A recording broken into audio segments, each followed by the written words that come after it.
kept this song alive for our young ones to dance to today, to give thanks to the Creator. Kahahana, Tahai Slocum Swal, Takayashin, giving thanks for the beautiful day. ACM.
Ochieng Wisiaya, I Tanishkolon, Quetsi Quesnali Ipi, Anta Ansacholot, Anta Manas and Delia Itsiat Slahotzian, and the Imit Papan Sacholot, Quetslahotzian. Haitsatka, Mitsat Paquilan, E. Slahotmish, E. Hamathwium, E. Waututh Tamath. My dear relatives and friends, the feelings I have inside are really good to see you here today. And in Co-Salish way, I shared my ancestral name with you. I am Ansacholot. And in Co-Salish protocol, I also shared who my parents are and who my grandparents are, in case there is someone in the audience who might know my family, and therefore we have an instant connection. We have that sense of belonging already. My parents are the current hereditary chief, Ernie George. My mother is Deanna George. My late grandparents are the late hereditary chief and Right Honourable John L. George and Lillian Dolly George. And on behalf of my relatives and friends of the Musqueam and the Squamish, the Tsleil, welcome you here to our homelands and waters. My name is Carleen Thomas. I work for the Waututh Nation in North Vancouver. Our nation is opposing the Kinder Morgan pipeline expansion. My title is Project Manager of Intergovernmental Relations, so I'm really honored to be here today and representation from so many different peoples from around the world. Rueben George, who is my colleague, is on the panel later this evening, so you'll probably hear more about our work. But I think it's really important, the name of the conference, the state of extraction, because it has so many different levels of meaning. And it's important, as one of our relatives from the Latin America said, how we need to come together. Indigenous people need to unite. And it's really unfortunate that in this beautiful country of Canada, that Indigenous people are being forced to have to step outside our ways of doing things to protect what we have, that sacred trust, that sacred obligation to protect. When I first started this job, my husband and I just became grandparents for the first time. And now we have 4 beautiful granddaughters and another grandbaby on the way. And in that moment of time when those granddaughters were born, it just became so clear what my grandmother did, the way that she taught me, the way that she taught us to be on the land and why we need to protect that. Yet we live in the most beautiful city in the world. The resources that we have currently available to us are so limited. But within those limitations, we see hope. And our people have that deep desire to protect what little is left. And Mother Earth shows us that she brings back that which is gone. It will take a generation, it will take 2 generations, it will take a long time. But the traveling that I do and the elders that I listen to,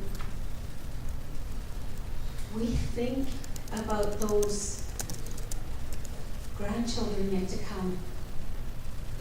So the obligation I have as a Tsleil woman is to ensure I do my best to protect what we have and to bring back, create that space for Mother Earth to bring back those resources that we need to sustain ourselves. Also getting into this work, we just got into it because we heard about how many tankers were proposed to come through our inlet. And we were taught by our elders when the tide went out, the table was set. So understanding that this vessel traffic would increase 7-fold in our inlet was just unacceptable. Then we understood what the product is. The industry loves to call it product. They don't call it what it is. It's tar sands. It's diluted bitumen. That is so, and you all know that. But as we moved further in this work, I come to understand how interconnected everything is. Because the next thing that I felt really touched by and concerned about is our food security within our own beautiful province of British Columbia. And then I was talking to a group of chief negotiators for the First Nations Summit in my community, handing them out our literature and our research that we found. And you know what? What Canada is doing is raping Mother Earth for a quick buck. Money that will not stay in this country. And in fact, product that leaves this country gets refined and you have to buy it back. So the connection about how women are abused in this country came to the forefront for me. And around that same time, I Don't Know More sprung up. And we talked about the murdering and missing Indigenous women and how Harbour's government does not give one care about Indigenous women, let alone the Indigenous peoples of our country. So I think coming together like this, sharing our experiences, And uniting as Indigenous people is really important. It is also important to have our allies. I really don't like that word, because to me it's, well, it's just me. It sounds so much like war. But it's really important to have our Bonit and our non-native friends stand with us. I was in a conference or a summit or something, Port Metro, Vancouver was hosting it, and I was really curious because Robin Celeste, the president, stands up and he welcomes us to unceded territory, the Coast Salish. And I guess because I'm Coast Salish, I got to sit at his table.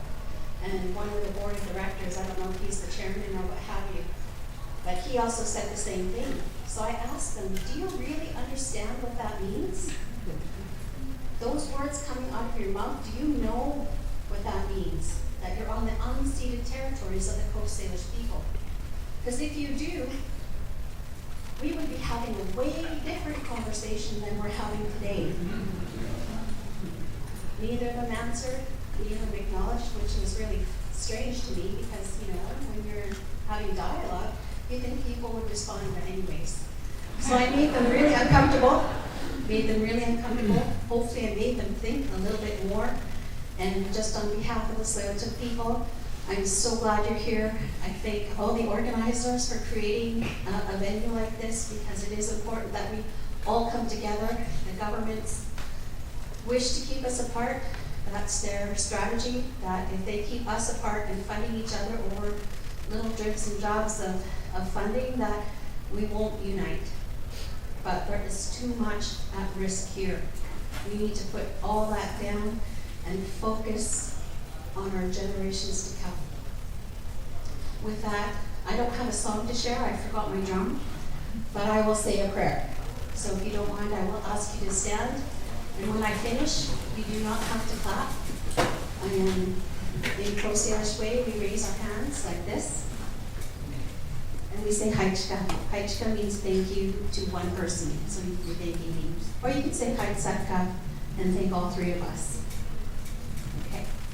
Creator, grandmothers and grandfathers, we give thanks for this day. We give thanks for this circle gathered here this afternoon. We ask you to bless us with open hearts and open minds as we carry on with the work you place before us.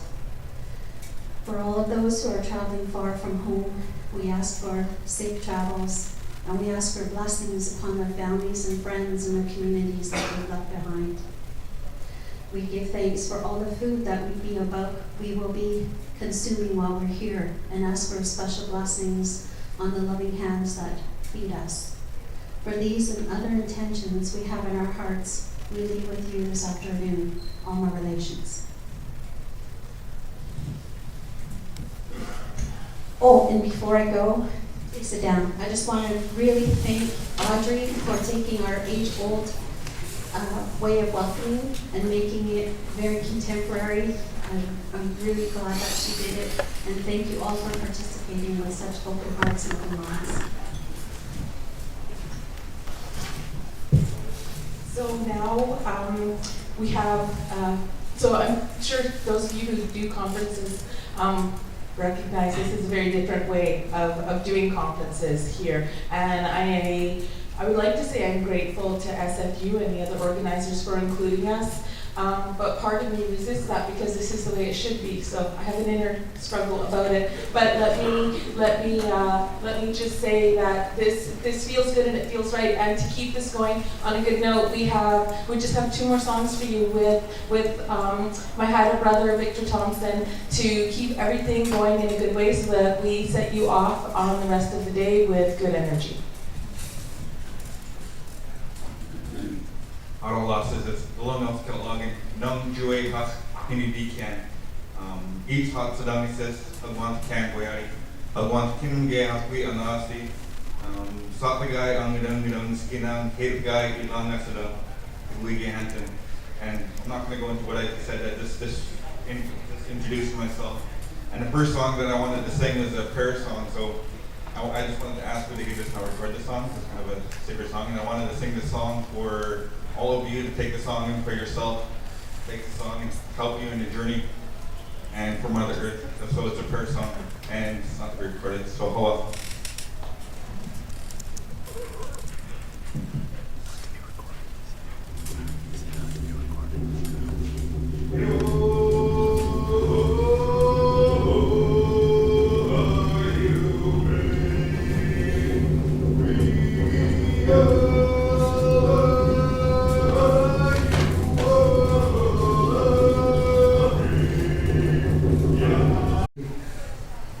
In our Ensilidjan language, that's simply good day, my friends and relatives.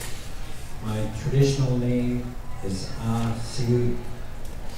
I want to begin by acknowledging and holding up my hands to the Coast Salish people, Tsleil, Waututh, Squamish, Musqueam, and I would like to express my absolute appreciation for an incredibly eloquent and heartfelt welcome.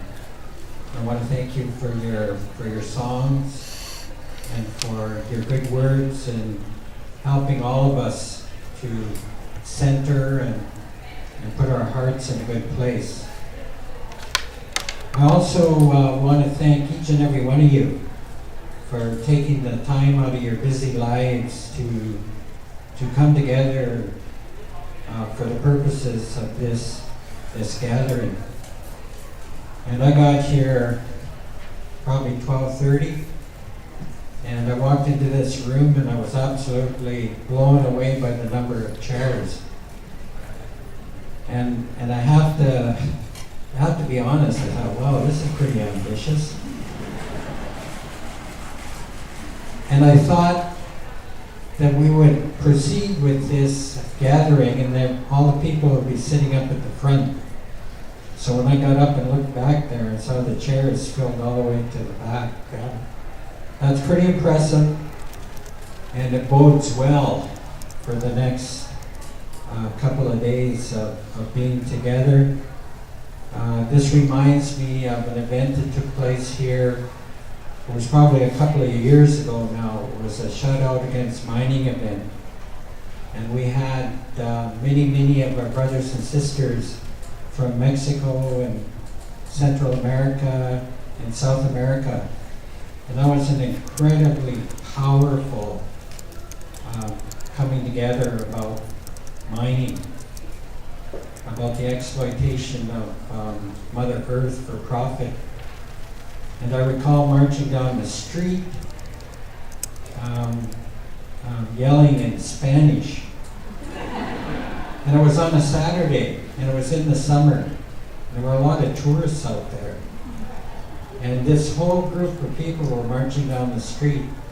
And I think the Spanish words were, I'm not sure, I don't speak Spanish, but it was water, yes, mining, no, something like that. That was what we were chanting. And we went all the way down the street to some big mining corporation and had a demonstration there, and we had all of the speakers come up, and it was incredibly powerful. The Indigenous people from the South are so powerful, and they're so eloquent, and they're so articulate, and yet they came to that gathering with such great risk, because the countries that they come from, it's absolutely against and contrary to the law to challenge their governments and to challenge the ugliness that was going on down there, and people were routinely going missing and showing up being murdered. And I think about that a lot, and I wonder how many of those brave, courageous people that came here are still with us. And that's how ugly this whole capitalist business of exploiting Mother Earth for profit is. And we all know that this is not a new issue. It goes back many centuries. But the game is the same. And so I just want to say from deep within my heart that I so greatly appreciate you all being here. And I appreciate the work that you do. I appreciate the path that has brought you here over the last number of decades in your life. I appreciate you standing up for the cause of social justice and all of the things that bring us together. And it encourages me. I know in my own heart, I'm 65. I have no idea how that happened. You know, it wasn't that long ago that I was walking down the street listening to the music of the 60s and 70s. And here we are in 2015. But on the upside, I have 14 of the most beautiful grandchildren in the universe. And I've just been told by one of my daughters that number 15 is on the way. And I absolutely know that the work that we do, the effort that we put forward, is all about our grandchildren. It's about our children. And so when we stand up at the front of the room and we're challenged on who we work for, that's who we work for. That's who we represent. And we all are on different paths. We all make different contributions. We all have different gifts. But they are all equally important, and they are so essential to this struggle. And I want to acknowledge that on the part of all of you. I know some of you have chosen a very challenging and difficult path and have placed yourself at great risk. And I want to thank you for that. There are other people that make their contributions in other ways.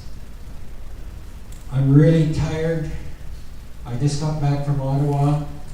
I appeared before the standing committee on Bill C-51. And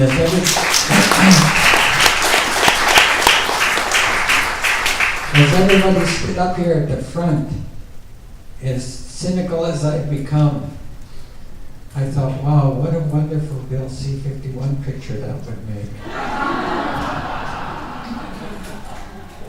All of the usual suspects standing up at the front, smiling away.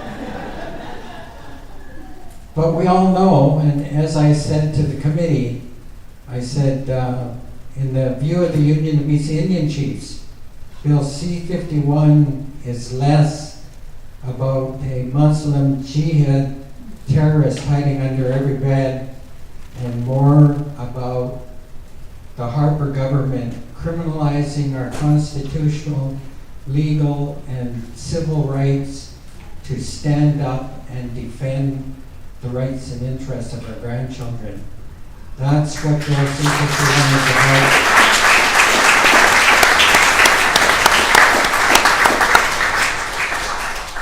And when Bill C-51 was first rolled out with all of the propaganda of the Harbour government, there was something like 87% support across the country.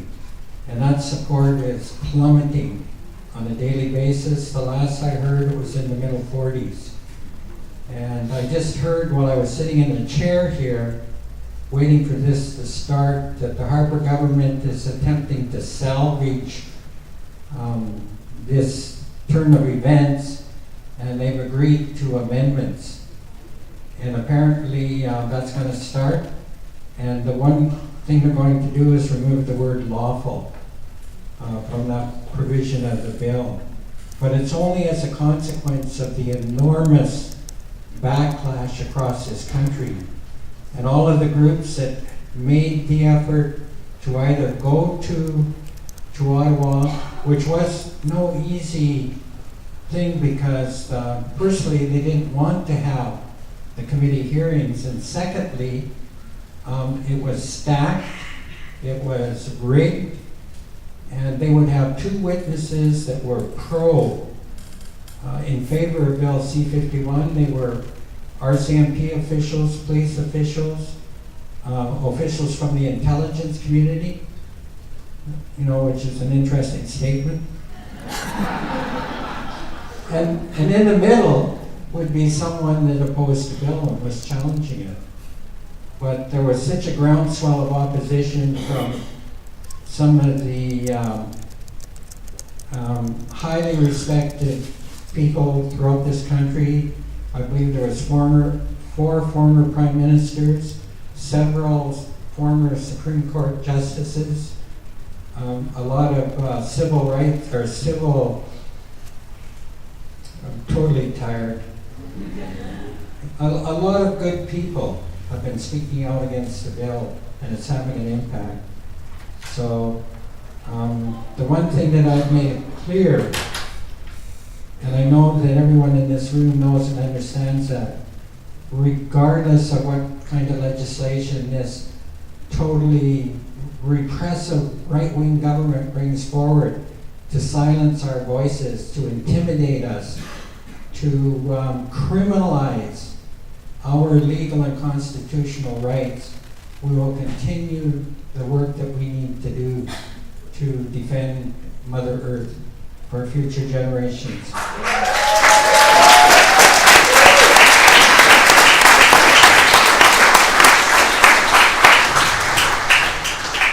And I know there are a lot of people in this room that are willing to go to jail on principle with respect to standing up and defending the birthright of our grandchildren and our children, and I'm certainly one of those people. So I just want to thank once again everybody for coming out. I have to go to Seashell tomorrow. They're renaming the hospital, and they're going to use an Indigenous name, because historically the current name of the hospital is offensive.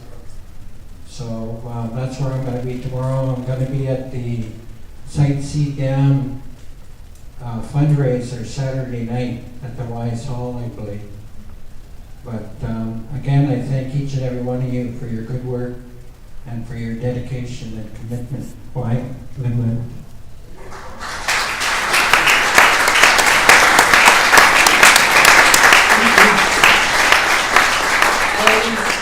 I'm always highly entertained, which helps the real information sink in, listening to the Grand Chief, and I always appreciate that he shares with such honesty his own experiences. And now Shirley Samples is going to come up and finish this bit of work for the afternoon.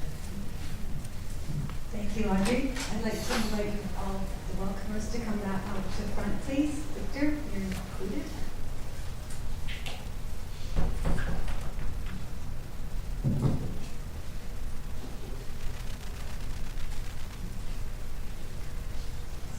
On behalf of the SFU and the organizing committee, we'd like to thank you so much for coming this afternoon and starting our conference out in such a beautiful way.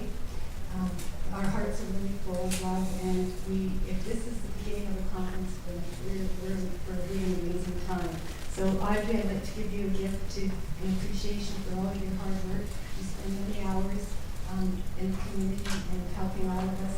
Remember that all of us are around and to respect that, and also to work hard with each other and for each other.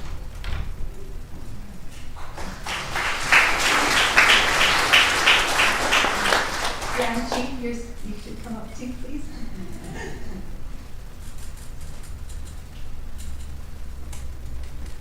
I'd like to present this as a thank you from the SFU community and for our organizing committee for coming this afternoon.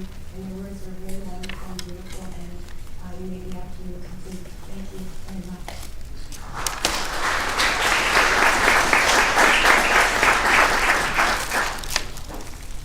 Victor, we appreciate so much your drumming. You are so faithful in coming out to all of our events. You lead the way and you make us all stronger. The drumming that you do gives us energy that we need because we are in such a fight today. We're up against huge corporations and governments, and I want to thank you. It's just a small token of our appreciation for your kindness of coming today. Thank you, Victor.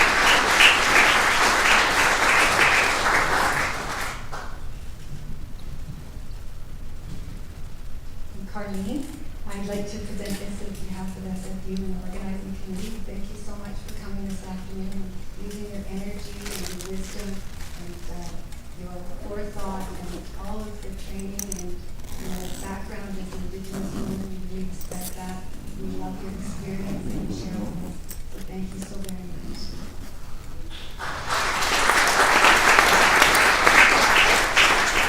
I'd like to present this on behalf of SFU and the organizing committee for coming this afternoon. It's so important that we have young people because really as most of us are getting older, it's the youth that needs to take the next step. So we appreciate so much that you've done that for us this afternoon. Your words were beautiful and your song is amazing. And we look forward to seeing you lots of different events.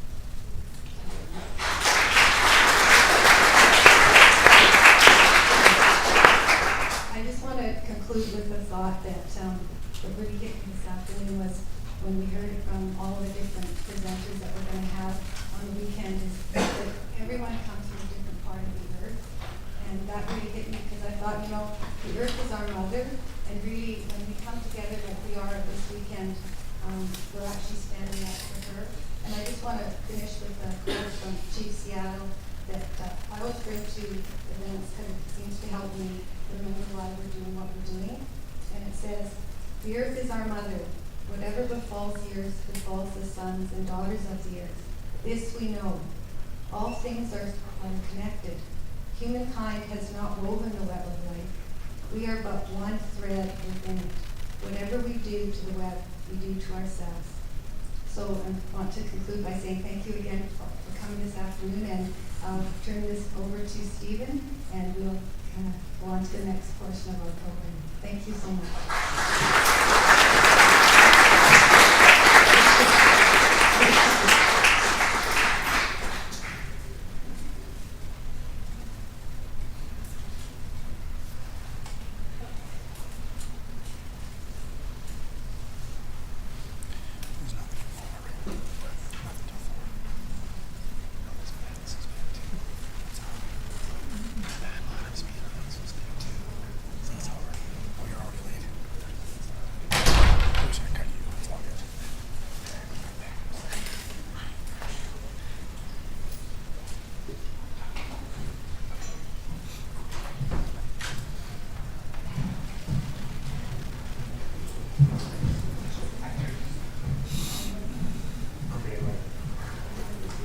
So it's a little difficult to follow up the Grand Chief. I've had the pleasure of hearing him speak many times, and it's always, you basically just want to run out the door and take the street right now after he's spoken. So it's a bit hard to sit down and speak to you all now. But we're going to try and be as brief as we can be and just say a few words of welcome and thank you and reminders and see if we can set the table a little bit in terms of some of the issues we'll be talking about. But it's going to be a sparse setting of that table for now because I think this whole weekend there's going to be so many voices with so many important things to say. But probably, and I'm of the mood now that I want to sit back and learn from you all, and I don't want to. I've spent a year and a half trying to work with people and make this conference happen, and now I just want to listen and see what happens. But first of all, I just want to thank Carlene and Audrey and Taylor and Victor too, and Grand Chief Stewart Phillip, and Shirley Samples, who we'll get to in a few minutes too, for that wonderful welcome. We have our own acknowledgement of these unceded territories and send our greetings and thank yous to the Tsleil Waututh Nation, to the Musqueam Nation, and to the Squamish Nation.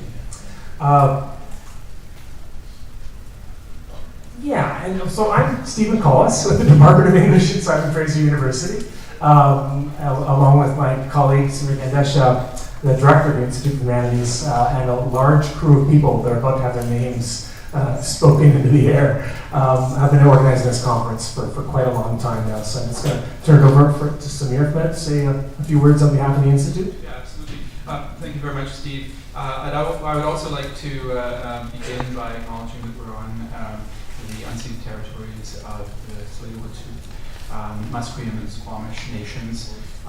It is truly humbling to be here in the presence of so many frontline activists, people who have been in the struggle for a long time and no doubt will continue to be there for some time.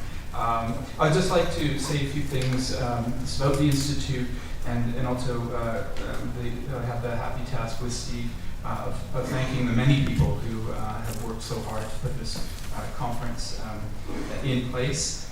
For those of you who heard me speak at the beginning, I really meant what I said about the Institute really being committed to dealing with the question of extractivism into the future. We've done a number of events that have really sought to open a public space for discussion.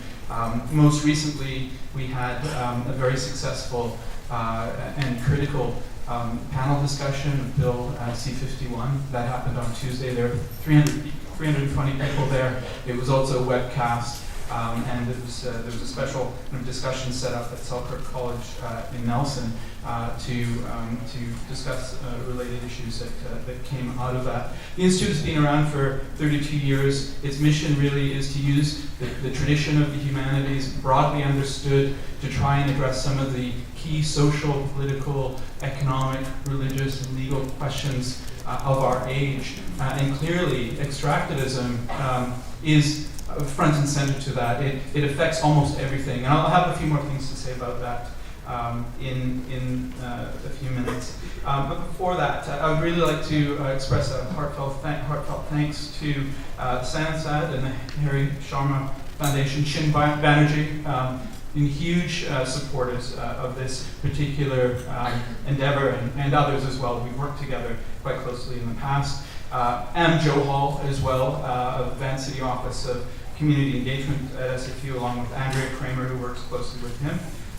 Ellie Stebner, who has herself done a lot of outreach and community work. She's the chair of the Department of the Humanities. And she's also the J.S. Woodsworth chair. We'd like to thank Miranda Digital Printing and Document Solutions, who just produced this lovely banner for us, and it just arrived this morning, which was wonderful, quite a miracle, as it were. Just a quick thing about Miranda Digital Printing. They produced a wonderful hard copy issue of Contours Journal, and that is available for purchase outside. It is entitled after Burnaby Mountain. It really comes out of a number of the articles that come out of the struggle that happened there and is ongoing, and addresses a number of the themes of our conference. So please check it out.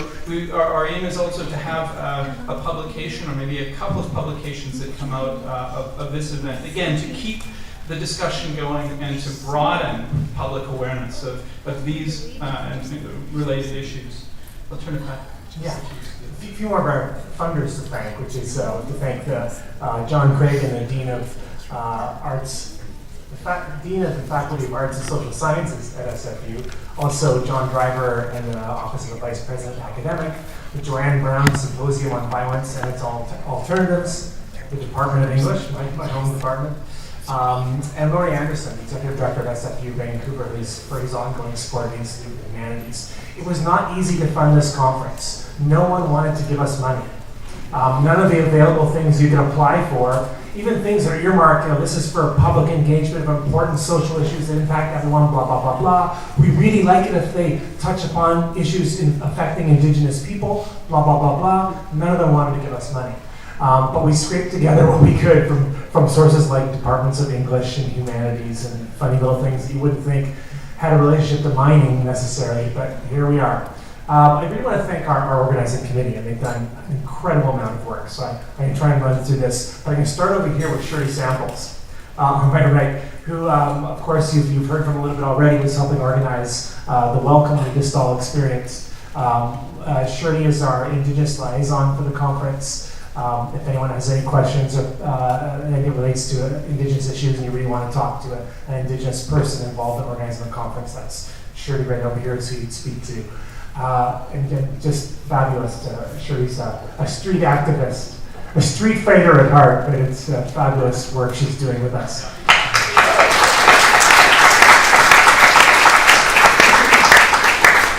I'm going by feel where I can see people. I see Brooke Pearson, who's also with the Department of Humanities, who's been a great help and doing lots of work with the conference. He's been our organizing committee the whole way through. Kavita Reddy right beside him, who's a graduate student in humanities. doing wonderful work. She's got an excellent essay in the publication outside there. Huyen Pham, who is employed by the Institute. We would not be here if it wasn't for everything that Huyen's done to help us out. Brad Hornick, I'm not sure where Brad went. He was sitting over here. There he is. Brad is our media guru. Brad has designed and built the website. He's done most of the emails you would have received. The way this conference is being mediated out there is largely through the excellent work of Brad Hornick, who again is a wonderful, wonderful activist, but also someone with the tech skills and the communication skills to pull something like this off. So really thank him too. Oh, and also, one thing about Brad, he's also done a phenomenal job on the layout of contours. I think you'll all agree, those of you who have seen a copy, it looks phenomenal, and Brad is responsible for that design. He's also one of the co-editors as well, so I'd like to just thank him again for that. And Andrew Bruce, and I think that gets us through everything, doesn't it? Andrew Bruce, who's managing. He's the managing editor of Contours Magazine. He's actually managing the event this weekend. So you'll see him. He's got one arm in a cast or a sling. He's back there. He's waving. If you have logistical questions, and I'm going to cover a couple of those in just a moment, that's the guy to talk to. You'll probably find him up at the information table there, but he'll steer you where you need to be steered to help. Okay, so I wanted to touch on just a really quick couple of logistical issues you may have questions about. Sorry? Kate, oh my God! Kate, where are you? Stand up and wave. Kate Murray is with Mining Justice Alliance.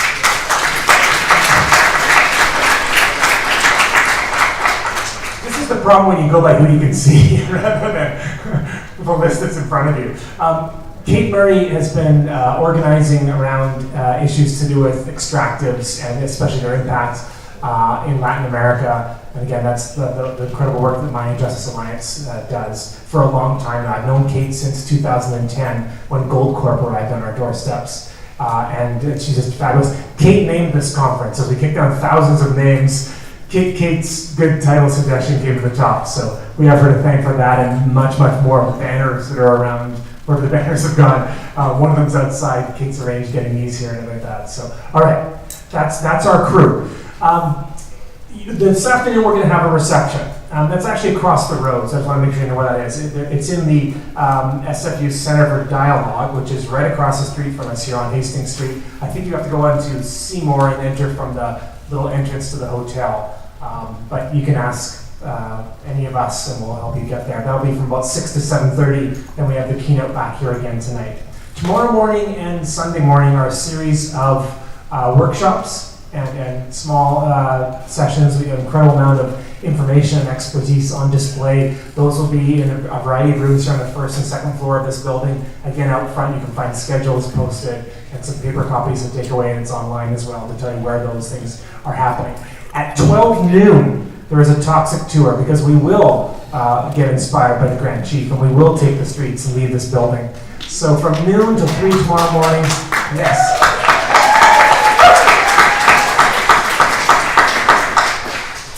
Starting at noon, gathering at the Vancouver Art Gallery, which is 2 blocks to your right, 3 blocks to the left, approximately. That sounds good. The Vancouver Art Gallery is where this gathering will begin. It's beginning at noon and we're finishing here at noon. But however, they're going to be at the Art Gallery starting with some speakers for about the first half hour. So I think as long as you file up there by 12:30, you'll be good to go. The Toxic Tour that Mining Justice Alliance have organized will be a march through the streets of Vancouver to visit several corporate offices of companies you probably have heard of. And there will be performances and speeches and information specific to those companies and how they are affecting very diverse communities all over the globe. It's fun, and plus we get to clog the streets and make some noise and tell these people what we really think about what they're doing. So if you're here tomorrow morning attending a workshop, try and gather, in the first 5 after 10 after 12 in the front lobby here. If we have enough of us, we can march through the street up to join the actual Toxic Tour at the Art Gallery. So that's what they look forward to. You up? No. I'm on a roll. I have a last thank you that I have to make. I actually gave the floor over to him a little bit quick, and I was going to actually also thank the organizing committee. So thank you all. But what's really key is I think also the chair of the organizing committee, Stephen Collis, has done a huge amount of work. He's a motivating force behind this particular conference, but even before that. And I hope people understand that this didn't just emerge last year, but rather the conference is part of a larger set of discussions, which Audrey actually alluded to. She mentioned this just in her opening remarks. But the lecture series, you organized 2 lecture series starting a couple of years ago, and those are really key. And they were motivated by this bequest of money by Gold Corp to the university to create a Gold Corp Center for the Arts, which we have all been so repulsed by and been very upset at this donation. This was a motivating factor. But I'd just like to thank Steve for a tremendous amount of work. Can we get a big hand for him?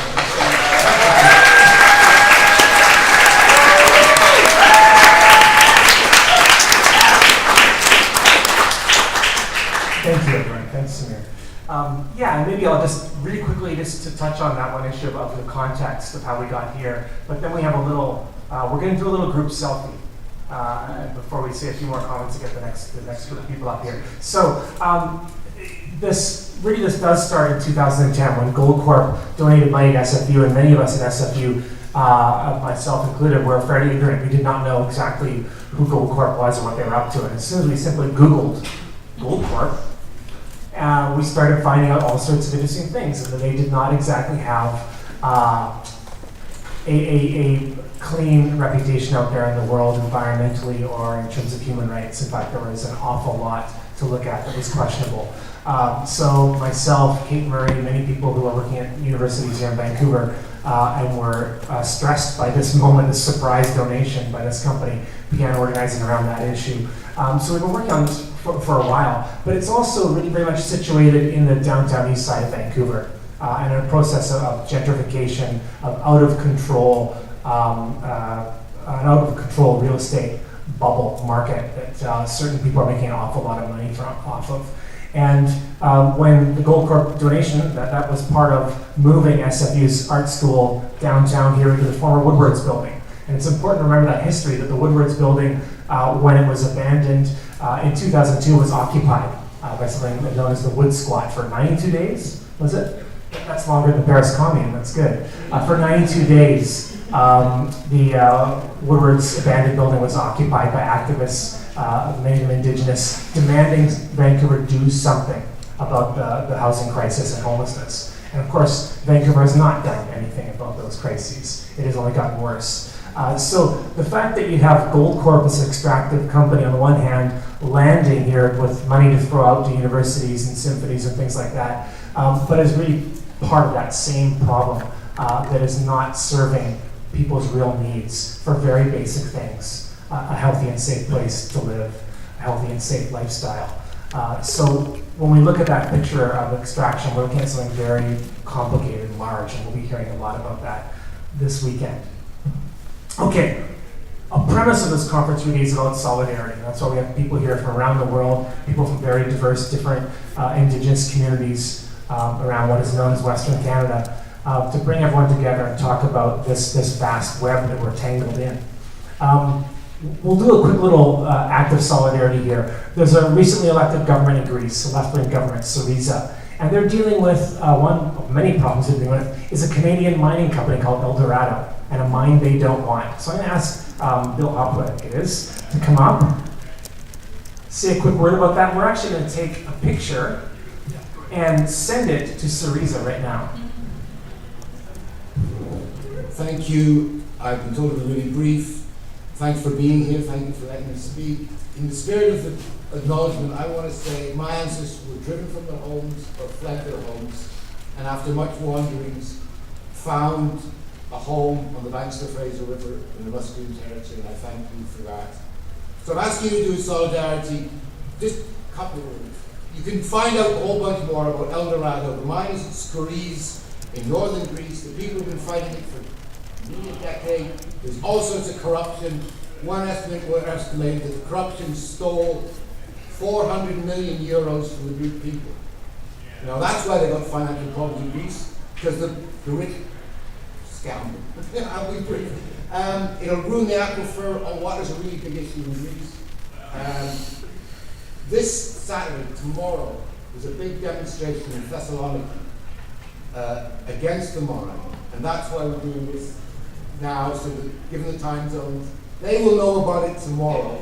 The people in Vancouver are expressing solidarity. We're here, we have the monster down the road, we're in solidarity with struggling Greece.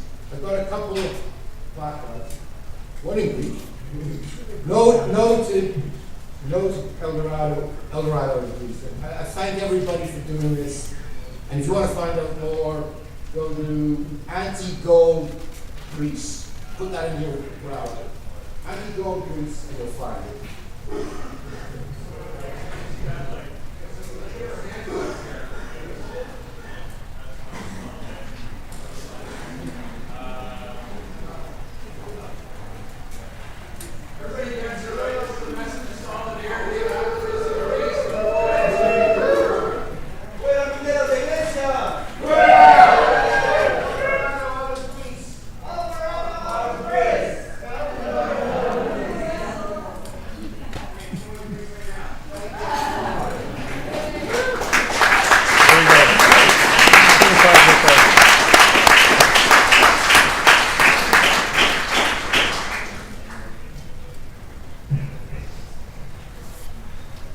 Say a couple words, Samir. I'm trying to summarize some of our thoughts as briefly as you can while I send this.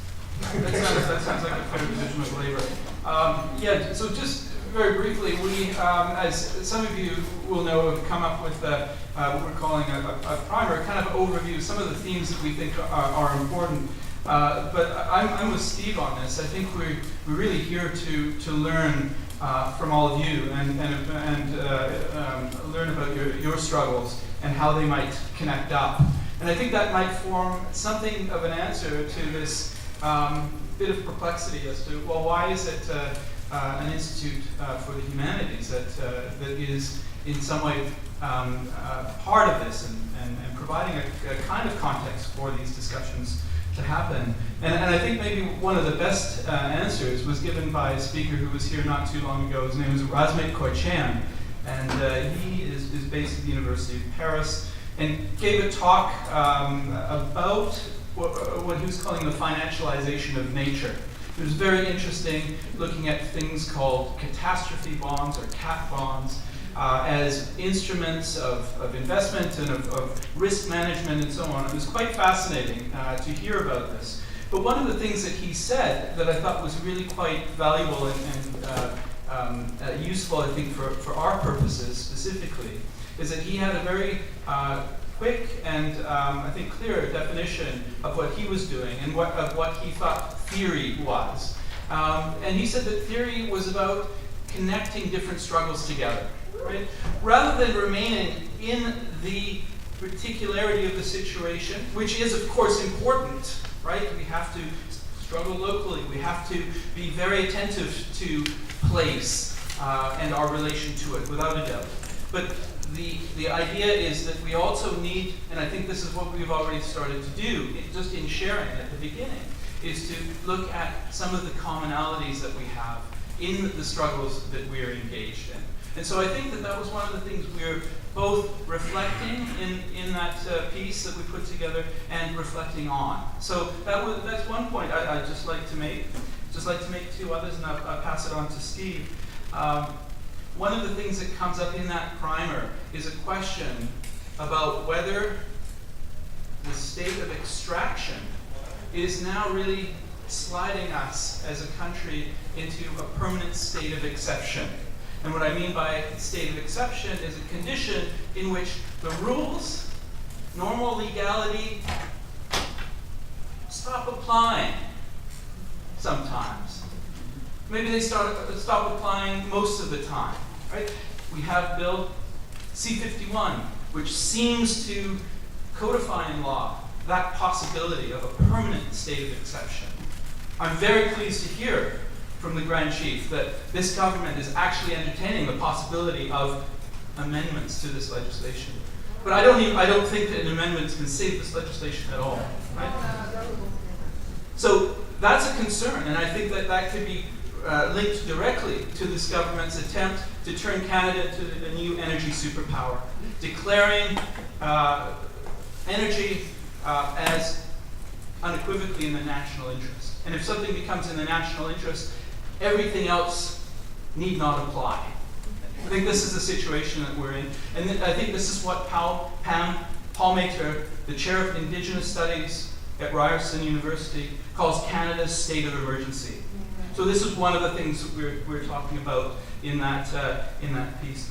And the last thing is, and I'll finish with this, I've learned a great deal just in recent months from my colleague across town at UBC in political science and First Nation studies, Glenn Coulthard. He's written a remarkable book, Red Skin, White Masks, Refusing the Colonial Politics of Recognition. And one of the things he's trying to think about there is how we can understand what has been called a process of primitive accumulation, a violent, forcible dispossession, and now what really he's calling displacement of First Nations from the land, can be linked up to the forcible exploitation of human labor power. How can we think these two together? How can we understand capitalism as affecting all communities in different kinds of ways? We can get a good understanding of those relations analytically, then we can form the basis for some kind of a strategic response that brings us all together in ways that can manifest a powerful challenge and opposition. So I'll just leave you there. I'm hoping that these discussions will continue over the next 2-3 days. Thank you. And just to add on very, very briefly to what Samir is saying, clearly part of what that state of emergency is an emergency around the state of our relationship to each other in the natural world. Two speakers we tried to get to come to this conference couldn't actually make it work out for various reasons, were Naomi Klein and Alberto Acosta from Ecuador, both of whom have a great deal to say about extractivism and extractivismo as an ideology, essentially. An incredibly powerful apparatus that's structuring capitalism, especially in those nations that have a colonial history and that have an absolutely warped and problematic relationship to their indigenous peoples. And that what we really need to be trying to figure out are the pathways to a post-extractive economy and society. And that would be, I think, Klein probably says this, I guess, if I remember, maybe not part of the way Acosta would phrase it, but I think it's worthwhile phrasing it this way. That would also be an act of decolonization to get past this moment and this apparatus of extractivism. So that's really what we're looking at and trying to drive at here this weekend. In just a moment, I'm going to introduce the next panel. The next panel, 4 people with some expertise around a variety of extractives, oil, coal, LNG, and precious metals will come up here and give us a real quick sense of the state of that resource, let's say. And then we have our first roundtable discussion that has a real international, global focus. Our reception and our keynote with Chris Hedges tonight, that's what's coming up ahead of us. But what I'm hoping is, as this weekend goes along and moves forward, that we're thinking about these big questions. The conference on Sunday afternoon will all come together as a large group again. And I really hope we can talk about the way forward. We really don't want this to be simply, a conference happened and we went there and here's my name tag. I can take it home as a souvenir or whatever. We don't want this to simply end with one weekend. We want to figure out ways to continue to build real material solidarity amongst communities that are on the front lines of extraction.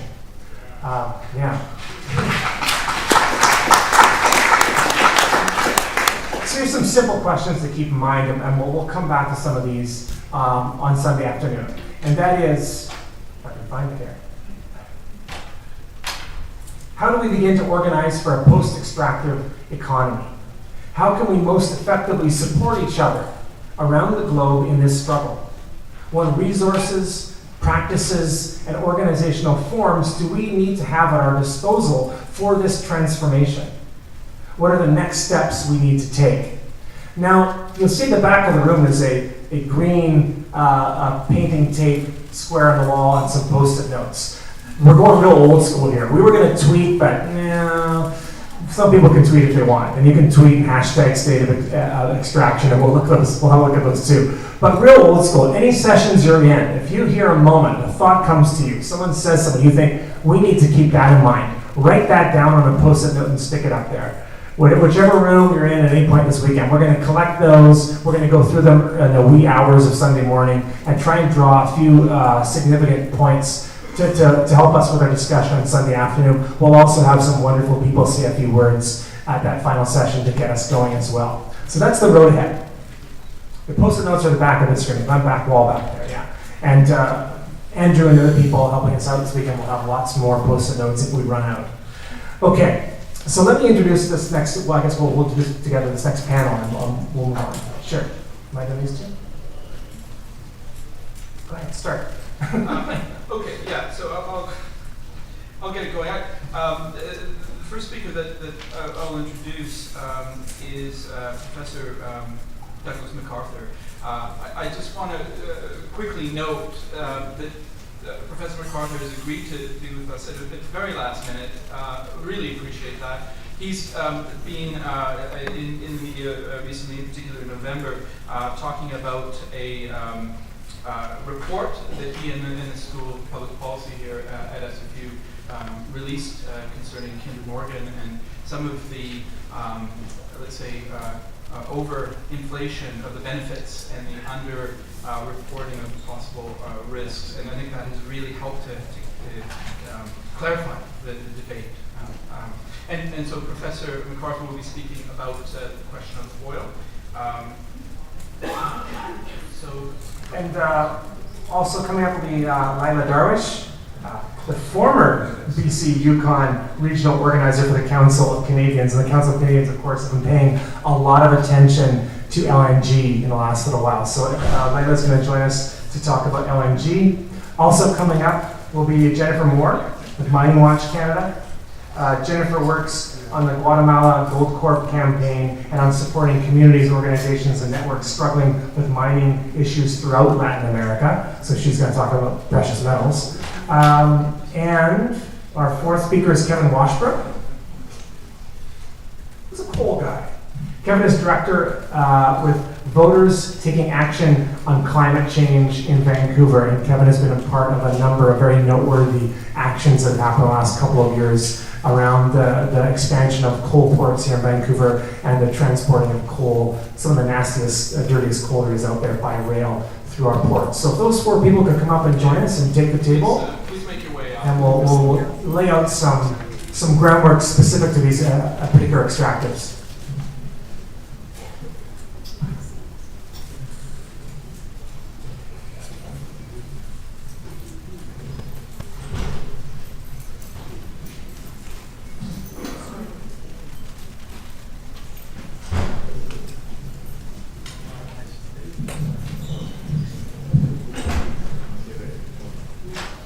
Just a quick note about cell phones, please turn the ringers off. And also about Wi-Fi. I'm just being asked to let you know that the password is case sensitive when you're entering it. Okay. What is it? What is it? What is it up there? Oh, Brooke is going to put it up. The password is going to be put up right now.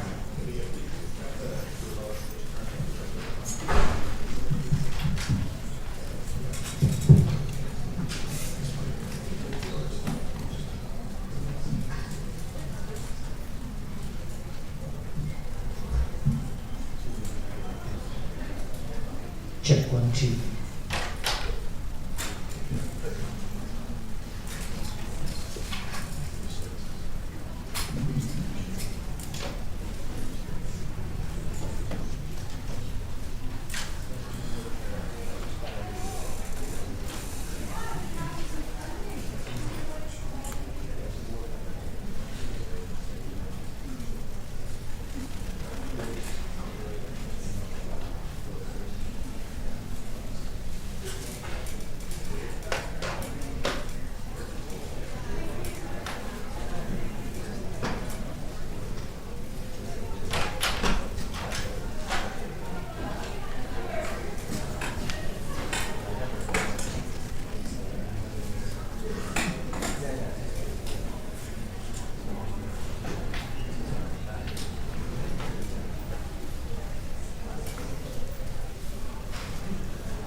Are you waiting for me just to go ahead?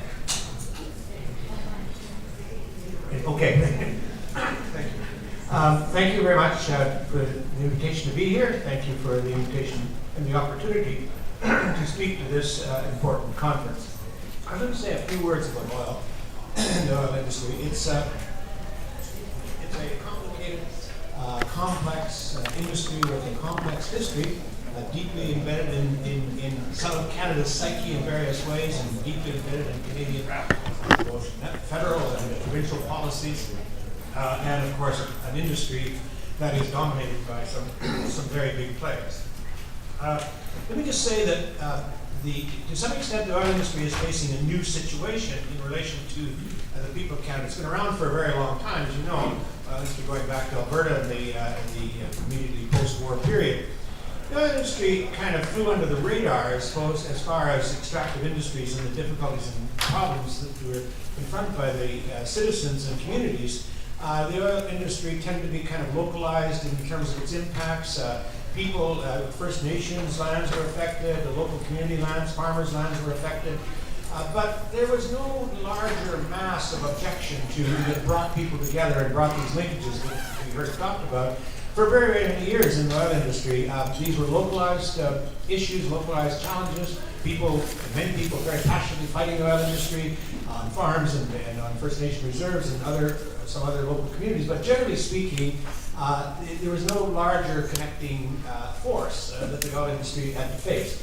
And so the oil industry is really today going through transition in the environment within which it functions, and it is coming to, one may think, one may suspect just by some of the things you see, it's coming to a belated realization that it has a problem, and the oil industry has a big problem. And while mining and some other extractive industries were always considered to be a little bit suspect in their numerous ways, you're going to hear all about that, the oil industry now realizes that it too is not only suspect, but that there are some really, really major challenges that people are coming to see and understand and want to have answered. And it's conferences like this and sessions like this that are going to help us try to ensure that the oil industry does have to answer for its behavior. Just might note that the Canadian oil industry is a significant industry. We have the second or third largest, I guess, now proven reserves of oil in the world. This means we have a lot of oil. We have about 200 years of reserves of oil if we were just based on meeting our own domestic needs. But of course, we export. And it's a bit complicated, I won't get into it in any great detail, but oil is produced in Western Canada and Newfoundland, and we have refineries in Eastern Canada. So one of the things that happens based on transportation and so on is Western Canadian oil is consumed, some here, the rest goes down to the United States, is exported to the United States. In Eastern Canada and the refineries there, this is largely the case, there's some who's in this, but in Eastern Canada, Newfoundland oil fields are supplying refineries, and then there's imported oil coming into Eastern Canada. So we're both an importer and an exporter. Second thing is oil production has increased very substantially over the last few years and is continuing to increase. The sole reason almost the sole reason for that is the tar sands. All the growth in oil production is largely coming from the tar sands. Tar sands is a bit of expansion in Saskatchewan to do with the Bakken deposits, which you've heard about North Dakota and the big boom that's happening there. Some of that's happening in Saskatchewan, but that will be much more short-lived, than the oil sands, which are, once the oil sands are developed, they're with us. They're here to stay for a very, very long time, and that's one of the things we really need to worry about. These wells in Saskatchewan, they'll have a fairly short life. They're bringing a little bit of boom there, but they will run out. Let me just say a word about oil and the market environment in which the oil industry works. We're all very much aware of the rapid and dramatic price decline in the price of oil over the last 6 months or so. And this is, of course, the talk of Alberta, the talk of the country. What does all this mean? I just want to make this observation that the oil markets don't function like we might think of, sort of more ordinary markets, a market for grain, or something like that. The oil market is subject to these things we call shocks, unexpected shocks, so an unplanned shock. So we get Things like global events come along. We all know about the various times where wars in the Middle East or conflicts in the Middle East cause the price of oil to shoot up. Then it may stabilize down again. We know that there's a quasi-political organization called OPEC, which has tried to influence the price of oil to keep it up by managing supply. So supply management exists in this sector. It also is subject to changes in technology and production. So we've seen, for instance, the United States, which till very recently was thought to be an ever-growing importer of oil and dependent upon oil, including from Canada, is switching very quickly to becoming oil self-sufficient. It's not quite there, it's not there yet, but because of the fracking and the new sources, the new technologies in terms of drinking oil, pumping oil, they're extracting oil, there's a big change. So these markets are very changeable, and they change in sudden leaps, and it's quite unexpected in many cases. People are very, very bad. Economists are bad at predicting any prices, but they're very bad at predicting what's going to happen in the oil market. What we've seen in Canada raises all kinds of questions, and I think it's a good natural experiment. When the price of oil goes from $100 and some a barrel down to $40 some a barrel, you can argue about exactly where you calculate the price, all kinds of things become obvious, but secondly, all kinds of questions start to be asked. How did we get so dependent? We have become very dependent. How did we get so dependent on a commodity for which we could experience such dramatic shifts in prices, and why were there no considerations given to this possibility? And it seems that the government planning, the industry planning, no one seemed to be realistically considering pricing scenarios. This is not that hard to do. You just put different probabilities on pricing outcomes, and you use some simple arithmetic and mathematics, and you can do some planning, but it wasn't done. Everything was done as if the price was going to keep running up since it started increasing in the early 2000s, and then we've seen what happened. These effects are going to be fairly dramatic, and there's no question about that. How important is this industry to our economy? Well, basically, the oil sector contributes about 2% of our GDP. You'd think it was much, much larger from some of the discussion that you hear. It's about 2%. You can argue about the numbers. There's some spin-off effects, particularly when we have a downturn. You get some of these spin-off effects, unemployment in contracting industries and so on, which are outside of these numbers. But it's a decent-sized industry, 2%, but that's not huge of our gross domestic product. That's what we produce in this country. Employment's in the range of maybe 60,000 people or something like this in the oil industry. This is not huge. There's 14 million people working in Canada. So the claims about the size of the oil industry and how important it is because of the jobs and the economy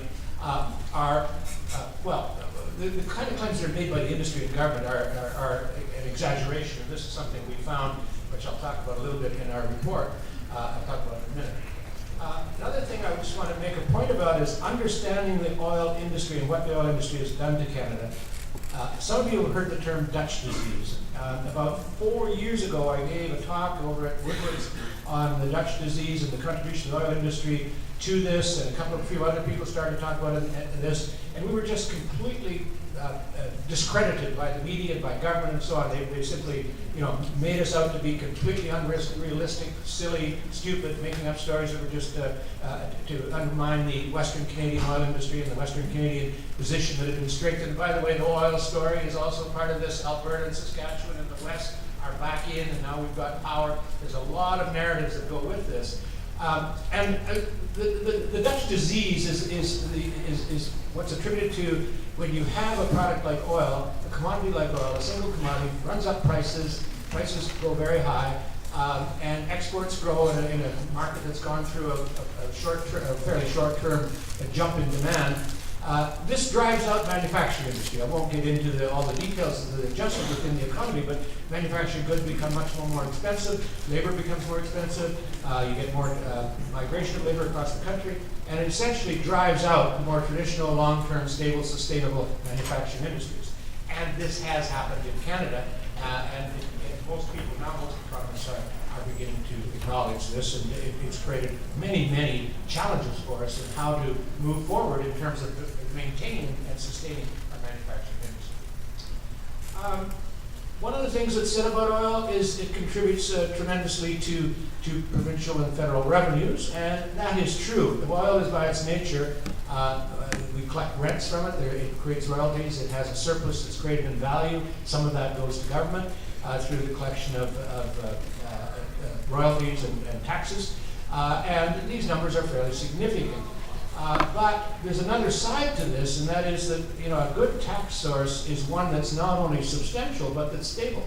And when you see what's happened with oil-dependent economies like, well, to some degree, the Canadian one now, which has become more oil-dependent, but the Alberta economy, look what happens, and look what happens to society when oil collapses. This is not a classic sustainable sector, even in terms of just the revenues and so on that come from it. Now, you can't talk about oil in Canada without talking about tar sands. So all of we produce about 2.5 million barrels a day, 3.5 million barrels a day of oil in Canada.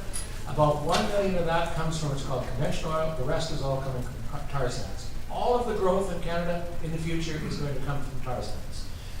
Tar sands is a mining and manufacturing process. It's completely different from what we've done in the past with oil, and it also produces dirty oil. There's no question that bitumen, the reason that tankers blow up and explode is because it's bitumen. The reason that transportation disasters and pipeline disasters are going to be as bad as they are is because it's bitumen. So we are going to have to, we are beginning to acknowledge here that this tar sand development is a serious extractive issue. Now, I don't need to go into all the problems that arise from, you'll hear more about it, you know more about the tar sands, you'll hear more about it. But we in BC know that not only do we have all of these environmental and land and resource impacts in the areas of Alberta where the tar sands are existing, but of course pipelines, shipping this oil has become so important because we just simply don't need this oil in Canada. We don't need this for our own industry. So the secret is to export. Well, we were taking oil south. It's not going to go south to any great extent. There'll be some exchange. This Keystone Mine will probably, if it's built, will carry some oil, but there'll just be some reshipping oil around the continent. But the big place the industry has to look for is to shipments, global shipments. And the place they want to do it is in BC. This takes me to, I wish I had more time to talk about the industry, but this takes me into some comments about this industry. I had an opportunity, we took an opportunity to review the work that was being done on the Kinder Morgan pipeline, which is to export tar sands oil down to Vancouver and ship it, as I mentioned, through tankers of the Harbour. We wanted to just do a kind of fact-checking. A group of us wanted to do some fact-checking. We didn't have any particularly loaded agenda with respect to what Kinder Morgan was claiming about the pipeline. We had a great deal of concerns, shared a great deal of concerns with others about the environmental impacts. But we decided to do a look at the impacts, benefits, and costs that the Kinder Morgan pipeline is going to have for BC compared to, and look at what Kinder Morgan had claimed. And we found out something here that I think is worth noting in a conference like this. We found that Kinder Morgan deliberately, maybe, I can't necessarily say what their intent was, but let's say that the fact of the matter is that the numbers they present on job creation, on economic benefits, are vastly exaggerated. And the numbers they present with respect to the costs of spills are severely underrepresented by a very, very wide margin. The methodology they use are deeply suspect and should simply not be part of the way we assess these projects. And yet, we are looking at these projects and assessing these projects largely through the regulators, largely through the numbers that are presented by the oil industry. And in the past, we've kind of had a social contract in Canada where these environmental assessments and project assessments depended on the industry to provide honest answers.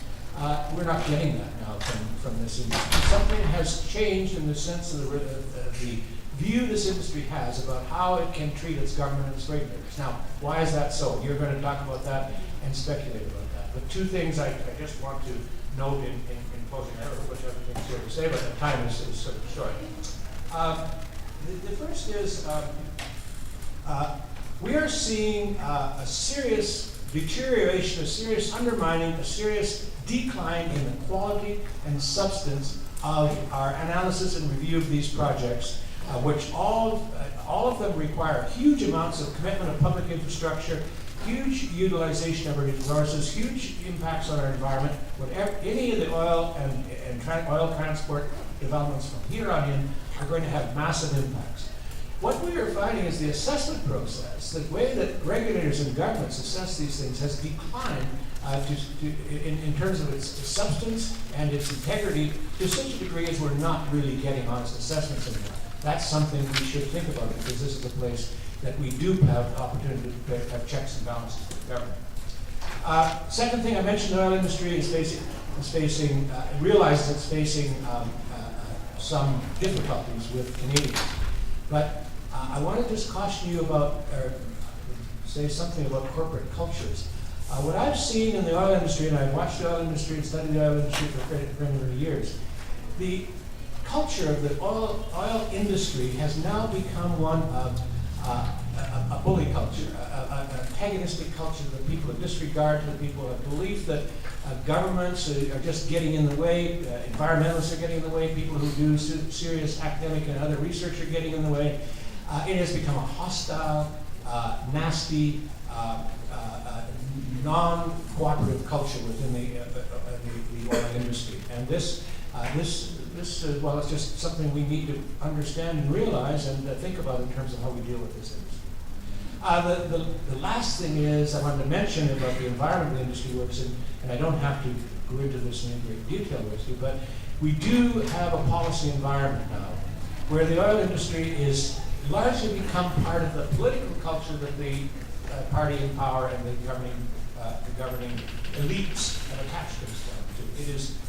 It is amazing how much over the last 8 to 10 years, media, academics, researchers, think tanks, government, business, labor have become attached to this idea that the oil industry is an industry that creates opportunities for great new wealth and great new financial advantage in supporting our governments and so on. And so we've incorporated an environment where the oil industry gets very favorable treatment from government, both at the federal and provincial level. And it's also, governments have shown that they mistrust people.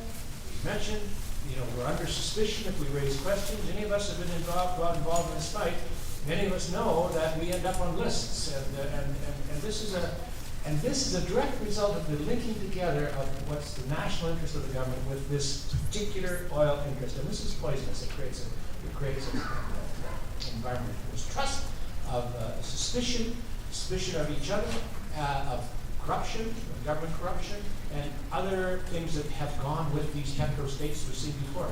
And so I just caution and warn all of us that we need to be on the watch out for how far this oil industry is reaching into our society through our governments and through its own actions. I'll close there.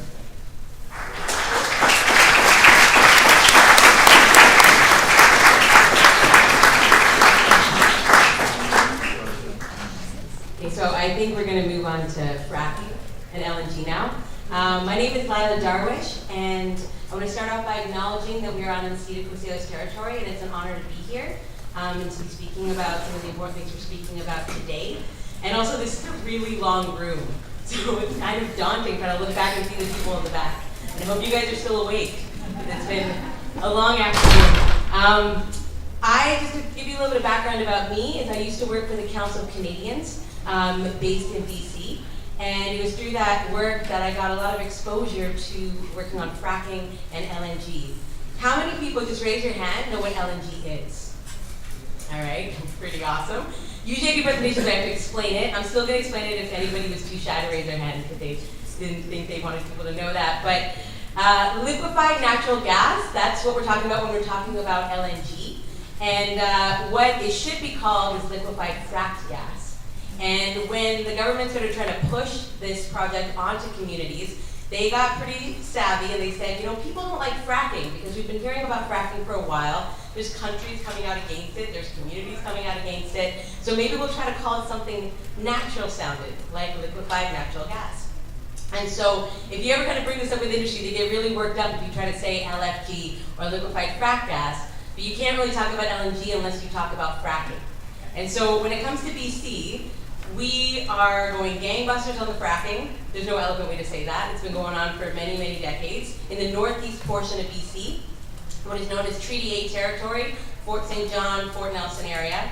And that's been going on for a while, and we're seeing huge impacts in Treaty 8 territory as a result of fracking, which is basically when we start running out of easy-to-find natural gas, industry comes up with more destructive and extreme forms of getting at what is left, and that's looking into kind of shale gas. So they basically have to pump chemicals down, pump a mix of chemicals and sand and water down deep, really high pressure, bust up these shale seams to kind of pull out the gas. And in doing so, they're not only destroying huge amounts of kind of fresh water and clean water that they're kind of pulling out of rivers and out of underground aquifers, they're kind of taking that water and then using it to pull out this really destructive form of energy that's really high in methane. And so whenever Chrissy Clark comes walking around and saying that, you know, LNG is really good when it comes to climate change, she's lying, of course, as you probably all know, because if it's coming from fracking, and fracking it's basically very high. When we look at fracking, we look at the amount of methane that's created and released. And methane is a way more potent greenhouse gas than carbon dioxide. It's 86 times more potent over 20 years. And so you look at that piece of the equation, and you look at LNG in total, and we're kind of looking at a huge driver of climate change as we go forward. So we start with the fracking, huge uses of water up in the northeastern portion of BC. Destroying that water, it can't be put back into the hydrological cycle. And the industry up there is really, really doing their best to find whatever water they can. Because in the beginning, they were pulling water out of the rivers, and then there was a year where there was a drought. And the government actually said to the farmers up in the Peace region that you can't pull water, but we're gonna let industry pull water for the fracking. And that got a lot of people really angry, so then industry said, well, why don't we find underground sources of water that no one knows about, and we can kind of pull it all secret-like, and then they won't know. And so that kind of pushed a big kind of gold rush on water up in northeastern BC. And so that's a huge issue. In 2012 alone, there was, I think, 7 billion liters of water that was used for fracking, and it's probably just gone up since then. And then again, as I said, the water cannot be returned because it's full of chemicals. And carcinogenic chemicals that cause a huge range of health impacts. Fracking also in the northeastern part of BC causes fragmentation, destruction to the habitat, and air pollution and a whole bunch of other things. So we start there, and what's really interesting about BC is when fracking first started happening, there was impacted communities at and where it was happening at ground zero. We started saying we need to do something about this because this is destroying our land, it's destroying our water and our health.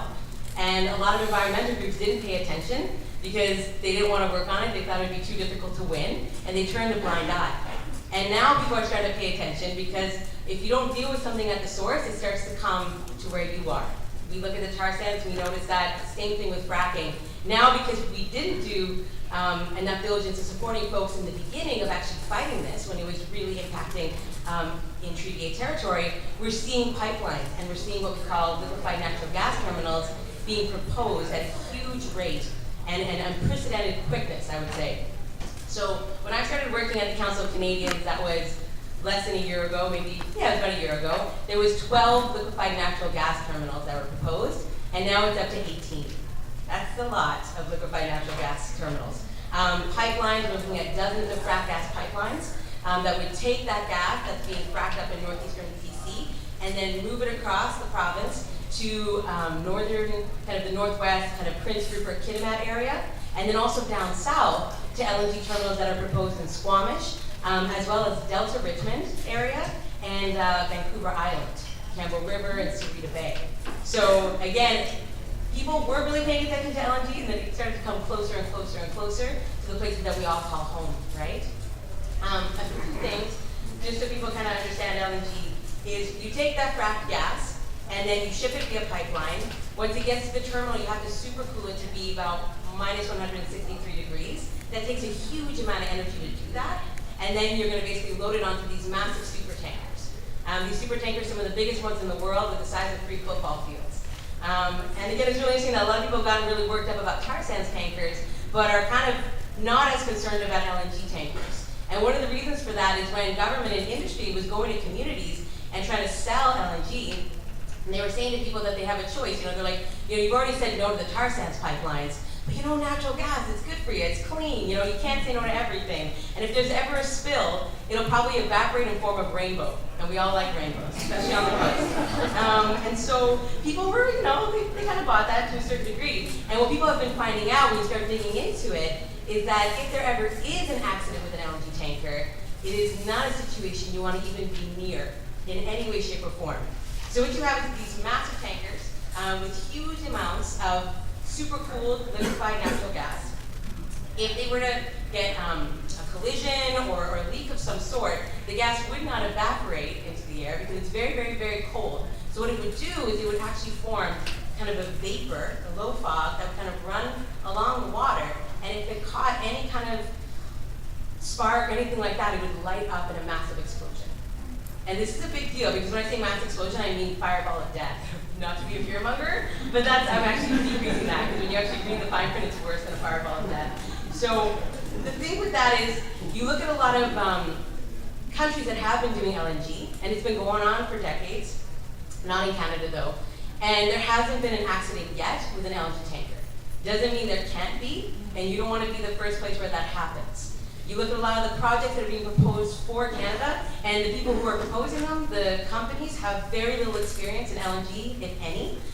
There's an association of LNG tanker and terminal operators, and it's a list of pretty shady companies and corporations, but even they come out and they say that if you're ever going to put an LNG anywhere, tankers and terminals, you don't put it in narrow inland waterways, you don't put it in your big population centers. So when you look at places like Squamish and Howe Sound, where they're proposing the wood fiber LNG terminal, you look at Delta, and you realize that if there is any kind of accident with any of these tankers, you're putting huge amounts of, people's lives at risk. And that is a reason why there's been a lot of community groups in kind of the Squamish area who have been going around to different councils and communities along My City Sky and also West Vancouver, and getting councils to kind of sign off a resolution saying we don't want these tankers in our waters because they put us at risk. And that is a huge issue and a risk that we have to really think about, especially for the folks in Delta, because they're really, really close. So that's something I get nervous about. Also want to say that if we go ahead with even 5 of these LNG terminals in BC, not the 18 the government wants to see, but even anywhere from 3 to 5, we're going to end up with this about 3/4 of the greenhouse gas emissions as the Alberta tar sands. And everybody knows that the tar sands is not an environmentally friendly project. When I started doing environmental organizing about a decade ago, that's what I was working on because I'm from Alberta. And it's a heartbreaking thing to see that in the last 10 years, they just keep destroying the land. They just keep trying to grow, right? So LNG, not good for the greenhouse gas. Another thing that I actually prefer talking about water and safety than greenhouse gases because I'm from Alberta, and usually when you bring up climate change, people leave the room. So I want to mention salmon, because salmon's a big one when it comes to LNG. So I don't know if people have heard about the Skeena estuary. Do people know where that is? Some people, yeah. If you go up in northern BC, northwestern BC, you have the mighty Skeena River. And the Skeena River kind of empties out where it kind of hits the ocean. You have a beautiful estuary. And it's where the salmon kind of go from fresh water, they get their time to transition and get strong before they enter into the sea. The Skeena River has basically the 2nd largest wild salmon run. That's still going. And people in that area have depended on that since time immemorial for food and for so many things. And in northwestern BC, again, a lot of communities were taking a more quiet stance with LNG because they didn't want to rock the boat. They felt they'd already said no to the tar sands pipelines, and they were being sold the jobs because that's what the government always says, that you're going to get so many jobs from this. But then when they found out that there was 2 LNG terminals proposed in the Skeena estuary, and folks started to do their research, that's when you start to see a bit more folks coming out saying this is a problem. So there's 2 companies, 2 conglomerates that are forming kind of proposals in the Skeena estuary around putting 2 LNG terminals. And if they put these terminals there, there's been a study that actually came out from SFU that said it could sink the Skeena salmon run because it's in such a sensitive area. And that's created a lot of, I think, opposition in the north, and it kind of built on that because salmon are important, and once they're gone, they're gone. And we look at things like the Mount Holly mine disaster impacting the Fraser, and now we're going to move on to places like the Skeena as well. So that's a big one. Same in Howe Sound with the wood fiber LNG. Howe Sound has basically been recovering these last few decades from a huge amount of pollution. And for the first time, people are starting to talk about the herring coming back, and the whales coming back, and the salmon coming back. And to put these massive super tankers and an LNG terminal right in the Sound would put all of that at risk. One thing they do to cool this gas is they have to pull the seawater into the plant in huge volumes, and that kind of ends up heating up the seawater, and then they also add chlorine to it when they return it to the sea because they're trying to make sure their pipes stay clean. And the wood fiber company keeps saying that this will be fine to Howe Sound. We're just adding a little bit of chlorine like your swimming pool, and that will be a problem. So you got to think about the safety of the water as well. I think finally, I'm just going to say, I have a few more things to say. Our government, I mean, I don't want to call it our government because I think a lot of us probably didn't vote for them, but Christy Clark has been going around and selling LNG like nobody's business. Incredibly pushing it hard, and even going after children, high schools, youth, really pushing that. There was, they teamed up with Science World here in Vancouver to go on these propaganda tours where they basically had high schools and folks coming down, and all the kids left with a little thumb drive full of LNG propaganda. And they were being told in there that, you know, you're going to get jobs that are 90 grand a year, aren't you lucky? And I think when we look at LNG and jobs, it's one of those promises that the Premier keeps saying that is vaporizing. And they keep promising jobs. Folks are not qualified necessarily to get them. They're signing contracts where they're going to be giving those jobs away. And I think a lot of communities in the north are starting to see that. You look at a place like wood fiber, and they're promising at max in the long term 100 jobs, let's say, for that community, for that plant. How many people are qualified to actually do that work, we're not sure. But if you look at a gondola that they recently opened, that's also 100 jobs. And they didn't have to destroy the environment, risk their air, their safety, and their water to do it. So I think a lot of people would like to see something different and would like the government to be pushing a different kind of alternative. I also want to acknowledge that there have been communities of land defenders who've been standing up to kind of fracked gas and fracking and LNG far before any of us even knew about it, and we're getting concerned about it, and they truly sounded the alarm on this. And you guys are going to be hearing from some of those folks during the rest of the weekend, such as the Stoughton Camp. Chagasta and Frida are going to be speaking, and they're amazing. And if people don't know, they will tell you more about their work. But basically, they are part of the Wet'suwet'en First Nation, and it is their kind of the territory of their clan that has several pipelines running through it, being not just the Enbridge pipeline, but also the Pacific Trails frack gas pipeline and Coastal GasLink pipeline. And these are two frack gas pipelines, and they've been having an ongoing blockade for about 5 years plus to those frack gas pipelines before anybody else was kind of willing to step up and do it. So that's something that's really amazing. And then also, Matty Lee is another land defender camp that started up in Gitxsan territory by 3 hereditary chiefs, and they're blocking the Trans-Canada frack gas pipeline that would feed one of the LNG terminals in the Skeena estuary. So there's a lot of folks who have been standing up. And then, I know, it's awesome. And then on Sunday, I don't want to pull anything away from the conference because I know you guys have a full agenda on Sunday, but on Sunday up in Squamish, Squamish Action, which is a community group in the Squamish First Nation, they are going to be putting on a protest against the wood fiber LNG led by the women of the Squamish Nation. And if you want to go up there in solidarity with them, it's at noon in Nexon Beach, and they would love it. So that's all I have to say. Thank you.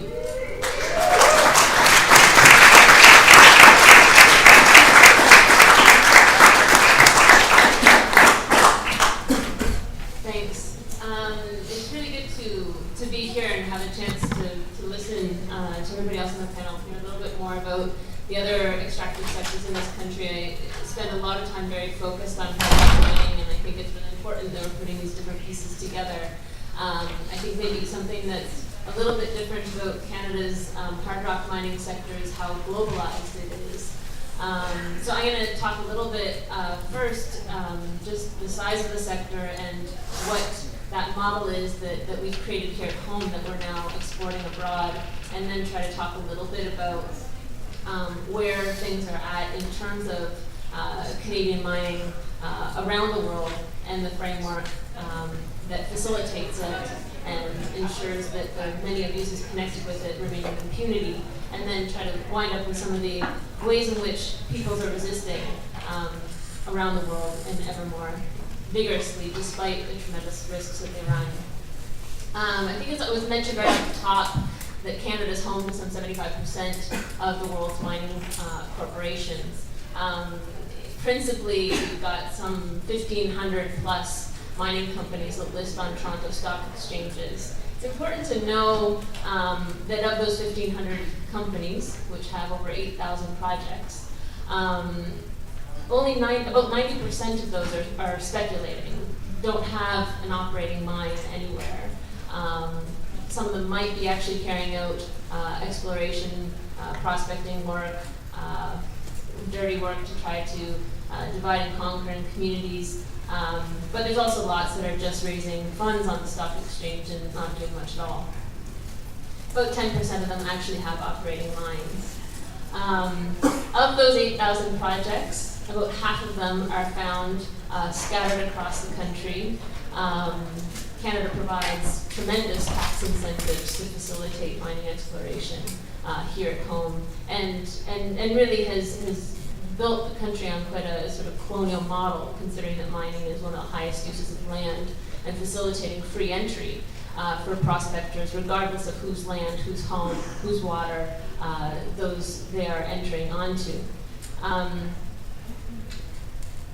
I think maybe here at home you've had a very potent illustration of what hard rock mining is with the Mount Poly disaster that took place in August of this year. I don't think I have to go into too much detail about what that looks like. When in early August you all saw, I presume you all saw, the video footage of a 5-kilometer perimeter tailings dam full of toxic sands that are the result of having dug up tons and tons of rock, which is ground up to remove the low concentrations of minerals that mining companies are looking for these days, and that are then disposed of, and that create these mega toxic waste dumps on people's lives and lands and territories that they have to live with and forever. And you saw this large tailings dam suddenly burst and destroy 10 kilometers of river and entering into the Kesno Lake, and that is going to have repercussions for a long, long time. And just to note how these disasters, around the same time that this was happening in BC, there was a massive disaster as well in Mexico, similar disasters in Bolivia, and how these are really the result of corporate greed colliding with both poor design, poor oversight, and how it really constantly, over and over, are the local people in places that are paying with their lives, with their water, with their landscapes, with their fisheries, with their sense of enjoyment and health on the land, and with all the time that they have to put into fighting and fighting and fighting, either in the early stages to keep mines off their lands in the first place, or to have them attended to and the harms to be addressed all the way along from start to finish. And I really think and hope that this disaster will be provide a moment of pause to reflect on this destructive form of mining that Canada has really embodied and is promoting everywhere. And I just want to recall another disaster in waiting that maybe we've heard less about, but it's also here at home in the Northwest Territories, and what the giant mine left behind. This is a gold operation that operated from 1948 until 2004, when the company basically walked away and left the local people living around Yellowknife with 237,000 tons of arsenic trioxide underground. Just imagine 8 10-story high buildings underground, and you've got the sort of idea of how much arsenic trioxide is underground there. It's enough poison to kill the population of the world several times over. And with the company having walked away, a very common occurrence when mines close or are abandoned because prices drop, market forces don't continue to give them conditions to make the kind of immense profit margins that they're used to, they leave the local people and the public with the cleanup. In terms of that disaster in waiting, it's going to cost the Canadian public at least $1 billion just to freeze it, not to clean it up, just to hold it there underground and hope that it doesn't leak and poison and kill people and animals living in that area. And there are literally thousands of abandoned and orphan mines across this country. So we have, we're creating potential disasters all the time. We have a legacy of disasters here in this country, and we have a framework for mining in this country that is truly colonial in design and neoliberal in intervention, with constant deregulations taking place. You'll recall as well the omnibus bills that have been passed in the last couple of years to lift protections on the most waterways in this country and to limit public participation in decisions being made over their lands. But I want to move a little bit to talk about what's happening in terms of the model that we're exporting. And I think I try to share this reflection, and we regularly as an organization try to facilitate exchanges between mining affected communities here in Canada with our partners in the South, because when Canadian companies and when the Canadian government is promoting mining abroad, it often says, well, mining's good at home. You know, the communities get along well with the companies and everything goes okay. And so it's really important for people to be able to hear that really the experiences are the same. That when these large-scale mines are being set up, that there's constant creation of these sorts of sacrifice zones that are dispossessing people of their lands, that are putting them at great risk, and that sometimes lead to the sort of disasters that we see around Mount Poly and elsewhere.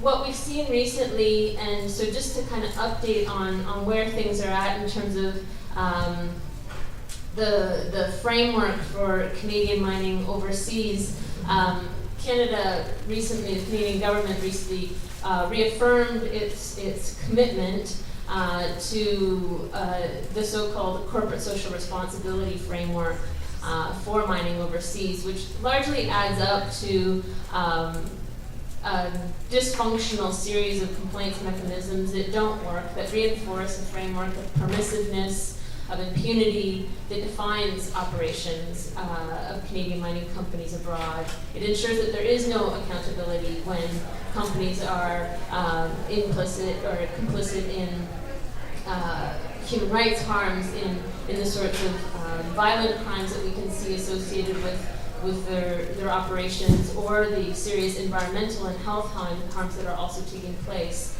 It's also a framework that fosters very insidious divide and conquer strategies on the parts of companies that undertake so-called CSR programs in order to buy off certain people, in order to work with work through the sorts of divisions that they can navigate in communities in order to control territories and enter into people's lands. At the same time, as I think the CSR framework is used to really distract and divert considerable attention and resources here at home.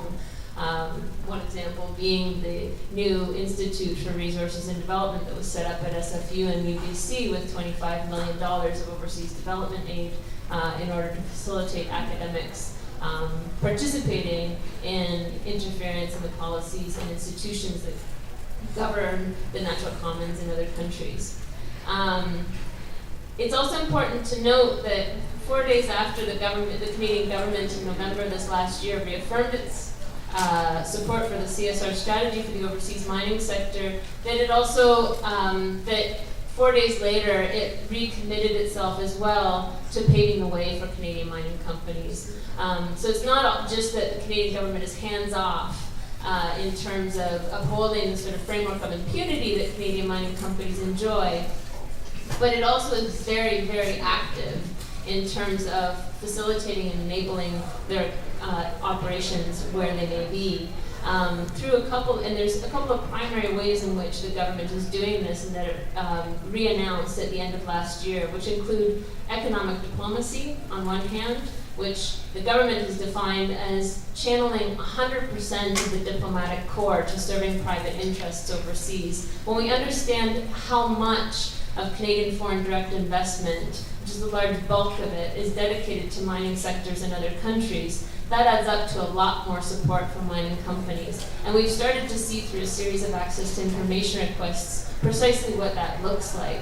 Quite a notorious case of the Canadian Embassy in Mexico holding the hand of a small Calgary-based operation called Blackfire Exploration through the before until following the closure of a small Vere open pit mine that operated for 2 years in the community of Chico, Chiapas. And we saw the embassy helping the company to get permits, to lean on the government of Chiapas to permit the company when it didn't have strong community support. We saw the embassy monitoring the growing protests and opposition to that mine, and then to ignore the complaints that were brought directly to the embassy by activists Mariano Abarca and others from Chiapas, who came telling them of serious environmental and social harms, but also that there was armed workers at the mine that were threatening their lives and intimidating those who were opposed to the mine. And then the embassy stepped back and ignored when 1,400 letters. Mariano was arrested off the street several weeks after he complained to the Canadian Embassy, and 1,400 letters were sent to the embassy demanding protection for that man's life. And the Canadian Embassy did everything it could, instead of calling for the Mexican authorities to protect him, they did everything they could to ensure the continuation of the company's operation. And several months later, Mariano was murdered. And still even then, the Canadian Embassy didn't back off its support for the company. It did back off, pressing for a full and complete investigation into the murder, but continued to advise the company on how it could utilize NAFTA to sue the government of Chiapas for having then shuttered the mine on environmental grounds. We see those sorts of examples over and over again. That's how the Canadian government is facilitating and enabling, holding the hand of Canadian mining companies around the world. It's also doing so through its very aggressive promotion of the free trade agenda and pacting investment protection agreements with other countries that enable corporations to sue governments when they make decisions that they don't like. Right now, we're waiting for a decision on a case that's being heard in Washington. Oceana Gold is suing the government of El Salvador for $301 million for not having granted it a permit to put a gold mine into operation that it never actually followed the rules to get in the first place. It thought, however, that through its lobbying tactics that would be enough to get the permits to put that mine into operation. When civil community organizing and national opposition to mining in that country led to a moratorium being put in place on all mining in that country because of the threats to water supplies that all Salvadorans depend on, the company then turned around and sued for $301 million. That's the way that companies use and abuse the supranational system that's been put in place through now thousands of investor protection and free trade agreements around the world that really serve to ensure that corporate interests stick while communities don't have mechanisms to have their rights be respected. But I want to sort of then mention that there are some efforts being made to try to hold corporate Canadian mining companies to account and to provide just a couple of quick updates. That there are now 5 lawsuits against Canadian mining companies here in Canada, 2 that were filed in this last year. So you'll hear more, because Angelica Choc is here, so she'll be talking about the 3 lawsuits that are proceeding in Ontario courts against Hedges Minerals for violent crimes in connection with that company's operations in eastern Guatemala. But I want to mention that there's also now 2 lawsuits here in British Columbia courts for the first time. One against Tahoe Resources for shooting against peaceful protesters outside of that company's mine site in southeastern Guatemala. The 7 men who were wounded in that shooting attack have brought a suit against the company for negligence and battery. This is a spin-off firm from Goldcorp, very closely related to Goldcorp. And now there's also another lawsuit against Nevsun for use of forced slave labor at their Eritrean operation. So we're hopeful that these will provide a modicum a modicum. And it's important to note that while they may help us get at those pointed crimes that have taken place in connection with those mining operations overseas, they don't address the breadth of the struggle that those people are working on and resisting. I mean, around Tahoe's project alone, the people there are opposed to that company's operation. The lawsuit's not going to get at that. It's not going to get at the fact that that company continues to operate its silver mine in southeastern Guatemala now, despite tens of thousands of people having voted against its operation, and that is now militarized in order to enable it to proceed.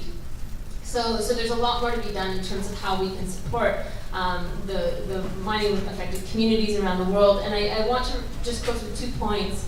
One is how much resistance is building against this model of mining, and how much communities are starting to organize at ever earlier stages, recognizing that because corporations are operating in this state of impunity, because they're operating with so much economic and political support behind them, that it is crucial for communities to map out where mining concessions have been granted and to start to organize and to take decisions before there's substantial investment on their lands and territories. And so what we're seeing is a growing number of communities that are declaring themselves territories free of mining. We can talk about dozens of communities in different states in Mexico, over 80 communities in Guatemala that have voted against mining on their lands and communities, several in El Salvador as well, who are starting to take similar stands, over 10 in Honduras that are also organizing this thing, despite being the most violent country in Latin America now to be organizing, et cetera, et cetera.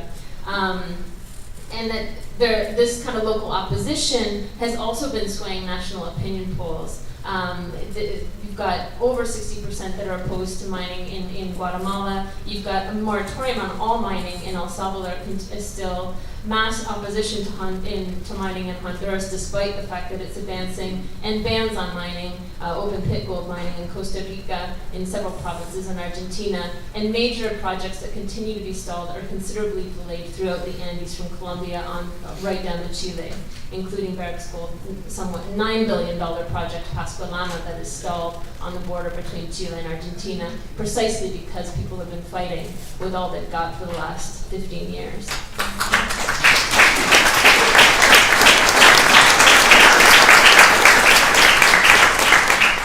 And I just want to close recalling what the Grand Chief was talking about in terms of how Bill C-51 is really targeting those brave communities and brave organizations that are standing up against the extractivist model here in Canada, which I think is very much the case. To also comment on the growing trend of criminalization and militarization and threats throughout the Americas against people who are defending their land and their lives against this mining model. We have been seeing how, and what I think understanding criminalization too is an entire process, processes of stigmatization that start to demonize communities as terrorists, as a threat to the national interest, using law or notions of law, not necessarily always the application of law, to criminalize them, leading to real burdens on individuals, their families, and whole processes, to put them through punishing, draining, and stressful legal processes, to create fear and terror, so that they don't stand up for what they believe in and what they value. And that this is also leading to targeted assassinations and justifying serious use of police violence against communities. I've already mentioned that Tahoe's resources mine operation in southeastern Guatemala is now militarized. There's the National Security Commission has imposed an intelligence operation that was basically installed with the company's assistance in the area around the company's mine. That's just an example of the kind of criminalization, militarization seen at many, many sites in that country where communities are opposing mining projects, hydroelectric projects, oil projects. Similar processes that are taking place in Mexico. We've got also in countries in the Andes where the Peruvian police have now just recently been granted a license to kill, where there's been a passage of a law where members of the armed forces and the national police are now exempt from criminal responsibility if they cause injury or death, including through the use of guns or other weapons while on duty. And we've seen up to, just under the recent administration in Peru, 40 people have been killed, over 900 wounded, and 400 who are facing legal persecution under accusations that company staff or public prosecutors have made, including for rebellion, terrorism, and violence, amongst other charges. We're seeing those kinds of charges also applied to people who are fighting for their lands, for their water supplies. In Ecuador, there was a community president who was jailed for 8 months this last year, and although he was recently released, he was still sentenced with terrorism and rebellion, a sentence that will seriously preclude his freedom and well-being in the coming period, and that is a way of not just affecting him in the struggle in northern Ecuador that's been going on for 20 years, but really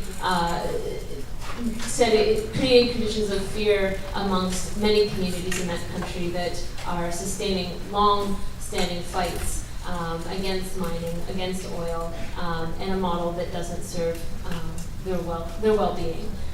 So I just to sort of end saying that I think what we're seeing is an increasingly different context. It's not just here at home, it's throughout the region, and that it obliges us to network better, to work better together, to make the links across these issues, and to be very careful, and to be very considerate, and to be very, very persistent in how we do it, to see how we can really build stronger solidarity in connection with the people who are really putting their lives on the line today.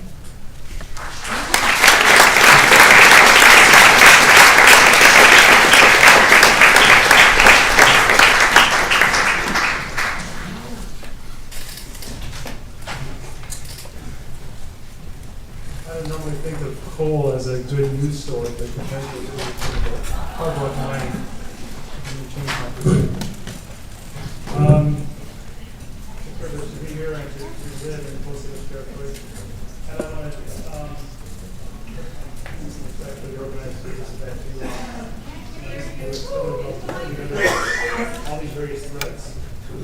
putting together all these various threads in a way that some of us don't. I don't in my daily plant work.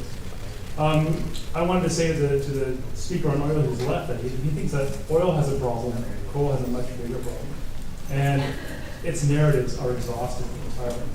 So just by way of introduction, Canada is the 6th largest producer of metallurgical coal in the world, and it's the 7th largest exporter of coal overall. And a lot of issues that were discussed with oil are really the same for coal as well. The sense of its importance to the economy is exaggerated in terms of jobs and in terms of rents that are obtained. Meaningful input to assessment processes is often lacking in coal development projects. It's largely right now an export story. And the one editor says that there's a lot of U.S. coal being exported from Canada as well. So I'm going to give a quick overview today of the state of coal in Western North America. That's the area that I know about. From mines briefly down to exports and where I think the key work is. But first I want to give a quick overview of the basics because it's often forgotten since we talked about with LNG. Historically, today in the present day, coal is the largest source of greenhouse gas emissions in the atmosphere. Coal is climate change. It's got us where we are today. And in terms of where we're going, this is fossil fuel reserves expressed in terms of their potential emissions. There's enough coal left in the ground to take us beyond the point of any livable society. As James Hansen says, if all the coal is burned, it's game over. So really, we need to keep that genie in the bottle, because once the mines are built, once the ports are built, the pressure to export that coal will be relentless. Before I go on, I want to talk briefly about this distinction between metallurgical and thermal coal. It's actually quite a big deal in BC. The first thing to know is that it's all just coal. It's just changes on the spectrum based on its properties in terms of hardness and volatility and heat content. But a few key points. Metallurgical coal is used in steel making, although not for recycled steel, just for new steel. It's essential in that process. Thermal coal is used in power production. Both kinds of coal produce the same amount of climate change pollution when they're used for their purpose. Most of the coal mined in BC is metallurgical coal, almost virtually all that coal, and it's all exported. We don't have any steel mills here in BC. Some Eastern Canada, mostly Asia. There's also a lot of US thermal coal exported from BC. A lot of people don't realize that. And there's a little bit, when times are good, of Alberta thermal coal exported here. So if I was going to give this talk, even 2 or 3 years ago, it would have been much different. At that time, there were at least 18 new coal mines proposed in BC. Every single existing coal port was proposing massive expansion. The plans were an entirely brand new coal port. I'm not going to go into detail on all those proposals, but if you're curious about this stuff in terms of the mines and the proposals and the state of play, the BC government has had a very good summary report every year you can check into. So, and that's the title of it. It comes out every year. The other place to look is on the province's Project Information Center website, which was every project that is in the environmental review application stage. But on to sort of the state of play right now. So currently BC exports about 48 million tons of coal, 50 million tons a year. You can really sort of say that's a 2-to-1 ratio. That means 96 to 100 million tons of greenhouse gas emissions. So if all of those proposed coal port expansions have gone ahead and they were all being used to capacity, in north in Ridley, right over here in Vancouver at Neptune, the new port proposed in Surrey, pressure terminals, that would have nearly doubled our coal exports, producing about 170 million tons a year of carbon exports. So just by way of comparison, the whole Northern Gateway pipeline is only about 100 million tons of carbon pollution. The Kinder Morgan expansion, 112. We already export, in terms of coal, that much climate pollution right now, and we would nearly double that amount. So it's a huge problem. It's largely after later. But if we move now on to today, it's actually a much different world. Several of those port expansion plans have been put on hold. Existing coal mines have closed. Right now, there's not a single coal mine operating in northeastern BC. In the Tumbler Ridge area, there are no coal mines operating. Many of the plans for new coal mines have been shelved. Any coal mine that has been approved in the past few years, and there aren't many, was either shut down already or never opened. And a similar story has unfolded in the Pacific Northwest of the U.S., where just a few years ago there were plans for 6 new coal ports and hundreds of millions of tons of coal exports for the year, 100 million tons or so. 4 of those coal port plans have been withdrawn completely; they just are no longer viable. A 5th has had an application for a key permit rejected, and the last and largest in Bellingham, the Cherry Point terminal, faces increasing opposition, including from the Lummi Nation. This is a great photo because this is a ceremony the Lummi did last year where they burned a symbolic check from the proponent that they had stamped non-negotiable. They're deeply concerned about the impact that that proposal would have on their fisheries, their offshore fisheries. So there's really 2 key reasons why the state of coal has changed in the past few years. And the first, obviously, is public and First Nations opposition becoming more and more organized in the States, also here in BC. The second is this complete collapse in the price of coal globally because of the oversupply of coal and drops in demands. And these 2 forces have worked hand in hand as organized opposition has delayed all these projects, whether they're mines or ports. The markets have changed so much that those projects are no longer viable, so they're being set aside. But the key question that everyone has is, are these changes permanent or are they just cyclical? Well, you're going to go back into another period of increased demand for coal. And the answer to that question lies in China. We've all seen these photos. And my guess is that the demand for thermal coal, at least, is not going to increase because the Chinese government knows that it cannot afford the kind of social unrest that's coming out of this horrible quality of life right now. China has a growing middle class, and like anywhere, people are becoming more vocal about not wanting to stand for this kind of stuff. You may have heard about this recent documentary in China, Under the Dome. It's sort of the inconvenient truth of smog for China. It's a viral sensation. When it first came out, this was supported and endorsed by the government. But after, I understand, in the first weekend, over 150 million people watched this thing online, the government banned it. They're extremely, extremely sensitive to their social contract right now and the issues of things like this. So we know that right now, every week, there's more news out of China coal production declining, imports of coal declining, the impact that that's going to have on global coal markets and exporters, largely North American, and China's amazing investments in renewables. So all of those factors together are huge, and this is one issue where, in some cases, in some ways, we're looking to another country to do the right thing to save us. But it's not just China that sees this as an issue. I know not everyone here is enamored of market framing, but I think this is very interesting. This is a graph or a figure showing market capitalization of the biggest coal companies in the U.S. With the sort of teal color being 2011 and the brown color being now. And you can see the trend that all of these companies are shrinking. They're becoming, in some cases, worthless and going into bankruptcy. Because, to me, this is reassuring. It shows that not everyone is insane, and that we're not all living in a house of mirrors, and that people realize that we're dealing with issues of stranded assets and a carbon bubble, and coal doesn't make any sense anymore.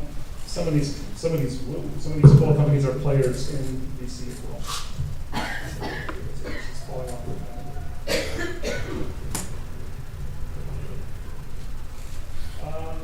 But even if you don't agree with those sort of market framings,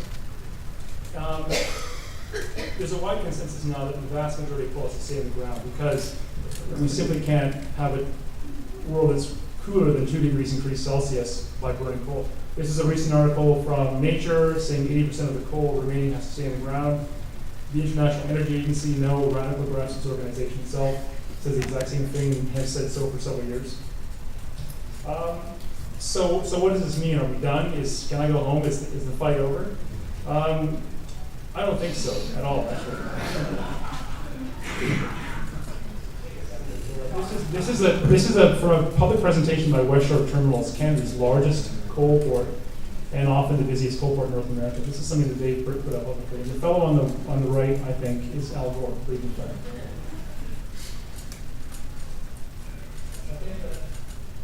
Coal companies, whether they stubbornly believe that the future is at some point going to be like the past, or whether they realize it won't, and they're desperate to export as much of their product as they can before the doors close forever, they're not going to go away. And this kind of presentation reminds me of that quote from Upton Sinclair. I know the language is out of date, but it's still good. It's difficult to get a man to understand something when his salary depends on him not understanding it. And that's where we're at with the coal industry. Much of the world realizes that coal is never is dead, is exhausted, but the coal industry either doesn't or doesn't want to accept it.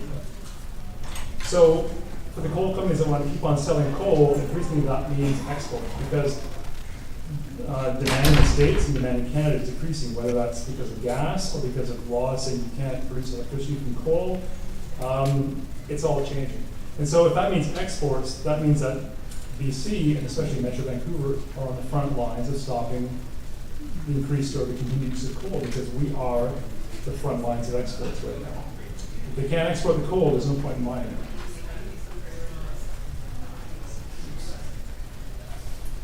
So I want to back up here for a second and talk about this metallurgical versus thermal coal thing, because it's a big issue. If you're from BC, you know that this is a big deal in BC. And for a while, when we started fighting coal, especially U.S. coal exports, the coal industry here is trying to talk about the whole thing as one big whole, one big happy family. We're all about coal. They've now started to distinguish themselves. Well, we're not like that coal. We're not that dirty U.S. coal. We're BC coal, and it's good and clean coal. And you build windmills with it in buses, and don't you build windmills and buses? And on. So it's worth talking about the two things to see how it falls out. I'm not suggesting you choose one or another as a target, but there are issues with both. Metallurgical coal is the backbone of several BC communities in these communities. It's used to be the case in northeastern BC as well, but those mines have shuttered now, as we know. Metallurgical coal in BC right now, for all intents and purposes, means Teck coal. Teck is a Vancouver-based company. They're big. They're a big presence here in the city. They're a big presence in the communities. They're a huge contributor to the Liberal Party in BC as well. Metallurgical coal also means unionized jobs in those communities and communities. It means the steel workers, and the steel workers are a huge supporter of the NDP. Metallurgical coal comes with problems, whether they're accidents spilling coal into our waterways or releasing coal dust and diesel exhaust into our communities. And by the way, it's interesting how all the railways from the coal fields to the coast pass through every First Nations community en route through the Fraser Valley and Fraser Canyon.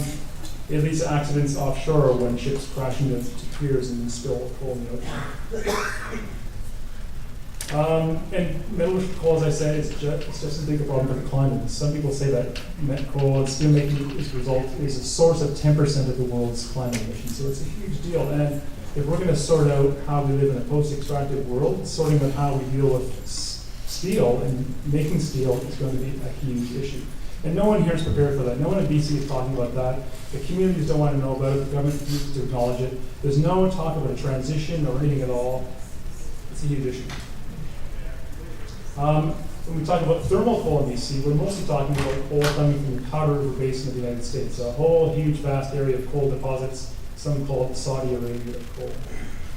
Most of the coal mines in the Powder River Basin are non-unionized. Thermal coal has all the same problems that I described for metallurgical coal, with one big difference. Whereas right now there's no alternative to using coal, met coal, to make more steel. There are lots of ways to make power without using coal, without make electricity. So I'm not going to talk more about tech coal and their role as corporate citizen. There are lots of things that they can be doing differently, including engaging in this discussion we're having right now. They choose to stay out of it. They may be choosing to disengage from the U.S. coal producers, and that's a good thing. So what do we do about this stuff? What are the ways we move forward? I want to talk first about mining, but only very briefly. In part because there's other people in this room and at this conference who know a lot more about mining than I do, and I defer to them on that stuff. But I will just say that when it comes to fighting mining projects, really we're looking to First Nations to take that work on, and other frontline communities, because they are really dealing with these issues on the ground. There's several good examples of First Nations who've taken on coal mining companies in BC. The most obvious, or the most well-known, I guess, is the Tahltan Nation's fight against coal mines in the Sacred Headwaters, our coast coal mine, Fortune Minerals. In the post-Lakota decision landscape, I think First Nations, hold the key, and if they choose to, they're the ones who can stop these projects. It's also important to highlight the work that's been done by other frontline communities, like the folks living in the Comox Valley on Vancouver Island, who've really fought the Rueben coal mine to a standstill. And without their organization and their work, that mine would be approved by now. So how do we deal with this issue of stopping the export of U.S. thermal coal, which is the big other issue we're facing out of BC, out of Metro Vancouver, really? This is in some ways a very clean fight. Foreign companies, non-unionized mines, all the risks, none of the benefits, with some very large, very powerful vested interests lined up against us. I just want to give you a quick overview of who we're dealing with in this case. So right now, Washbrook Terminals, with the Al Fire breaking photo, the largest coal port in Canada, owned by one of Canada's richest people, exports coal delivered by the BNSF Railway from the Powder River Basin in the U.S., owned by one of the richest human beings in the whole planet. One of the biggest players in the Powder River Basin, Cloud Peak, exports out of West Shore. They're also investing a lot of money in a brand new coal port at Fraser Surrey Docks in Surrey, which is actually owned by a huge Australian conglomerate called Macquarie. So there's a powerful interest with a real interest in vested interest in the status quo. They're not going to go away. So this is an equally big fight, and we're up against a lot. I want to just briefly zero in on this Fraser Surrey Docks project to give you a sense of some other aspects of what we're dealing with. So Fraser Surrey Docks, so I should say last year, the Ottawa Controlled Port Authority here okayed a plan to export 4 million tons a year of U.S. thermal coal delivered by rail through our communities of Semiahmoo and White Rock and Crescent Beach to the Fraser Surrey Docks, where the coal will be loaded on open barges the length of a football field, shipped down the richest salmon river in the world up the windy Strait of Georgia to Tsleil Island to be exported to Asia. We know there's already a small coal terminal in Tsleil. We know that they're already contaminating the beach with coal because we've gone there and looked, there's coal on the ground. It's a crazy plan involving multiple stages of handling coal, and it's going to increase coal exports from Tsleil tenfold. It makes no sense unless you're a desperate coal producer knowing that the doors are closing on you. So So we've gone to the province and we've said to them, you know, we've called on them to show some more leadership on this issue, given that they say they want to export LNG in part to reduce the use of thermal coal. Here's a plan to export U.S. thermal coal from BC. Can you stop it? They ignored us. We told them that there is coal on the beach right now in Tsleil in violation of their existing permits. They said, you're wrong, there's no coal there. The NDP as well has been totally silent on this issue. So I could go on and talk about, you know, how the federal government has responded to these concerns, how we fared in court taking these concerns on. But I'll stop here because the point I'm trying to make is that though coal markets may be in decline, the institutional support for coal exports is not. And whether that's just inertia on the part of governments or it's stubbornness and you know, their own attachment to the status quo, I'm not sure. But we're facing continual fight from the government as well. And I will stop there. Thank you.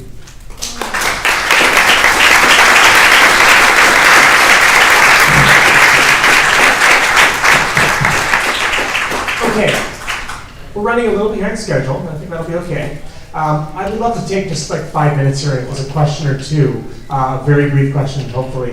There's a microphone right here that can be used. Then we'll just take like a 5-minute, you need clock, where most have it at 7:30, so it might start closer to 8 o'clock tonight. So we're sliding backwards a little bit, but we'll be okay. So if there are a few very short questions, we'd love to take those right now at the microphone here.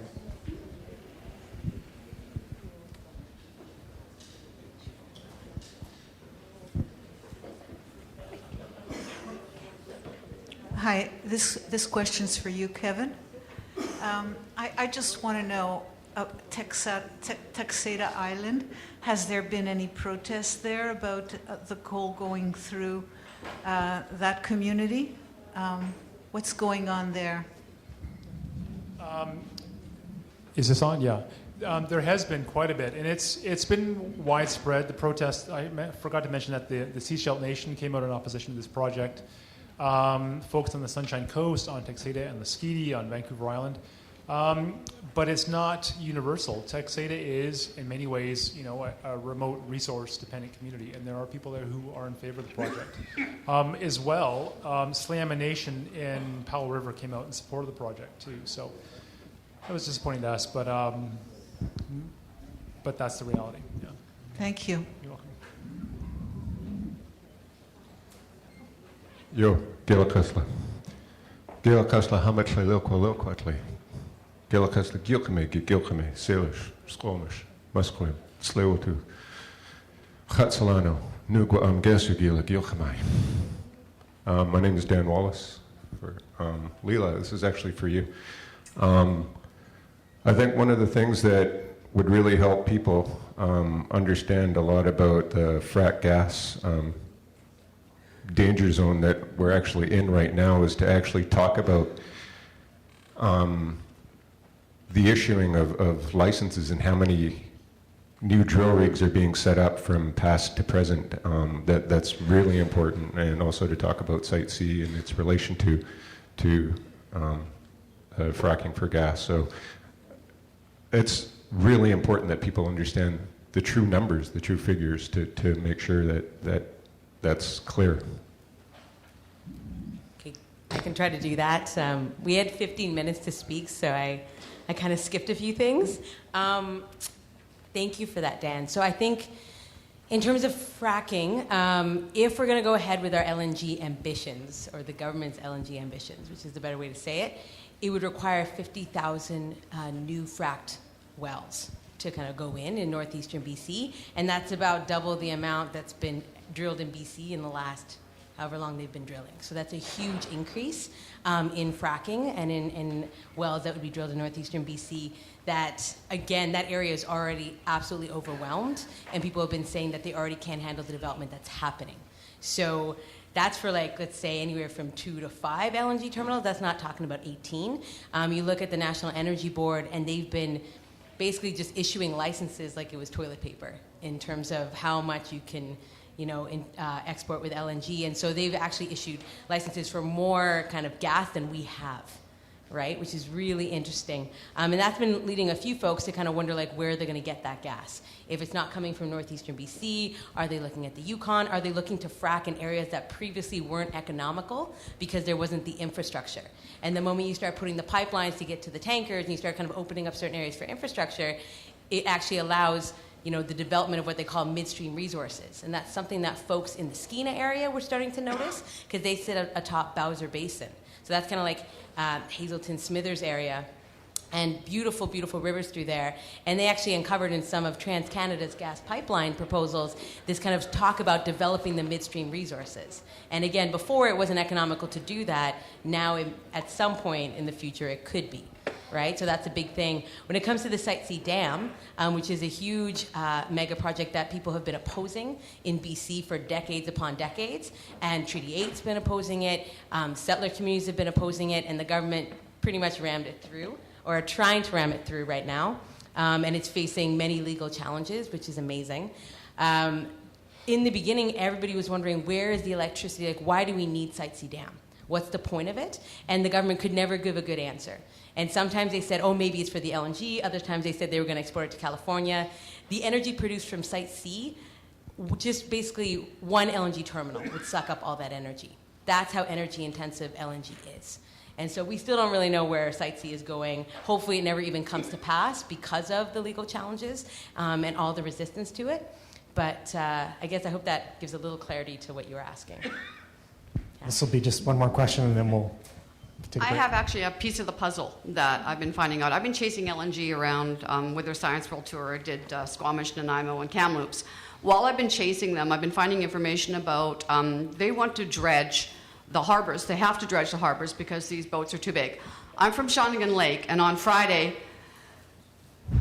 we lost our appeal, and the Liberal government has approved a toxic dump above my watershed of 8,000 people to dump 5 million tons of contaminated soil. They just call it salt water. We've already got 40,000 tons sitting on a tarp that's leaching into our feeder creek right now. And as of Friday, they are allowed to start dumping anytime. They say they'll be ready to start dumping in 90 days. Coincidentally, that will be my birthday. I'm coming here because I'm actually coming to bring more information and also to get help, because we need to stop that. Because if we can stop them from dredging the harbors, they can't get the freaking tankers in. So if we can stop the freaking tankers from getting in, let's do it. And my community needs help, because Christy Clark is prepared to turn Vancouver Island into a toxic dump. And if this happens in my watershed, it sets precedent, and it'll be ready for anybody else's watershed in BC. There's only 2 protected watersheds left, and that's Vancouver and Victoria's. And this dump is 4.5 kilometers downhill from uphill from Victoria's watershed. So their watershed is at risk too. So I just want to try and connect with as many people as I can to get in the way. Thanks. Thank you.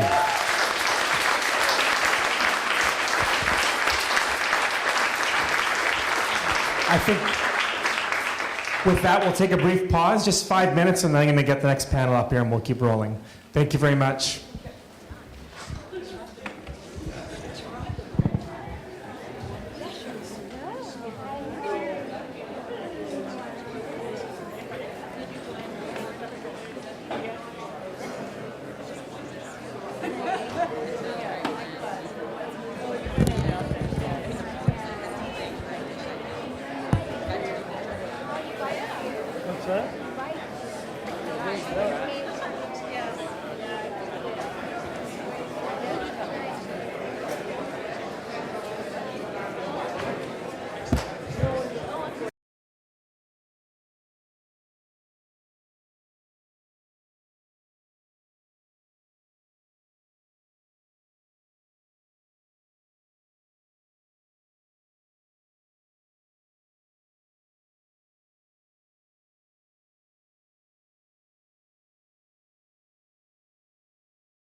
And if the economic changes that we see and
If people would like to take their seats, we're going to start in just a couple of minutes.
could have pulled this one up. Oh, there's lines out, yeah. So,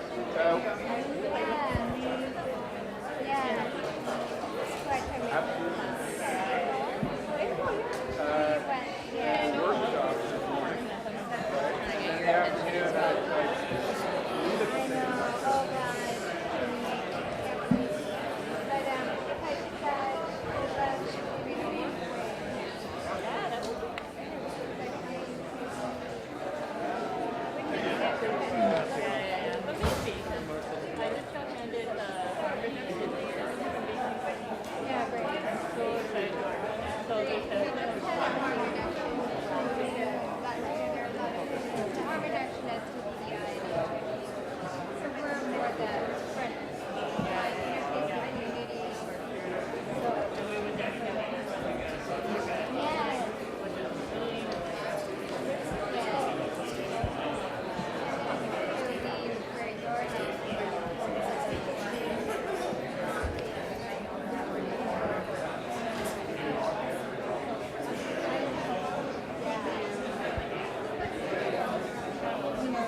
Okay, we are going to begin again.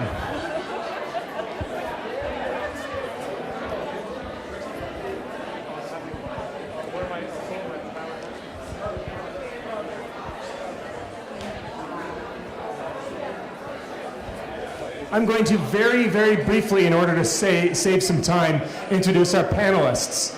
And they're going to speak from the podium end this way across the table. All right, so our first speaker will be Chandu Claver. You have met most of these people earlier in the day, which is wonderful. Chandu was born in the small town of Tabuk in the mountainous Cordillera region of the Philippines, near a large copper mine, which at various times was partially owned by Canadian interests, and he is currently living in Victoria on Vancouver Island. Next to Chandu is Patrick Ochieng, a Kenya-based scholar activist who has studied land and agrarian studies from the University of Western Cape. And he's the founding director of Ujamaa Center, a social justice non-governmental organization. I'm doing the abbreviated versions of these. You can find more online. Our next speaker is Behn, right here in the middle.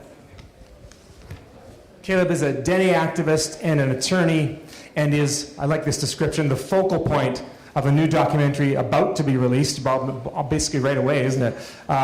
Called Fractured Land, which is looking at LNG fracking, so LFG we should say, in the north of Canada. Next is Angelica Choc. Angelica is a Mayan Kekchi activist. I've lost her in my papers here. That's as much as I've remembered. Here we go.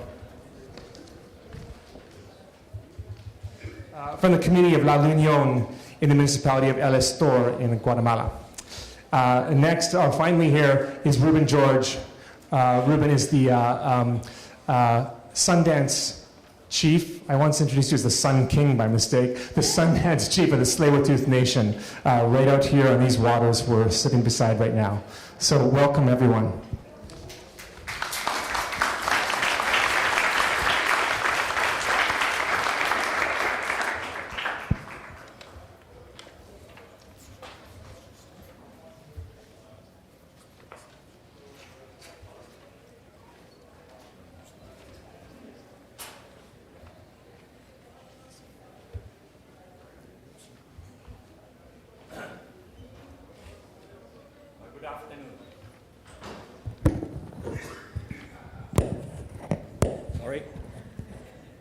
Too short.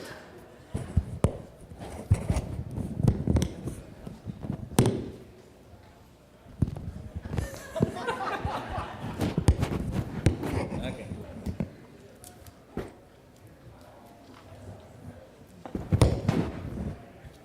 Good afternoon. I'm Chandu, Claver, a practicing physician in the Philippines who was forced to move to Canada as a political refugee. I belong to one of the indigenous tribes in the mountain regions of the northern Philippines called the Igorots.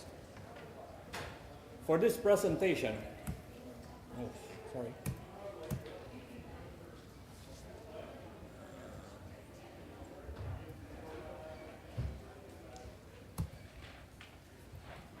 For this presentation, I shall be using this outline: background on the Philippines, impact on extraction, resistance against extraction, and global solidarity. The Philippines is one of the small countries located in the southeastern region of the Asian continent. It is an archipelago of more than 7,000 islands, occupying a land area equivalent to only 2/3 of that of British Columbia. In these islands, however, reside around 95 million souls. It remains as a semi-colonial and semi-feudal structure with an economy mainly based on agriculture and fishing, using for the most part relatively backward methods. It is a republic that has been continually ruled for the last 69 years by an elite core of 150 wealthy families, lording it over the millions of impoverished masses living in extreme and widespread poverty. The ruling elite has managed to maintain its political stranglehold through the continued support of the government and instrumentalities of the United States of America. Though the majority of the population is poor, the Philippines, however, is a country very rich in natural resources. It contains a very significant portion of the world's reserves for precious as well as industrial metals. This mineral potential has attracted extractive industry corporations from all over the world. Their collusion with the elite-controlled Philippine government resulted in the drafting and passing into law of the Philippine Mining Act of 1995. In summary, the Philippine Mining Act of 1995 actually opens up the whole Philippine mining industry to the fullest level of control by investing foreign companies. The Mining Act and its implementation fosters the free and unimpeded flow of raw materials from an underdeveloped country like the Philippines to the more developed first world countries. This is in exchange for a paltry sum coming from royalties and taxes that more often than not finds its way into the pockets of the ruling elite. At present, there are a number of Canadian mining companies located all over the Philippines. We believe that there could be more because of the common practice of changing company names and using proxies and fronts. As you can see, the very rich deposits are spread all over the whole archipelago, and each of those small squares represents a mining claim by a mining corporation. Most of those mineral-rich areas you saw on that last slide can be found in more hilly and mountainous areas of the Philippine Islands. These mountain areas happen to be the areas inhabited by indigenous peoples of the Philippines. These indigenous tribes, which are very distinct from each other in language and culture, have been tending to these mountain agricultural and hunting areas for many generations and consider these areas their ancestral land and domain. So we talked of impact. The range of large-scale extractive industries in the Philippines include mining, hydroelectric dams, logging, and offshore drilling for oil. Especially for land-based mining operations, the conduct of large-scale mining methods are considered by indigenous peoples as totally unacceptable. To the indigenous peoples, it is not just an issue of having green environment or a nice clean surrounding. It involves the more serious matter of life. The worldview of indigenous peoples takes everything in this earth as integral to life itself. The waters, the sky, the land, the minerals, the trees, the animals, and the people on the surface of the earth all interact to maintain life. These components cannot be taken separate from each other. They are all part of one. Without one, life is threatened. The existing corporate and state thinking, however, is diametrically opposite. The different parts are dealt with separately, many times without regard of the others. Mining companies focus on the minerals in the ground and do not bother too much about the effect on the water and the people. Experience has shown us that mining firms only pay attention to the trees, the water, and the people only for as long as it ensures their continued profitable operation. The mining companies trample our sacred grounds. This is Mount Kapkapo, which was being mined out by Vancouver-based company Olympus Pacific. They lied to us when they said that their mining operations would bring development. These huts and this dilapidated school have remained unchanged through many years of operation of foreign-owned mines located nearby. The companies lied to us when they said that their tailings dams were indestructible. Many dam failures have resulted in fish kills and the destruction of whole river systems. Canadian Placer Dome and Barrick Gold still have to answer to the massive pollution in the island of Mindoro, which resulted in the total abandonment of a score of villages. Acute health problems ranging from skin, gastrointestinal, respiratory conditions are a frequent occurrence in the communities around the mines. More debilitating diseases such as heavy metal poisoning, congenital and vascular diseases leading to amputations and death have been documented in the Mindoro area operated on by Placer Dome.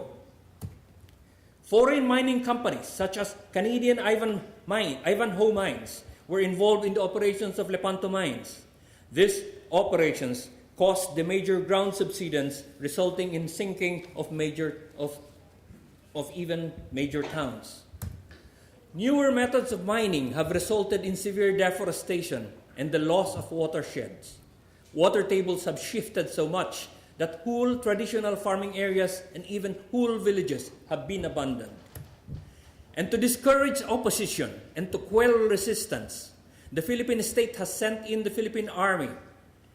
Brutal militarization, low-intensity terror tactics, population control, and even assassinations have become common occurrences in the tribal areas.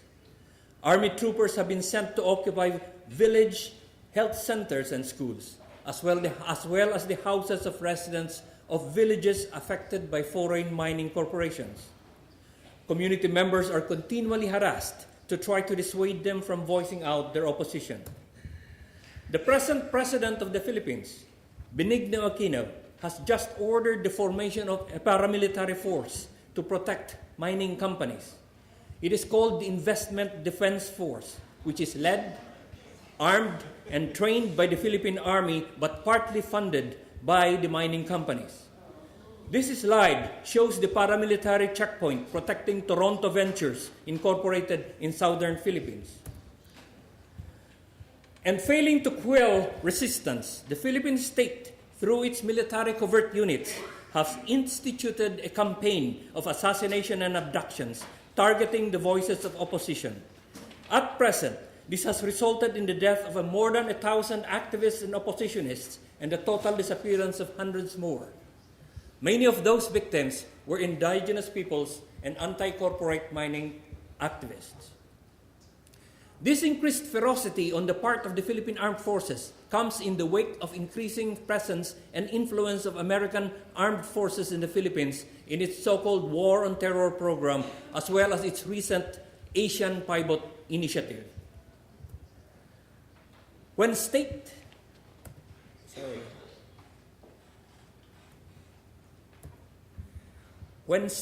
and corporate entities tell us that we have to sacrifice for the so-called good of the majority, they are literally telling us that our death as a people would be beneficial to mainstream society. That is why we resist. Sorry. I keep making mistakes here. It is important to note that the reason why indigenous peoples of the Philippines resist is not only due to the havoc wrought by mining companies. We also suffer from discrimination, denial of basic services, bastardization of our culture, and other forms of what we call developmental aggression. All of this constitute what we term as national oppression, the reason for our struggle. One group that has continually resisted is the Cordillera People's Alliance, in which I am a part of. It is an alliance of 156 grassroots organizations and tribal groups that have banded together for the defense of the ancestral land and resources, as well as to fight for the right for self-determination as a people.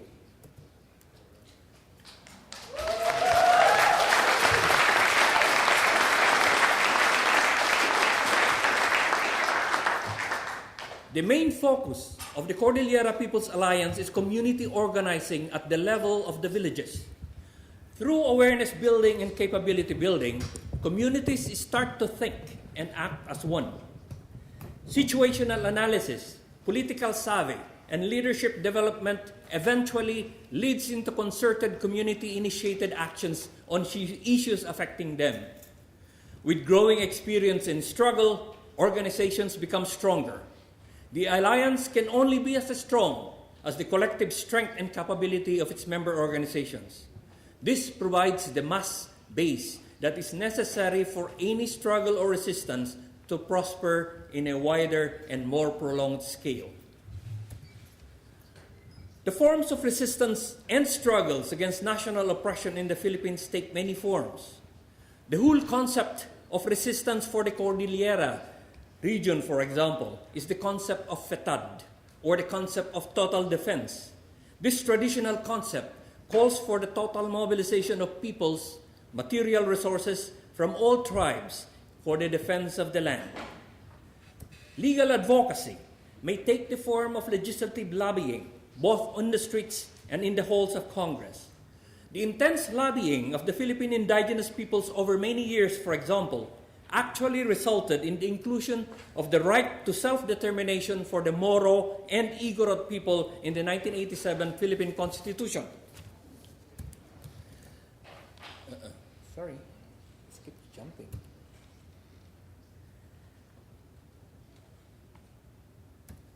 And of course, lobbying cannot end with these victories, because a state will try everything it can to take away with one hand what it gives you with the other. It creates loopholes in implementing laws or flawed guidelines, or even creates agencies that render inoperative the correct interpretation of even positive laws for indigenous people's rights. The bottom line is that the Philippine state is inherently resistant to any change in the status quo, and so continuous and sustained legal and other actions have to be implemented. Legal advocacy may be done through pickets, such as these victims of the Placer Dome disaster traveling all the way to the center of government in Manila to present their demands and submit signed petitions. Leafleting, small mobilizations, marches, street cultural shows, flash mobilizations, lightning strikes, tableaus, spray painting, postering, all these are forms of legal advocacy we could utilize. And then, there are the large mass mobilizations simultaneously involving different regions in the country and occurring on agreed-upon red letter days. Such nationwide mobilizations are coordinated through indigenous peoples' networks formed in the national, the regional, and the local provincial levels. Traditional courts have been convened to pass judgment on grievance brought up by the community members against mining companies in their area. Likewise, people's petitions to court systems as well as to local legislative bodies have resulted in some positive gains in some areas through localized mining moratorium areas. One of the legal advocacy venues we use extensively is alliance building. One example is our tactical alliance with the Catholic Bishops' Conference, a powerful body in a country where 90% are Catholic. The nature of the alliance is tactical because they do not agree with everything we are fighting for. We, however, could unite on the issue of large-scale corporate mining, and so we can together jointly push for the adoption of the Alternative Minerals Management Bill in Congress. The object of electoral struggle, on the other hand, is to position staunch advocates inside the halls of Congress. At present, the few advocates that we have been able to put into Congress have ably used their positions to project our stance on different issues, including mining. Through the many decades of struggles, a growing number of people have given up on legal advocacy and electoral struggle and have opted to join and engage in armed struggle. The New People's Army is a homegrown armed force which has been steadily pursuing its revolutionary agenda for more than 40 years. It has been reported to be active in almost all of the provinces in the Philippines. The Moro Islamic Liberation Front, on the other hand, is based on the island of Mindanao. And especially with the increasing militarization and the assassination of legal advocates, the push for people to take up arms has become stronger. In the field of mining, the New People's Army has conducted numerous attacks on notorious mining companies. On the positive side, they have caused the closure of some of the mines causing pollution. On the other hand, however, the Philippine president used their attacks as an excuse for forming the paramilitary investment defense force. Global solidarity. Since its formation in 1984, the Cordillera People's Alliance has recognized the importance of international linkages. For one, it has had a continuous exposure program for peoples from other countries to come and visit the indigenous peoples' areas in the Philippines. Such programs may last anywhere from 1 month to a year and usually entails full integration into a remote village. We do people-to-people linkages with other supportive groups in other countries. We give special We give special focus to people-to-people linkages with similarly oppressed indigenous peoples groups abroad. We join regional and international conferences and caucuses of indigenous peoples. And recognizing the direct link of our problems to global institutions and structures, we join international mobilizations against world bodies that have strived so hard to make our lives miserable. In the 1980s, the Cordillera People's Alliance joined up with indigenous peoples representatives of other countries to talk about indigenous peoples' issues in the United Nations. This group worked intensively over many years, later forming the UN Permanent Forum on Indigenous Peoples' Issues, which finally came up with the United Nations Declaration on the Rights of Indigenous Peoples. On a side note, Victoria Tauli Corpus, who was the IGROT representative of the UN to the UN initiatives, and who eventually became the chairperson of the UN Permanent Forum at the time that the declaration was finally approved, will be in Vancouver this April 1 and April 2. Some groups or individuals in this room might want to chat with her in her capacity as the present United Nations Special Rapporteur on the Rights of Indigenous Peoples. The Cordillera People's Alliance have official international spokespersons in different countries that do solidarity work in those countries. In these host countries, indigenous peoples of the Philippines, who are usually in the host country as workers, are likewise mobilized and organized to participate in solidarity activities with indigenous groups in the host country. We believe that our struggle in the Philippines is the same as the struggle of other indigenous peoples groups in any other land. We believe that we face the same enemies. The face of the mining company you have to contend with here is the same ugly face we have to deal with in my homeland. Indigenous groups are small in number and many times isolated from each other by distance and for cultural reasons. Corporations and states have used this fact to their maximum advantage to trample and oppress us. If we do not unite and band together, I believe that we as indigenous peoples shall die and fall on the wayside, one separate people at a time. Thank you.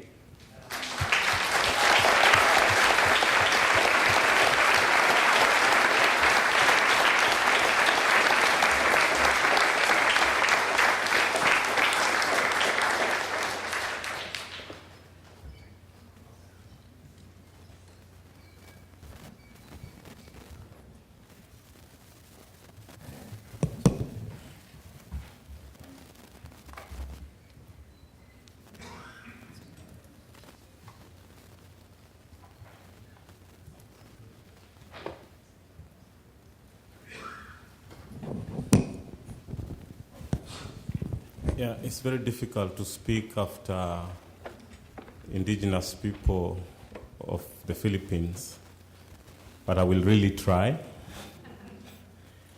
Of course, those of us in Africa get a lot of inspiration from Philippines. We know that it's one country that was able to remove a very insidious dictator, just through prayer. Of course, we know that they did a lot more, but the symbolism of prayer always gives us encouragement. Yeah, I was asked to just share, so I only have talking notes, and I don't want the talking notes to interfere with the sharing that we're going to have. And I decided to zero down on the very practicalities, the small things that happen to a community when extraction knocks on the door.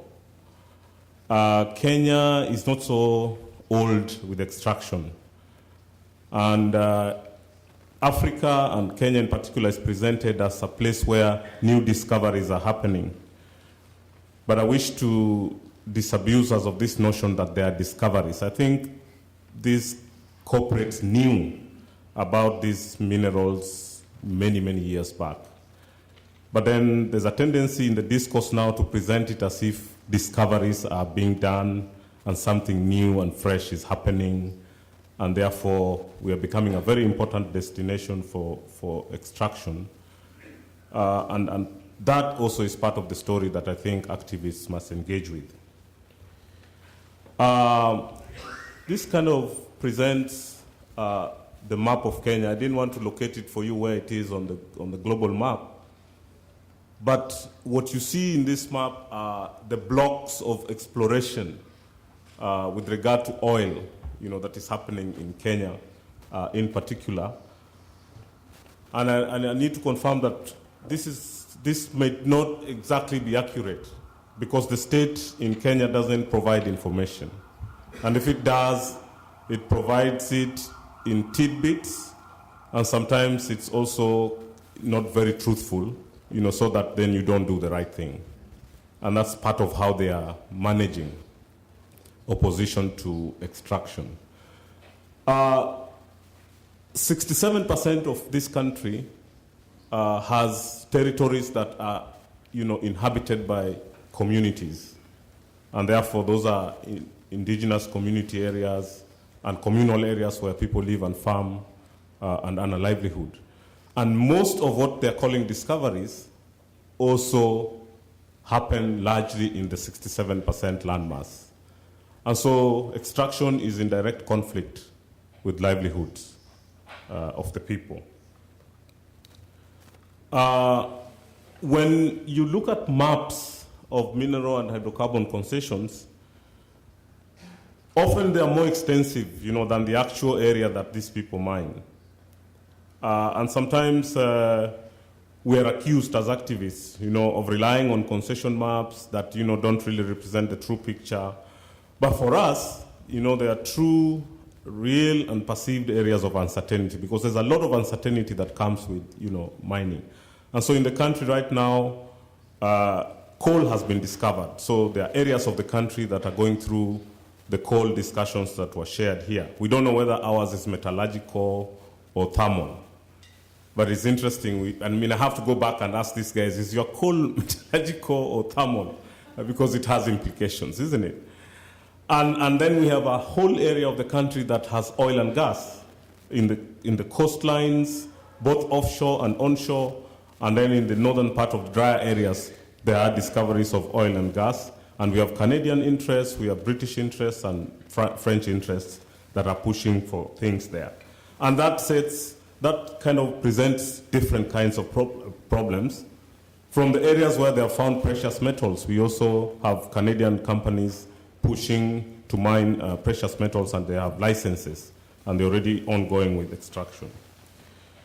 So, invariably in the country, communities know about concessions when companies come to look for surface rights. You're luckier here that you could probably have advanced information and you could start organizing yourself much earlier before the thing is so far off the radar. And for us, you get to know about the concession when the company wants surface rights and you're supposed to be displaced or taken to alternative settlements. And that sort of puts us in a disadvantage because by the time you want to organize yourself for the struggle, they've already gone so far. And the state has taken in, so much in terms of corruption money that the next thing you see are eviction gangs and, forceful evictions then take place after that. So in a sense, coming into this conference, then we begin to talk about what kind of information do we need, for organizing. Where can we get that information? Because we don't have freedom of information legislations that can help us compel the state to provide information. So Africa then moves into this from a very disadvantaged point because by the time you get to know what's going on, it's really late in the day. Some of these concessions were done 20, 15 years ago. People are only learning about them now. And that puts them in a very difficult situation in terms of what to do. This is a sacred forest in the coastal part of the country. And this is where precious metals have been found. And this entire forest will be shaved down and the landscape here will change completely. The company that is supposed to be doing this is called COTEC. It's a subsidiary of Pacific Wildcat, and I think Pacific Wildcat has origins here in Canada. Although COTEC also has a foot in South Africa, again, there is a sense in which you never really know who you're dealing with. Whether you're dealing with South Africa or you're dealing with Canada or you're dealing with somebody else. So that also is part of the difficulties, that you face in Africa when you're pushing issues around this. Now, when communities learn that minerals have been found underneath where they live, the one thing that we have experienced is our sense of future changes completely. And it depends on which side of the mining continuum you are. There will always be those who are pro-mining, and then there are those who are anti-mining. And as the struggle goes on, those who are pro-mining, some of them become anti-mining. Those who are anti-mining, some of them become, pro-mining, depending on how opportunities are shared, are doled out. This thing that somebody called CSR in the earlier panel. I mean, there's a way it is used to make sure that you're constantly fighting each other to the extent that then you lose the big picture. So this is our experience right now. In some of the struggles, we are actually fighting each other. What the lady earlier in the morning said, we fight over some coins, as the guys go for the big thing. And so at the exploration phase, when we think we could have done, the largest impact on these interests, we didn't know anything. So we get to know about it when they want to exploit, and that most of the time is very late in the day. And this is where then we'll need to link up to help each other in terms of what do we do when we can't find the right kind of information. Now, I just wanted to share with you what happened. I took this picture in Zimbabwe when I went to help communities there, that are impacted on by diamond mining. And we were looking at what diamond mining had done to a river in Zimbabwe. This is the sort of information we are sharing back home, that if we're not careful, if we don't do anything about these things, then this is the likely thing that's going to happen. This was in 2009.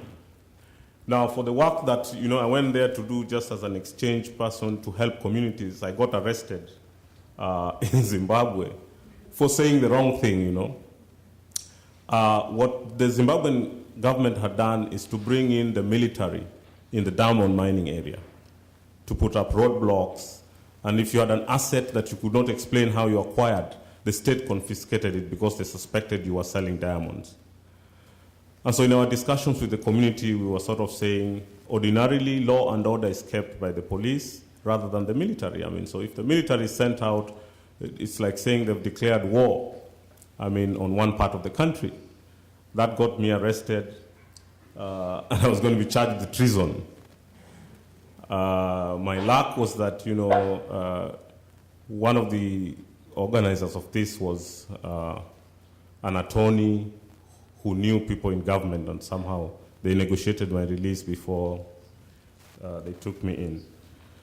So the other thing I wanted to share is what kind of impacts does resource extraction visit upon our communities? And in areas where I've worked in the country, the first thing that happens is people lose assets. And some of these assets could be livelihood assets like land, water and forest. And we have many places in the country where people have been pushed out of those assets. Then if you have some remaining land, then you have pressure on that remaining land. If you are doing agriculture, you will have to intensify on the little parcels that you have left. If you are grazing, then you will have to graze intensively in the areas that you have left, or migrate altogether.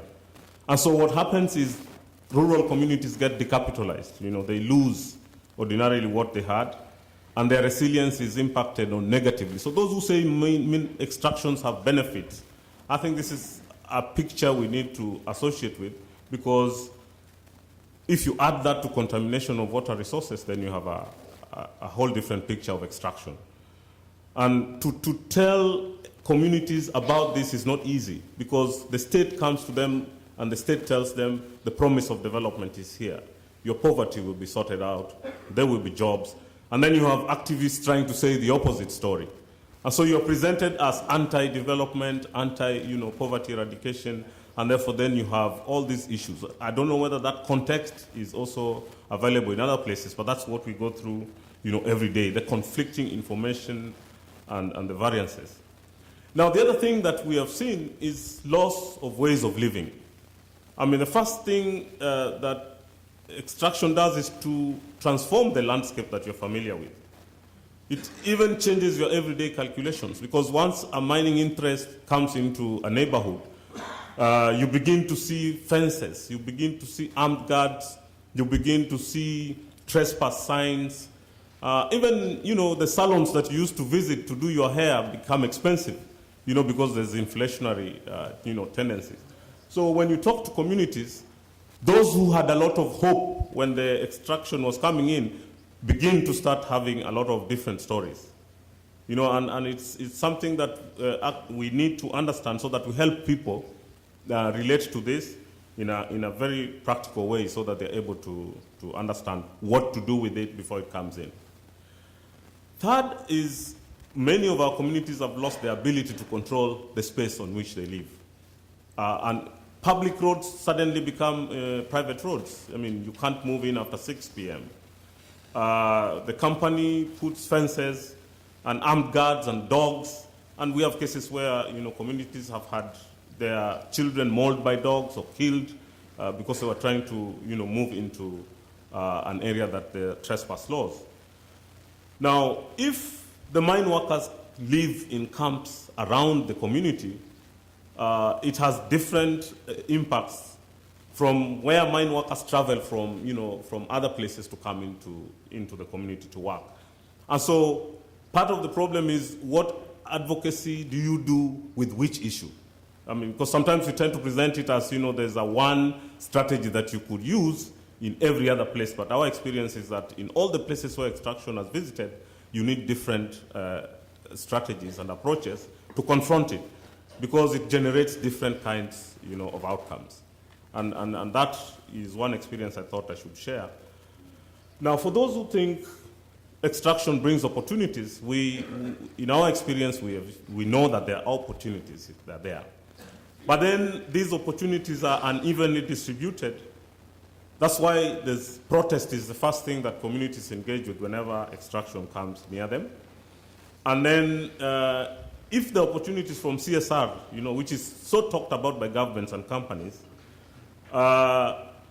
this CSR, in our case, is sometimes used in a very biased way. Sometimes when they see groups that are strong, they target it with CSR so that they can placate them, so they stop, doing their strong advocacy against companies. If there are groups that they think they can buy, they do programs for them so that they can buy them, and then they tone down on, their opposition to mining interests. And this is done, it would be interesting to study Canadian CSR, because Canadian CSR is not exactly help.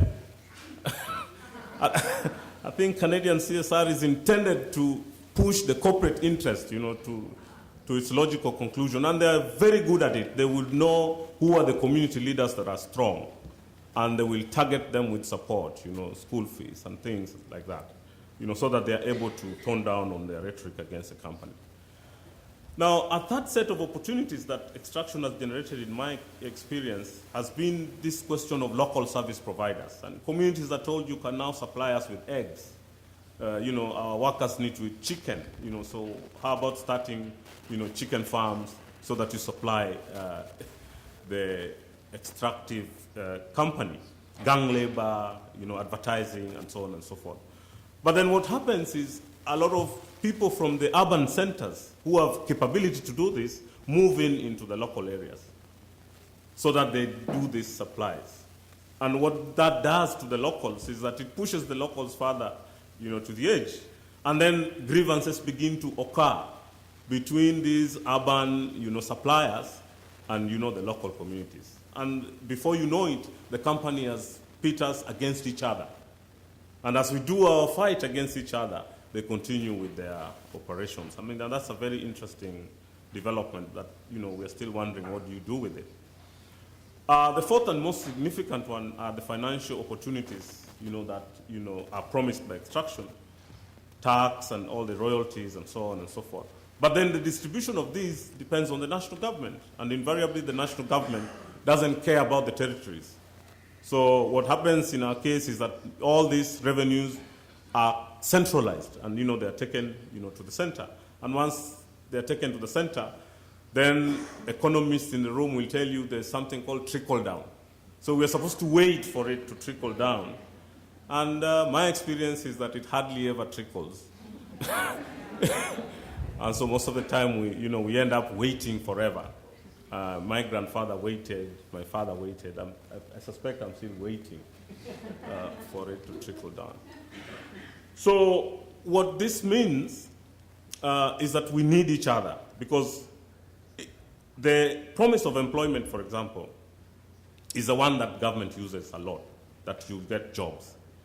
But then all these operations, the ones that have set up and established in Kenya, have fixed job opportunities. And often all those jobs are for skilled sectors. And so locals cannot get them.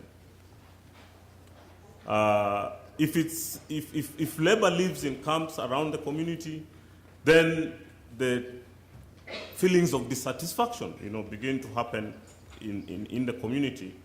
And then, these professional workers raise the inflationary tendencies. And before you know it, you cannot afford ordinary things that you were able to afford before.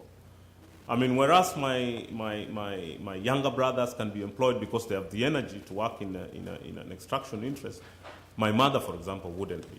So if you move her out of her farm and displace her, it means that she's totally moved out of existence. The other thing about labor is that in the case of the oil areas, and this place is called Turkana, where a number of blocks are already being drilled right now, we have problems now with different kinds of consumers. The mine workers, are looking for different kinds of goods, high-end goods, supermarket goods, prostitution, and a number of other things. Locals are looking for also different kinds of goods. Then what happens with that segmentation is that then you have discontent, which otherwise was not there before. When the operations begin, when they're just beginning, when they're establishing, there are lots of jobs. In fact, construction jobs, watchman jobs, people to take care of, the investors' properties and so on and so forth. But once the operation is fully established, most of it is capital intensive. And so the jobs dwindle, and then you end up having only the people who are the guards. That becomes the only job opening that remains for the locals. And before you know it, our communities are realizing that the promise that they were given in the first place, wasn't true. But then it's at a very late moment, that, turning around and doing something about it becomes very difficult. So I wanted to share this, so that we are able to then help each other, because, we were talking in the morning about what do we do together? What are the situations like? African governments, for example, don't provide information that easily. Now, there's a sense of urgency in Africa right now, and one would get the feeling that our macroeconomic options are so constrained that we have to mine now. Now, those of us who keep saying that if we have been existing on, we've been running budgets into hundreds of millions of dollars, and from our own difficult to collect taxes, we are able to finance those budgets up to 80%. Why don't we prepare the framework for extraction before we get into extraction? Kenya is revising its mining law, which is 1940. We are revising our energy law, which is 1930 or somewhere out there. We have a Petroleum Act, which is supposed to govern how hydrocarbons are, dealt with in the country.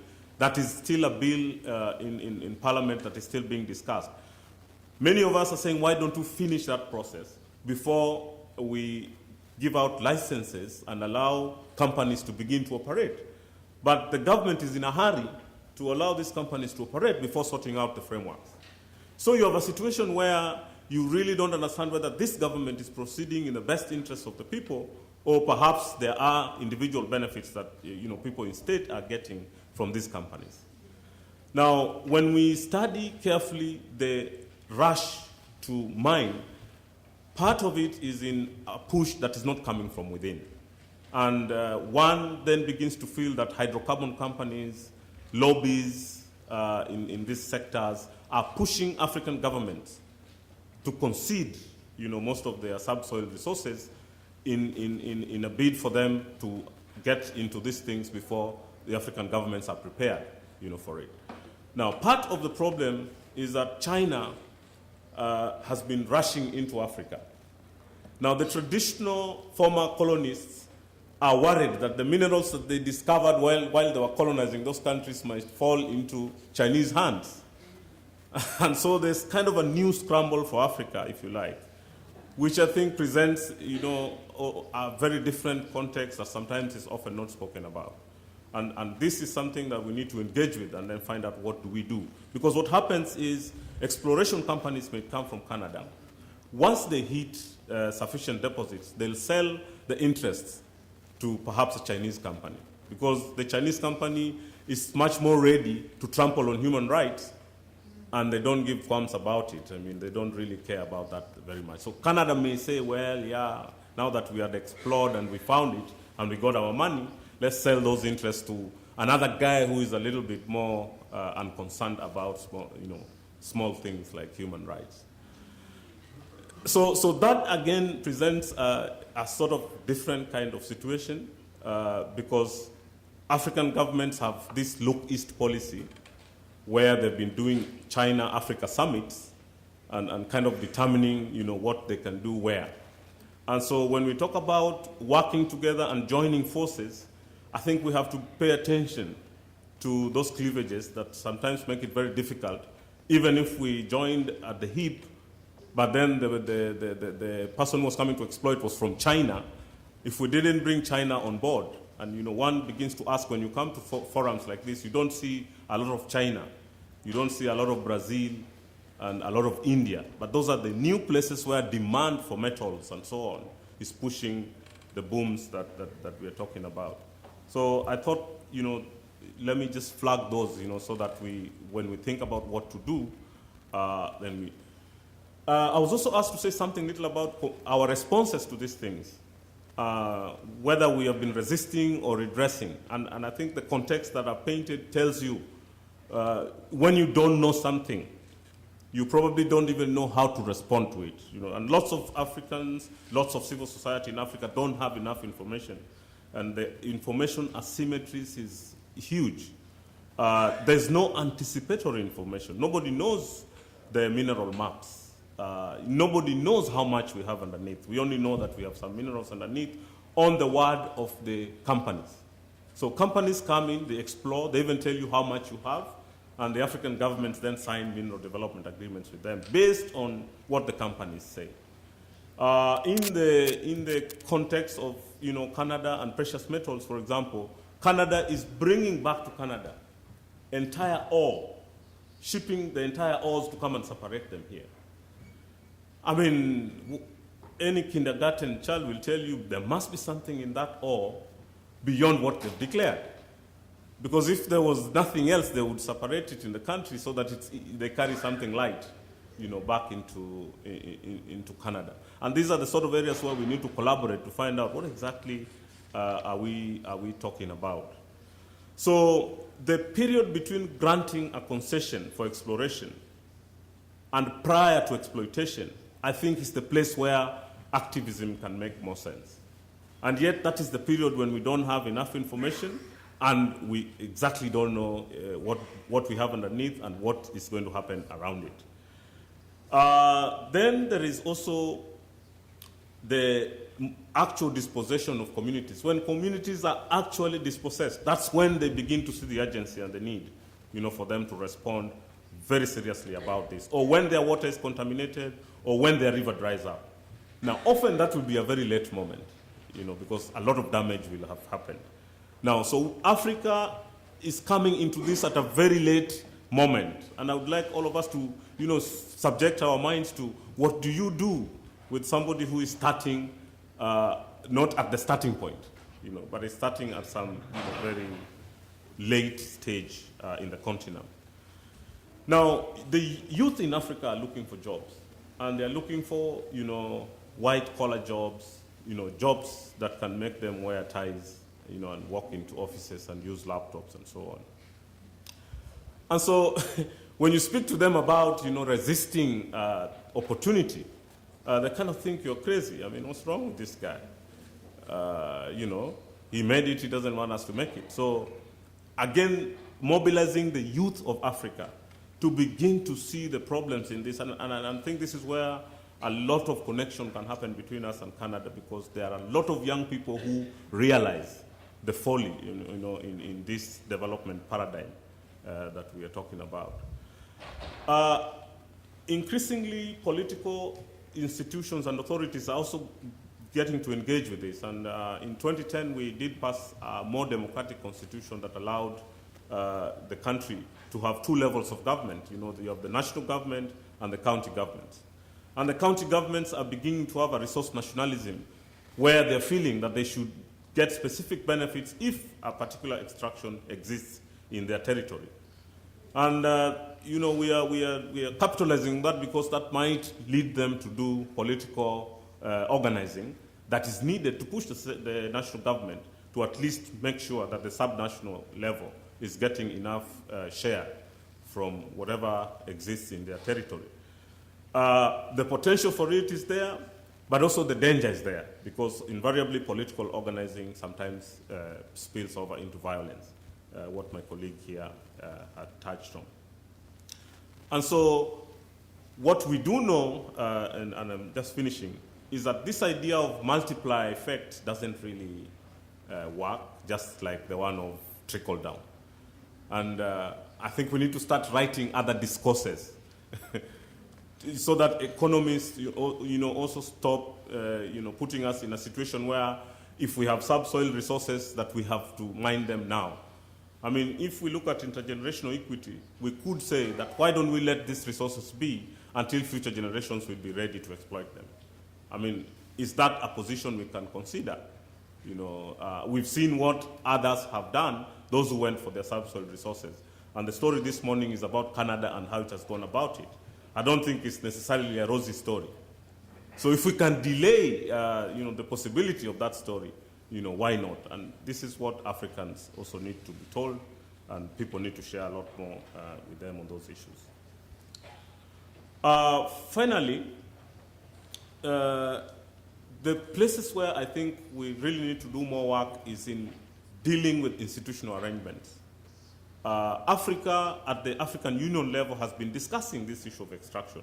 And there are very progressive documents that they have developed. There is an African mining vision that is talking about linkages, that is talking about artisanal small-scale mining, zoning, and developing capacity to do mapping and understand what we have underneath, and invest in this area so that then we don't have this enclave or Dutch disease kind of thing.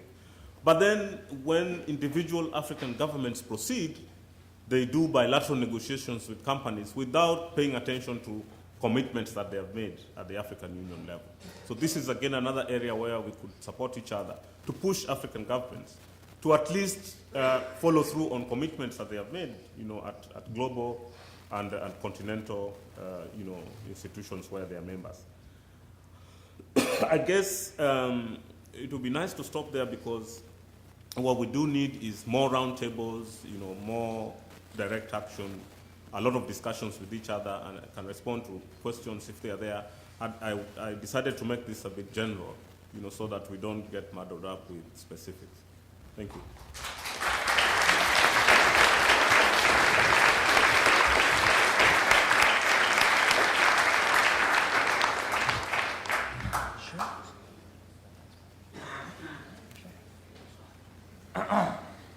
Okay. So I have the dubious distinction of sitting for my presentation, which is convenient because I didn't prepare a PowerPoint because I don't want to get disbarred quite yet. You think I'm joking. My name is Behn. I'm Etcher, Dene, and Gandesha. I come from Treaty 8 territory in northeastern British Columbia. I acknowledge my presence in unceded Coast Salish territory, and I give thanks to yourselves, the Institute for the Humanities, the SFU, and Professor Collis for allowing me this opportunity to speak.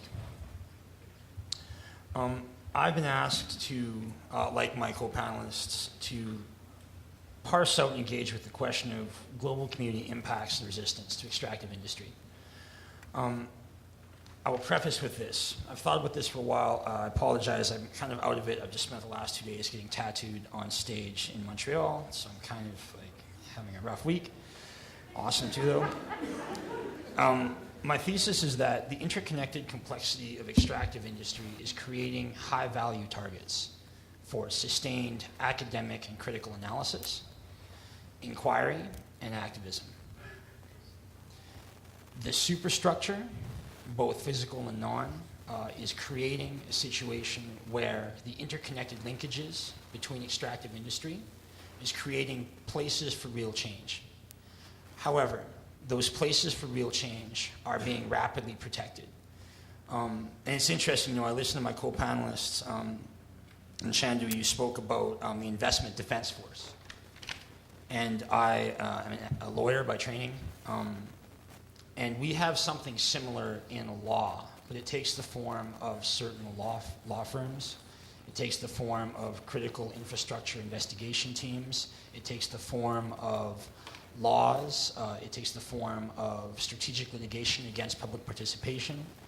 It's interesting, all of us on this panel reflect one component of a spectrum of resistance, as do many of you, right? But I don't think many of us here in the privileged Canadian context have had to face the things that my co-panelists have faced.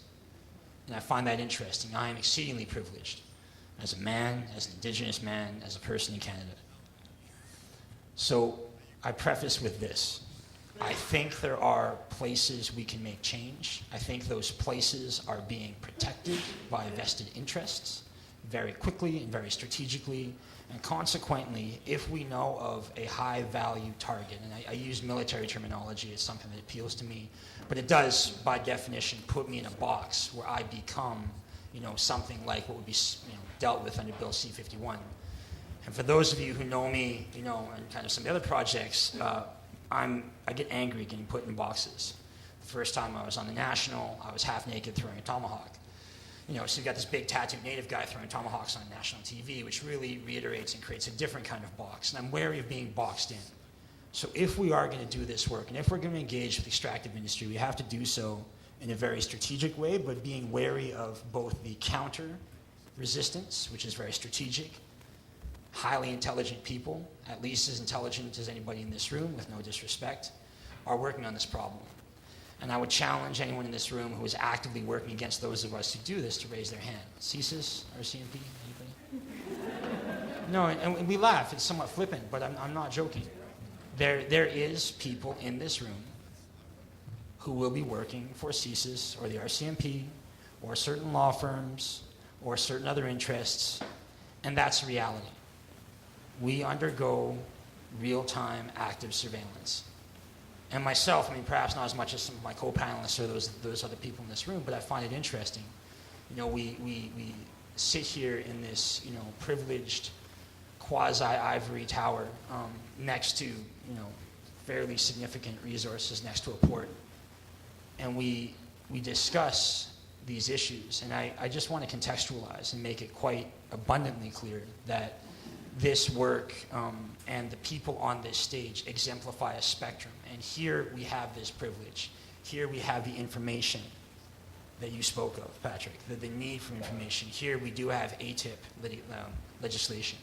Allows us to get some information, not all of it, and for those of you who do legal work in this area, you'll understand some of the vagaries of trying to find information in the current age in this country. But we have much here. And so I want to put that context there. That's kind of the background. That's my whole thesis. I've been thinking about this for weeks. And I don't, I can come from a northern perspective, but I can't give all of it. But that's kind of my background thinking and context and how I approach this. I intend to be quick. I know we're over time. And also I'm quite sore from getting millions of little needle holes in my body.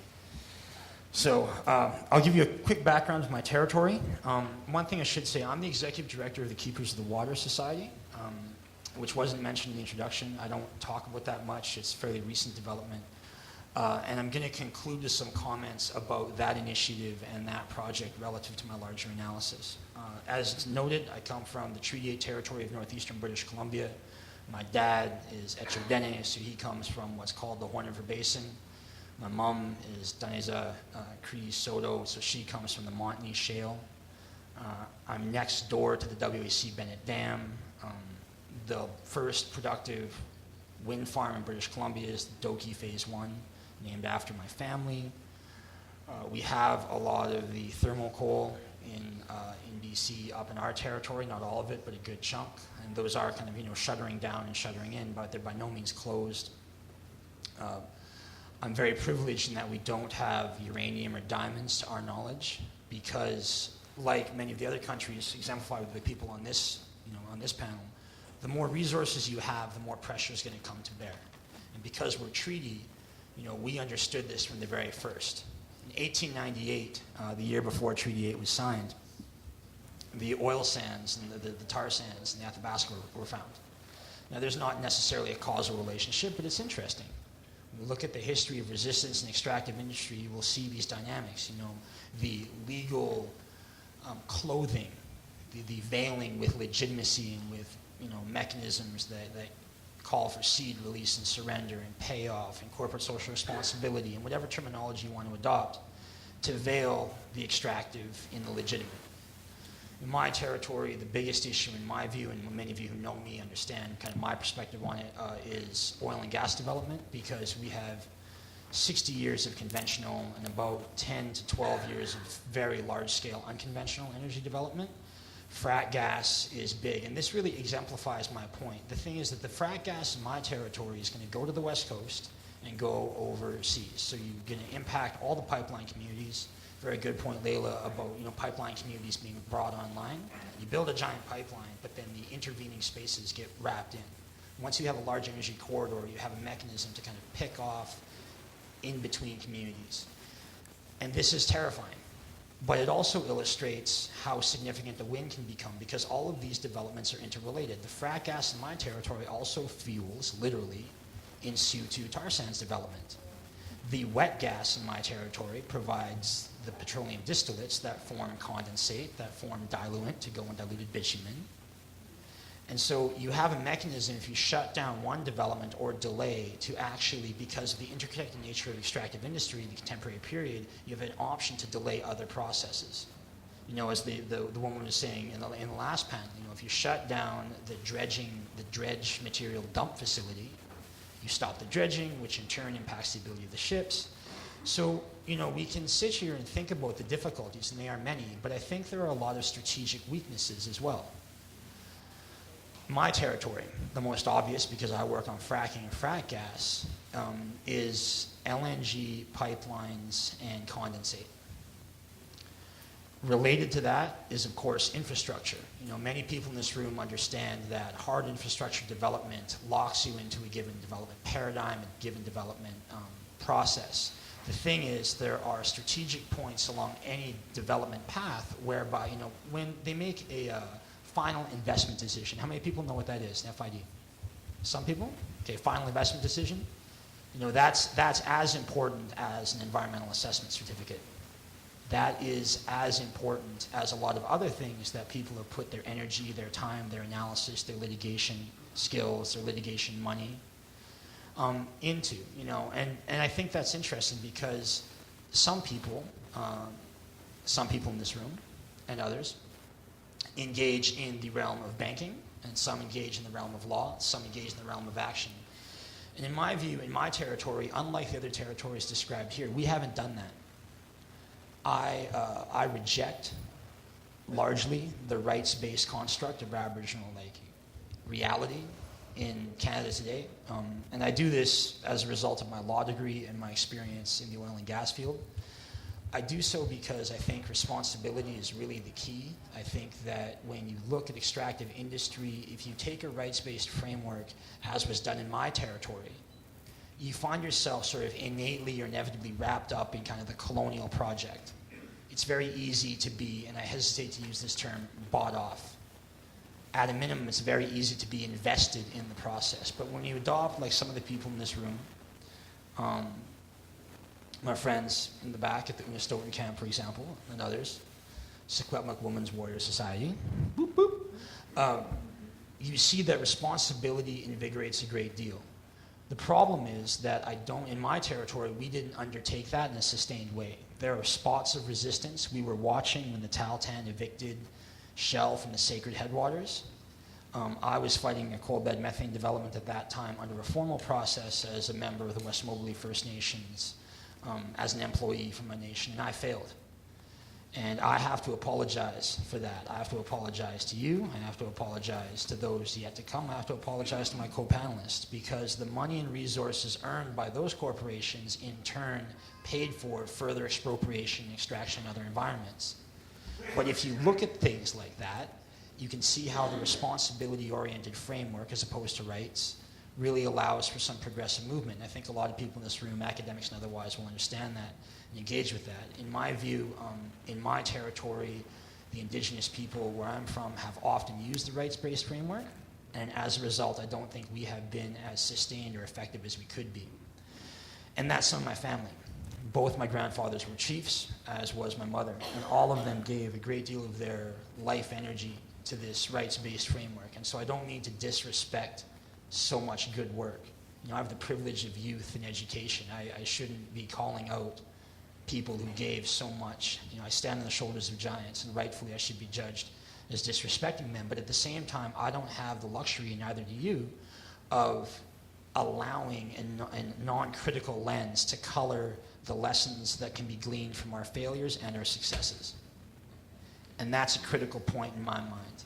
We do not have, at this point, given the resistance we face, given the sophistication of the structures within which we exist, and the probable responses we're likely to get if we are effective, we don't have the luxury of making mistakes. And that's why I think that in thinking about this question of extractive industry, we have to be much more strategic. And that's why that kind of like high value nexus point model works for me. Where I come from, had we stopped the development, had we stopped certain types of extractive industry, had we stopped the fracking, it would have been more difficult to develop the tar sands and in situ development. Had that been done, it would have been potentially more difficult for, we can speculate on what might have happened, right? You never know. I think it would have been more difficult for Harper and the Conservatives to get in. I think we would have had a more sustained discourse and energy in this country, but we didn't. And that's a problem. And I bear some responsibility for that because I ran away and went to law school like a coward. I didn't stay. I read Glenn Coulthard's book yesterday, Red Skin, White Masks. Thank you for making it only 179 pages long, because like on a couple flights from Montreal, you can actually read this thing. And I went through his 5 theses of Indigenous resurgence, and I was thinking about this question of like grounded normativity, and you can think of Diaga Alfred and his theoretical work and the importance of being grounded in your territory. And I ran away. I've been gone for 9 years. I go home as much as I can. I hunt on my territory. Some of the people in this room like have literally eaten moose that I killed like recently. But I didn't stay. And that's an example of me failing in my responsibilities. And I think that my public work, my advocacy, the work we've done through the Fractured Land Project, engaging the court of public opinion, those are good things. But there is a very real critical lens to be turned back against myself, especially relative to people like this who have done so much for their communities. And I find myself lacking, and I say that honestly. I believe in making yourself vulnerable in groups. Because authenticity and the genuine is very rare in this world. And frankly, people's bullshit-o-meters are getting pretty good, so you gotta come real. Sorry, I swear a lot. There's another reason I'm never gonna make it as a lawyer. Maybe, we'll see. I don't wanna go too much. You guys have heard my thoughts and my analysis. I have one point. There will be takeaways from this conference, I understand. I'll be giving another talk on Sunday in the legal context. I have some theories there. One critical point, for those who are doing the direct action and the resistance, aside from the Bill C-51 analysis and kind of the importance of solidarity work and the importance of, understanding that which you oppose, we don't have like the investment defense force in this country yet. But there are things that look a lot like it. And that's a global dynamic. So we have a compelling and sustained obligation to connect and at a minimum support others who face further down the spectrum of resistance very strong counter-resistance, right? I think that's just simple ethics. I wonder about international law. I was thinking about how to, my analysis is simply that there are high-value nexus points in kind of the extractive industry superstructure that we can engage with. I wonder about international law, and I wonder about Canadian law, and I wonder about direct action, because those are very contested spaces. For those of you familiar with how many of you know about the Inter-American Commission on Human Rights? A few? Okay, good, a solid crew. All right, Article 25 under the Rules of Procedure. Lawyerly talk, are we going too serious here? Okay, you can ask for precautionary measures in non-signatory states, as I read the Inter-American Commission on Human Rights Rules of Procedure. There was a draft created prior to October 17th in Elsipogtog to request and get deployed observers from the Inter-American Commission on Human Rights to Elsipogtog in recognition of what was happening. That draft was not completed. I and others like myself are willing to prepare similar drafts for some of the people sitting in this room. Okay? That is one example of creating a high-value potential space. Problem is, that is not going to work unless we have connections from everybody in this room and everybody in the countries shown on this panel. See, you're going to get a few little shots to use these processes. It's the same thing as litigation. My family took a case to the Supreme Court in 2011 and we lost. And in the process, we screwed up the jurisprudence on Aboriginal law in this country, in my view. And I'm a young lawyer, so maybe I shouldn't be so presumptuous. But that's my analysis, frankly. I asked my family not to do it. And that lesson has taught me that you're not going to get many chances to strike and to engage or to progress or initiate change in a high-value environment. The forces are too big. It's too contested. Again, there are equally intelligent people on the other side, very interested in the accumulation and maintenance of existing property regimes and in hierarchies and wealth. It's very simple. And some people who are employees of those powers are in this room. This is not a new strategy. This is not foreign. The real thing that has to be done is it has to be planned, and I will look to you as members and as witnesses in this process to do so. There are outcomes from this conference. Let us not continue talking. With respect, Patrick, you said we need more roundtables and direct action. I think the two have to be melded. I have some theories on how to do that, and I'm happy to provide that in the later sections on how we actually do this. But my simple point is that there are options, there are high-value places. The interconnected nature of this superstructure that we engage with is, in some ways, its weakness. I was listening to Kanagata talk a while back, and he said that the only thing that defeats big hierarchies is big networks. And you have an amazing network in this room. I would counter. I would add some gloss, to use legal parlance. I think that the only thing that defeats big hierarchies is big, strategically planned and formulated networks working in concert. Okay? It's just that simple. But I don't want to be up here at another conference giving another talk about this theory. I would like to do something. So, I'm the ED now for the Keepers of the Water. There are some people in this room who I'm working with on water governance and water issues. I think that the energy-water nexus has to be expanded, and I think there is a very, very significant place for change-making when it comes to energy, water, Indigenous peoples, and Canada. I think it will need support from a sustained collective internationally, and I will be using, to the extent that I can, international legal principles to engage with that question. Problem is that myself and the people that I work for are only one group. We will be looking for solidarity, we'll be looking for membership, I'll be looking for board members, but this is just one microcosm of a larger interconnected fight. Okay? And so what I would like is, both with my co-panelists and with you in the room, is some sustained action to come out of this, because I'm sure you've heard a bunch of really brilliant insight and important analysis and harsh stories, like Chandu, over 1,000 people disappeared in your territory. I mean, it does not get more real. And so perhaps in a funny way, ironic for a lawyer, I make a call for action. Okay? It's just that simple. A call for action.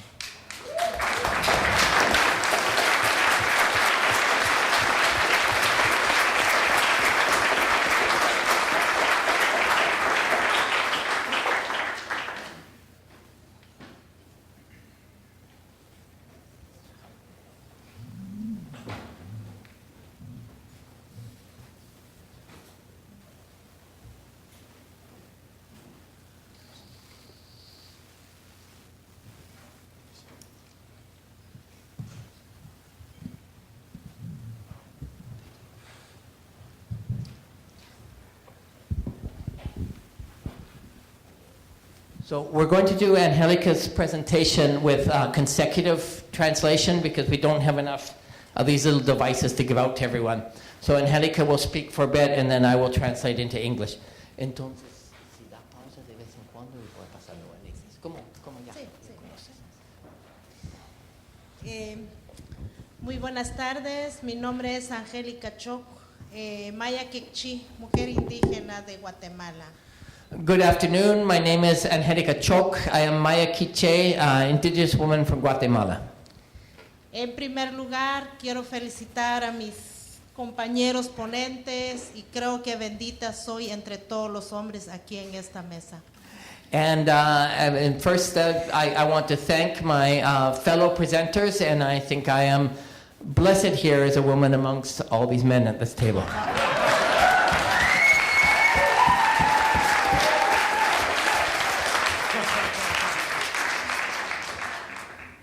Bueno, felicitar al abogado, hermano indígena que está aquí. Yo lo felicito por la lucha que está haciendo, a pesar de que él se alejó, pero nunca es tarde. Qué bien que él haya tomado eso de que la resistencia de los pueblos indígenas es muy importante para la madre tierra y la madre naturaleza.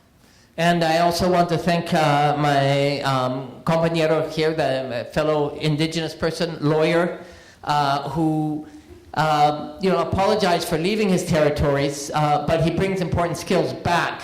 And it's how important it is that he also recognized that the struggle needs to come from the territories.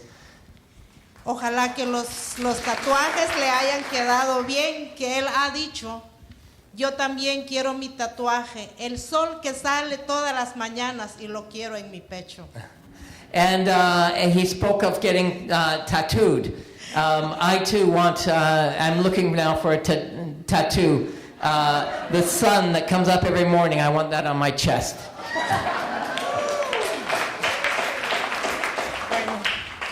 Entrémosle a la plática, ¿por qué la resistencia de los pueblos indígenas? No me gustaría decir que solo el pueblo indígena puede defender la madre tierra. ¿Por qué no decimos que todos debemos de unirnos para defender la madre tierra, la madre naturaleza? Porque no solo el pueblo indígena bebe agua, respira aire o come de la tierra. Todos debemos de unirnos para defender esta madre tierra que nos sostiene. And I understand that the concept of this table is to talk about the role of the indigenous people's struggles in defense of nature. And I want to say that it's important to realize that this is not just the responsibility of the indigenous peoples, that indigenous peoples are not the only ones that breathe, that drink water, that live off the fruits of the earth. And so we also need to bring together the struggles of all people to defend the Mother Earth.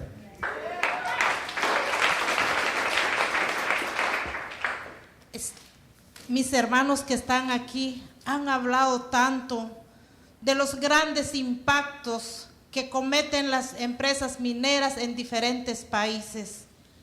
¿Por qué no hablar de Guatemala? Guatemala está siendo invadida por las empresas mineras y otras empresas extranjeras que han llegado despojándonos de nuestras tierras, desalojándonos con fuerzas de seguridad de las mismas empresas, con el ejército de Guatemala que es enviado por el propio gobierno nuestro. My brothers here at the table have spoken about the impact of mining in their countries and their territories. And I want to talk about Guatemala now, that is being invaded by foreign mining transnationals and other companies looking for our resources, that are displacing us from our lands, that we face attacks from their private security armies, and also from the Guatemalan army, that the Guatemalan government sends against its own people in defense of the transnationals. Sabemos que toda mina contamina.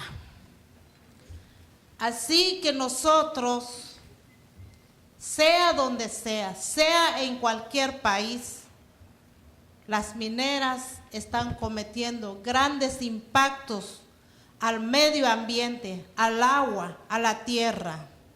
And we know that all mining contaminates, pollutes.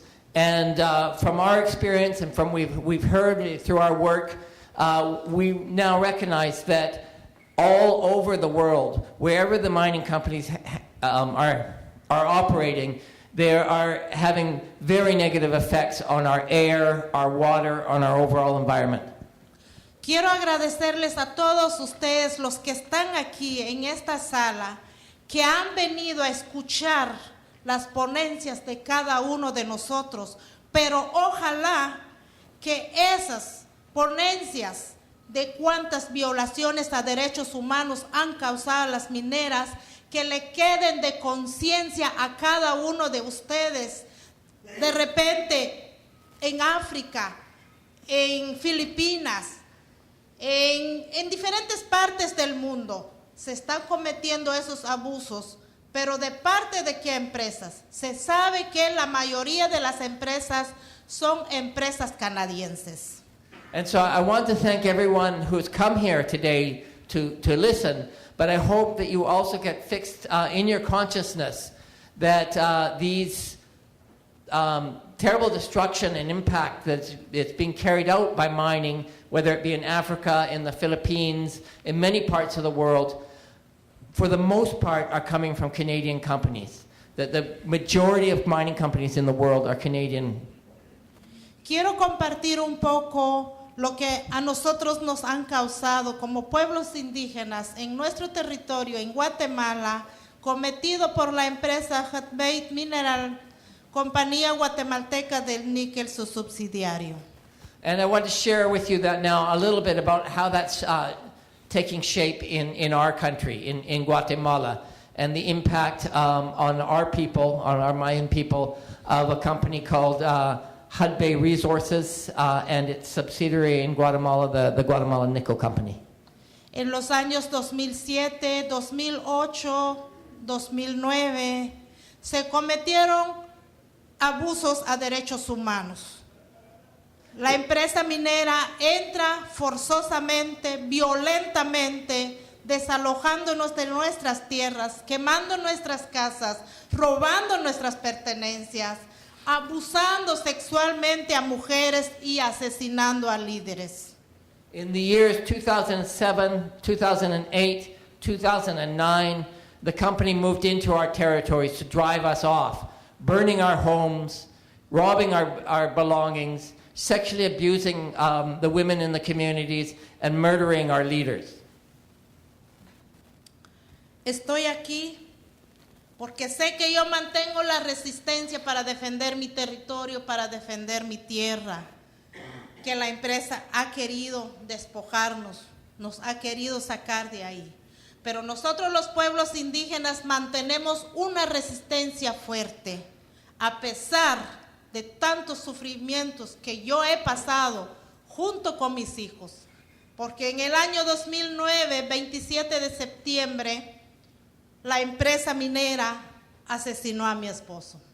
And I am here because I want to defend my territory, I want to defend my lands. I am here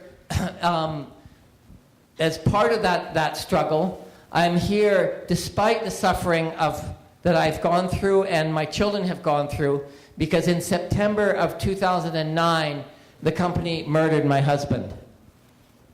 Además de eso, a mí me duele hablar de mis compañeras mujeres.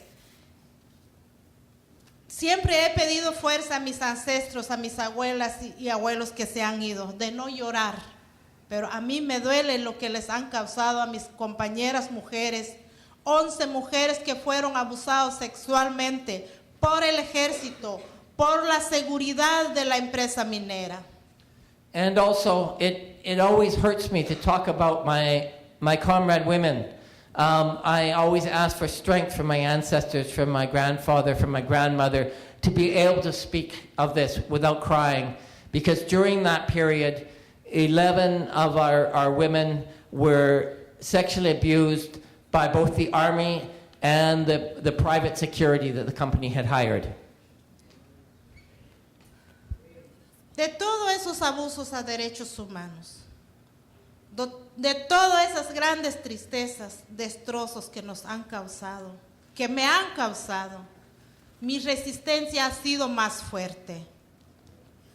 Despite all of these difficulties, human rights abuses we've gone through, despite all the damage that they have caused us, that they have caused me, it has only strengthened my will to fight for our rights.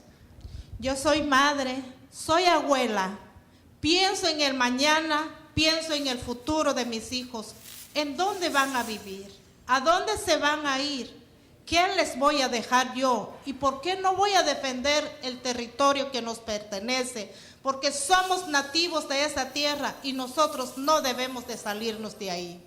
I'm a mother, I'm a grandmother, and I think a lot in the future of my children, and where they're going to live, and what kind of life will they have where they live. And for this reason, it becomes so important for me to defend our territories, because why cannot they continue to live in the lands that we are the native people of? Estoy muy agradecida de esta gira que he tenido aquí en Vancouver. He visitado tantos pueblos, tantas comunidades de hermanos indígenas y no indígenas. Y estoy contenta porque están muy interesados de por qué nosotros defendemos la tierra. Muchos a veces no lo conocen, pero la importancia de nuestra resistencia es nuestra tierra, es mi tierra. And so I've been very grateful for this opportunity to be on tour here in Vancouver and around British Columbia. I've had the opportunity to visit many communities, many peoples, both Indigenous peoples and non-Indigenous, and many have been interested in our struggle. Many were not familiar, they did not know what had happened. And for me, this is very important to have an opportunity to share about the importance of our struggle, because for us, our land, our territory, is fundamental to our life and is the fundamental thing that sustains our struggle. He dejado mi tierra, he dejado mis hijos, he dejado mis hermanos indígenas para poder llegar hasta aquí, delante de ustedes, para que sepan también la clase de empresas canadienses que estén en nuestros pueblos.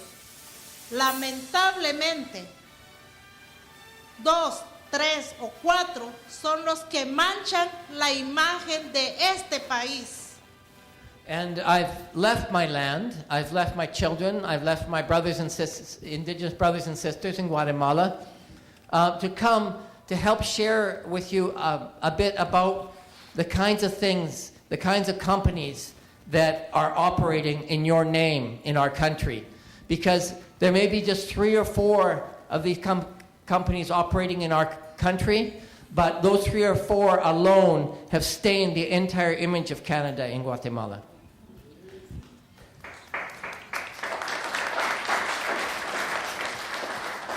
Cuando yo llegué la primera vez aquí en tierra canadiense, en Toronto, cuando el avión empezaba a aterrizarse, me puse a llorar.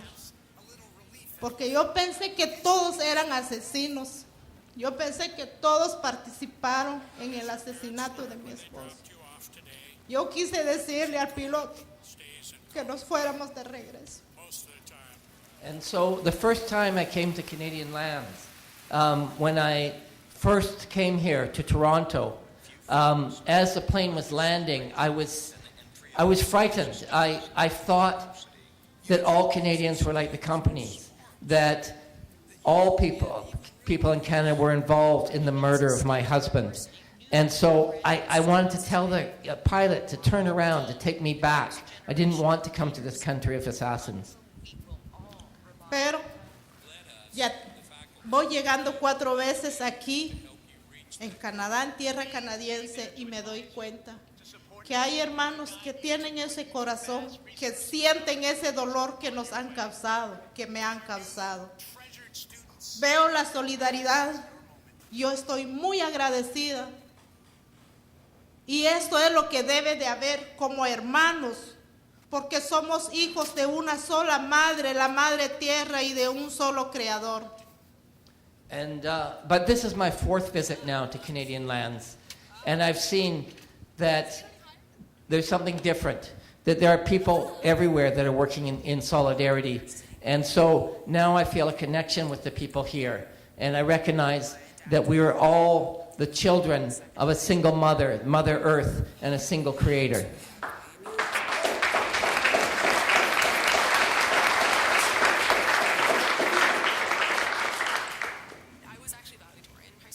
Hay algo que quiero compartir con ustedes y que necesitamos fuerza, necesitamos energías ahí. Estamos haciendo una lucha, porque no solo es una lucha para mí, ni es mío, lo que es de todos los pueblos que hemos sufrido, los países que hemos sufrido.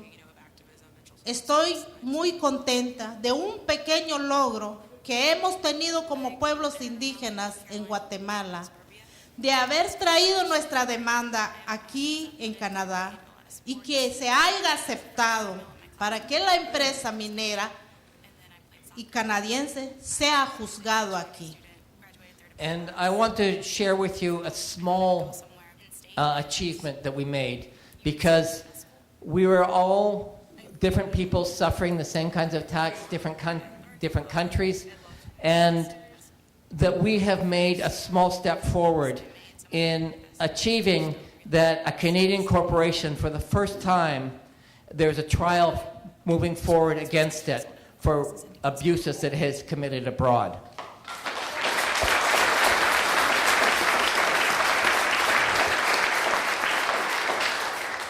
Además, estoy muy contenta porque una organización que es Derecho en Acción y es canadiense nos ha podido apoyar. A través de ellos, nosotros pudimos llegar en Canadá, pudimos llegar en Toronto para presentar nuestra demanda. También estoy agradecido con el bufete de abogados de Clippenstein, que hoy mi abogado Cory Wangles me acompaña, creo que está en el público. Estoy muy contenta que así como hermanos debemos de ayudarnos. And I'm also very grateful for the support of a particular Canadian organization called Rights Action that made it possible for me to come to Canada, for us to bring this court case forward, and for the legal firm that took on my case, Klippenstein, and for my lawyer, who I believe is somewhere in this audience, Cory Wangles, who helped me bring forward the case that for the first time is bringing a Canadian company to justice.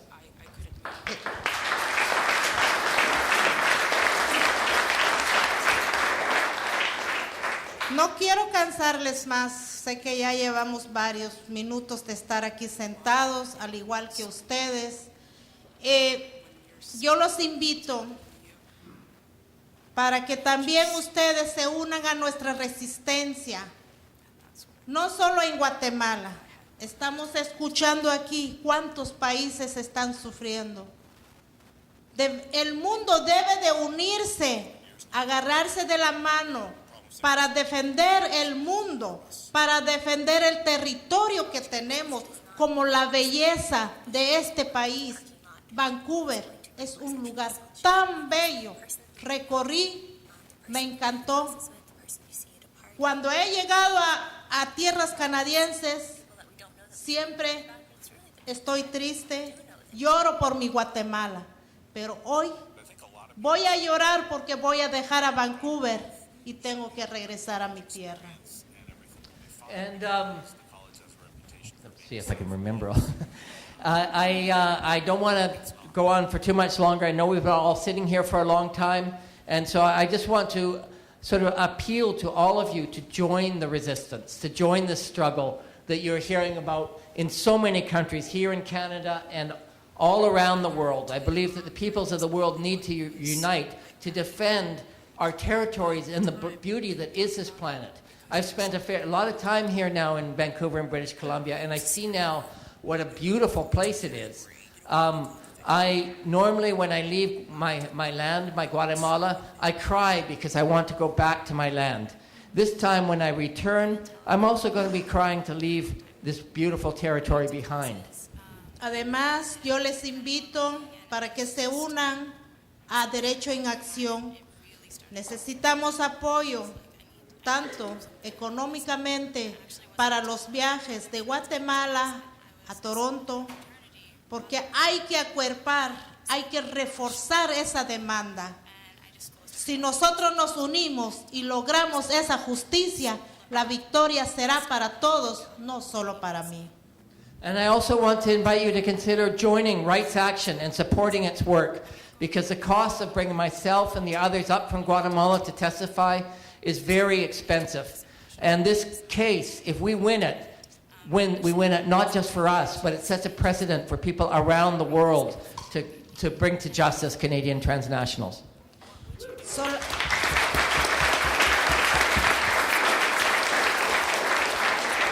Solamente yo les agradezco mucho la atención que nos han prestado. Falta un hermano que también debemos de escuchar su ponencia. Yo les invito también a que compren Café Justicia, que ha hecho posible mi llegada aquí a Vancouver. También tenemos la película Defensora, que es la realidad de nuestras vidas. Defensora habla de sí solo. Cuántos abusos a derechos humanos nos han causado en nuestro pueblo. Yo les invito, las copias los tenemos ahí a la venta y también tenemos Café Justicia. Muchas gracias, con permiso. And so once again, I thank you for inviting me to this table. We still have another brother we need to hear from, and so I'm going to finish with these words. I also want to encourage you to consider purchasing Café Justicia coffee that comes from the Mayan resistance and has helped finance our visit here. And also we are selling out there the film Defensora, which is about our struggle and will answer many questions you might have. So enjoy Café Justicia, enjoy the film, and let's listen to the presentation from our brother Rueben. Thank you, everyone.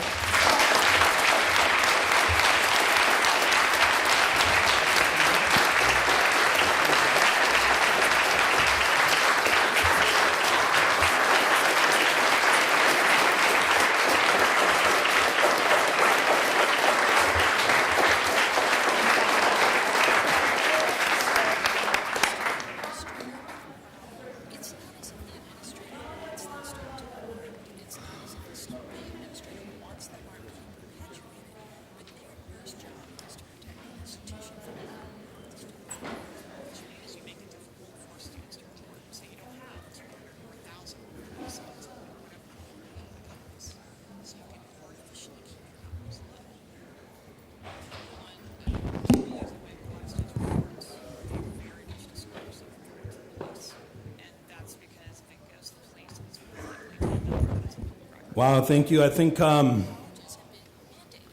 this is the prophecy in the making of 1972. An elder in Washington State, close to the Oregon border, he said that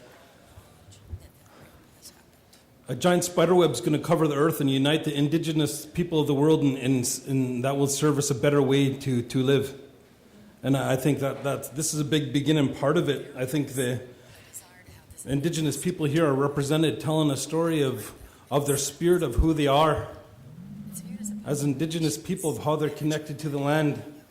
That is not given a second thought about how to protect. So like I really raise my hands up to my panelists here, and let's give them one more hand.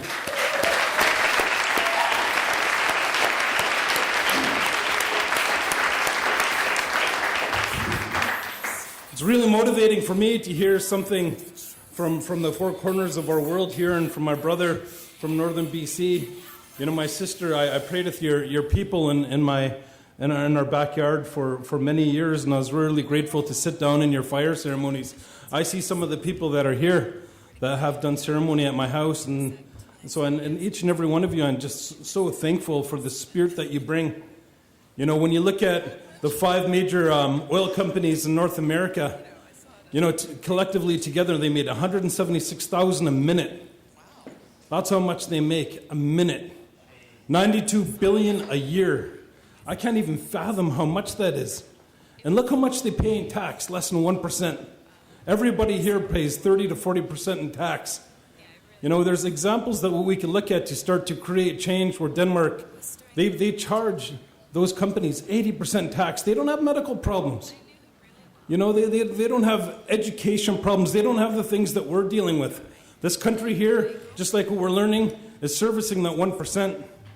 And it just didn't start now. It's been going on for a long time.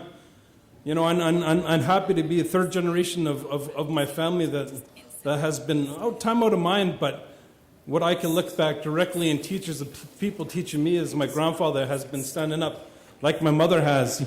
You know, you hear her message going all over the place about warrioring up. Good teachers of mine, but you know, our stewardship of who we are, those teachings that were passed down came from spirit.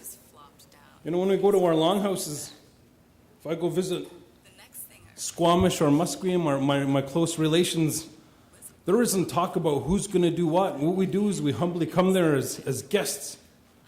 And that's the same how they come to us. And what I know and what I see about those ceremonies, they're going to do what they're going to do.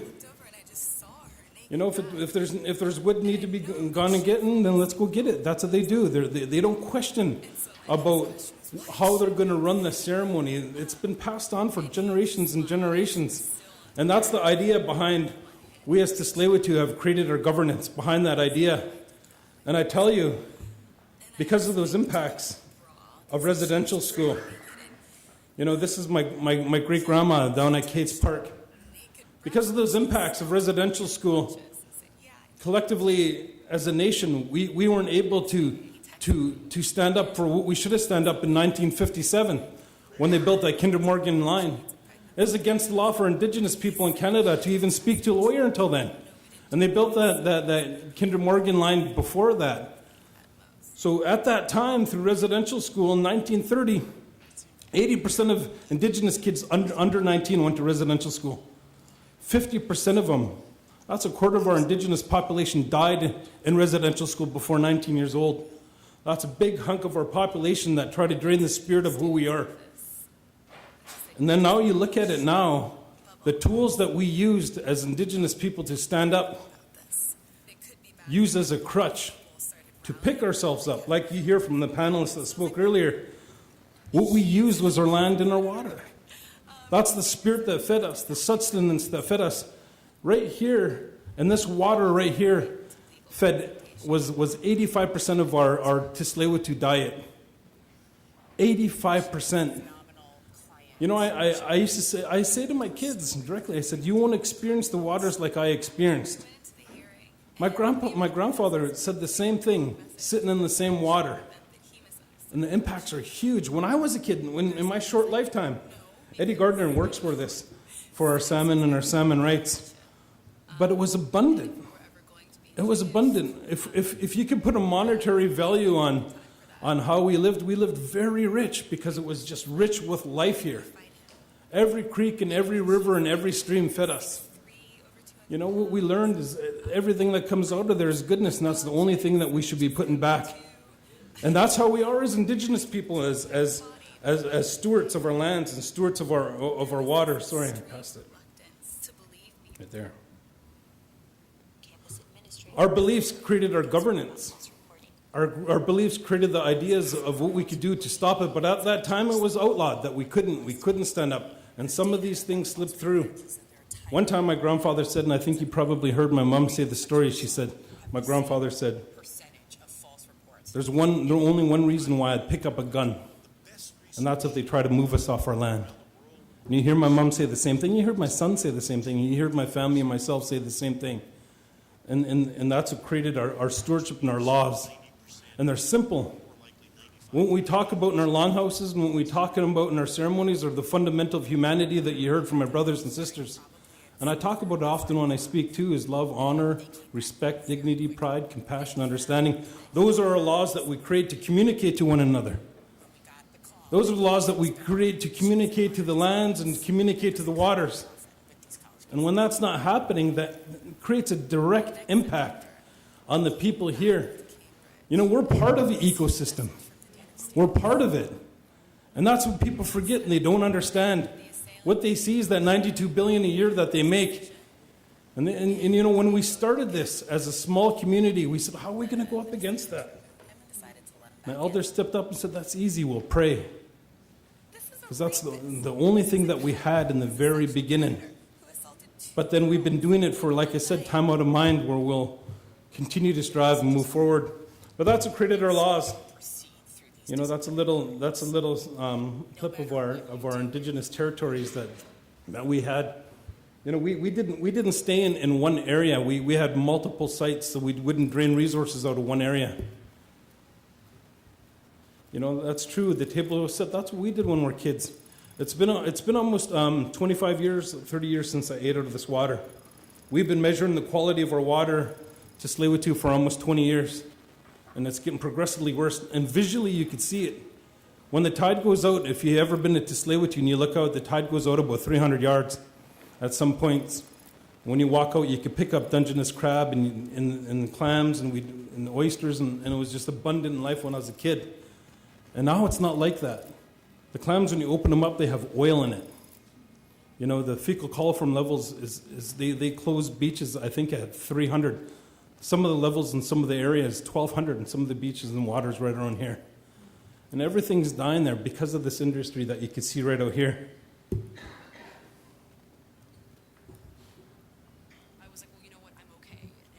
You know, we heard testimonies of our sister in Guatemala, but also it's here in Canada. One of the highest concentration rates of cancer is at the Alberta tar sands.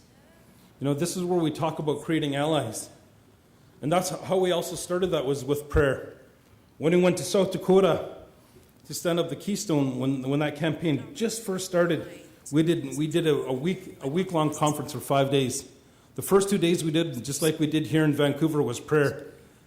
Actually, how it started here in Vancouver is about 20 environmentalists came and they asked us for help. And our elder said, we will in 2 conditions. 1, if it's Indigenous-led, and 2, if it's spiritually-led. And how we'll show you that is we'll invite you to ceremony. So all of them came for about 2 months. They all came to ceremony. We wanted to show them just a little bit why we're doing what we're going to do, why we'll stand up, why we'll fight, and help them to learn and see the people heal. Because once the community started to heal, once Tsleil started to heal, that's when our governance started to change. That's when we wanted to stand up for more. That's when we started to look at what matters. And they've visually seen that. They've seen the hurt and the pain of our community members that went through residential school. They've seen them in ceremony that deal with some of those problems. And then when they did, they started to release and they started to forgive and they started to create change and started to look at the things that would help us to create us ourselves to be better human beings, to have a better connection with one another. And when we grew to have that, a connection to ourselves and our own spirit and our ancestors and our Creator, it starts to grow into the lands. When we start to understand that, then we know it's a living and breathing thing. It matters that much more that we'll do what it takes to make a difference. So when we started to see these things happen in Tsleil, we had a meeting just like this, and there's about this many people, and we're a small community. We're only about 450. We had a meeting and we told them, we said, we could negotiate. We could get millions of dollars. And, you know, this money right here could help us. Right now, with some of our kids that are hungry, some of our elders who need homes, that could help us right now. Or we could spend our own resources, which by no means are we a rich community. We could spend our own resources and stand up to them and fight them. And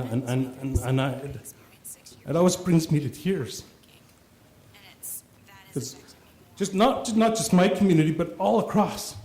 170 nations have signed the Fraser Declaration to say no. They're in the same boat. The Yinka Dene. The Keystone. When we helped some of the nations from Oklahoma all the way to North Dakota and South Dakota that came together to sign the International Treaty to oppose Keystone and tar sand developments, they're in the same boat where they could have negotiated for millions. If you've been to South Dakota and some of those places, it's hard. It's still hard on them. The BIA still has their finger down on them, holding them down. It's still a struggle there for them. But like us here, you couldn't put a price on the sacred. You couldn't put a price on the things that you loved. And they signed it too, and they said no. So I was really proud of that. Proud of the facts that our nations are standing up and saying no to the money. And who would do that? If you went to any of our families and said, let's have a vote, pull 100 of your family together, how much would say let's negotiate? If you really look at it, but it was 100% consensus for the Tsleil Nation to stand up and to fight them.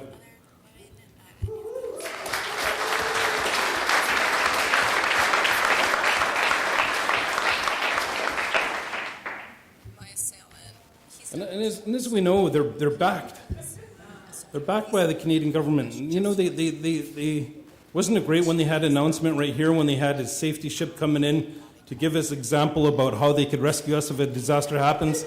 Then they ran their ship to shore. Or when they wanted to sue some of our relations up on Burnaby Mountain and their GPS wouldn't work and give them the right coordinates. You know, they do it to themselves and they expose them. You know, there's 2.6 bills a day in the United States alone on 2.3 million kilometers of gas and oil pipelines. You know, when I talk to people, say, wow, there's lots happening now. I said, no, it's always been happening. It's just more people are being aware. That's, you know, and I heard my bro say that. It's because of people like you. We have to continue hammering that out there and putting out that message. Because there's a lot of good panelists here, but I look out here and a lot of you, I'm glad, are speaking at this event. A lot of you should be up here speaking as well and sharing your story, because we have to come at them from all different angles, because that's how they come at us, through the government. You know, you heard some of the stories and testimonies of some of our relations from around the world, but that's what they did here. They tried to kill the spirit of the indigenous people so that they could railroad and do what they want. And they're still doing that today. They come in, they buy the politicians. They buy them. They buy the media. They create policy, and then they break their own policy. So, you know, we have to stand up and continue to do what we're going to do. There's just some facts on Kinder Morgan. We know how big they are. We know that they're only capable of cleaning up 20% at the most of their mess. Exxon Valdez, 20 years later, still trying not to pay compensation for the lives that they ruined, just like BP. The longer they wait, the people that suffered, the people that got cancer, they start to die, and that's less money they have to pay out. That's how they look at it. You know, people are dying right now today, making Canada the #1 worst polluter in North America. Of course, we know, like I explained, they create, well, no, this just says how lucky they are. The luckiest guys from Enron that swindled $11 billion and bought Kinder Morgan pipeline. And this is great too, because they talk about double-hulled ships, how important they are. And these are facts that we do know, but you know, what we have to hammer back is we don't have to be on the defensive of the destruction that it causes. And what we have to do is start collectively looking at them. Looking at Richard Kinder, that he pays less than $1 million in tax. He's part of that group that makes $92 billion a year. That's what we have to look at. We have to start putting it back on them, put them back on the defensive.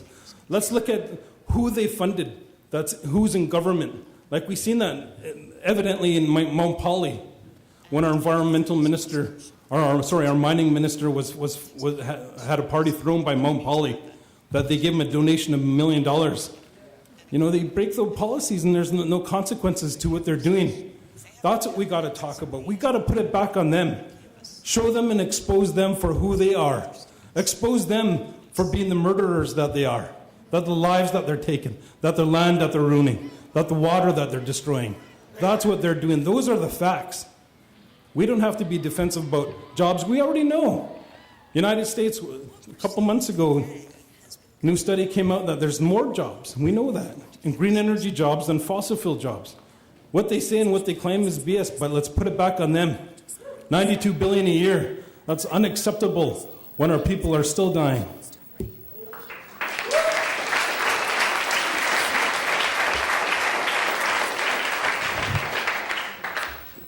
This flawed process.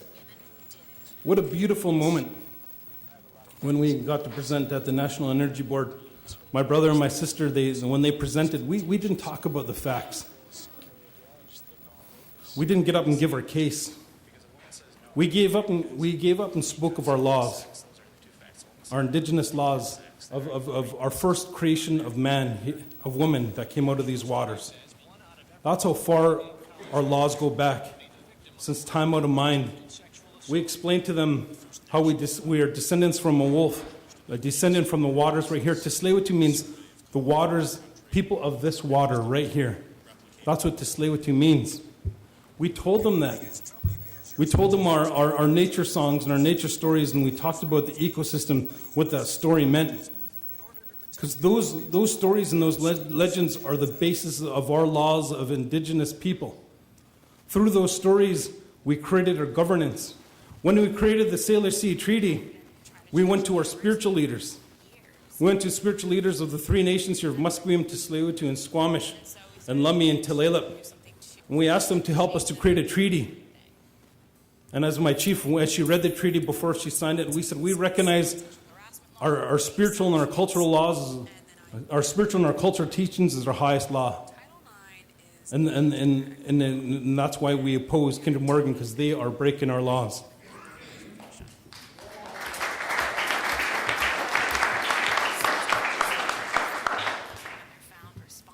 I think it got a lot bigger than this, but this is what I talked about earlier, the Save the Fraser Declaration.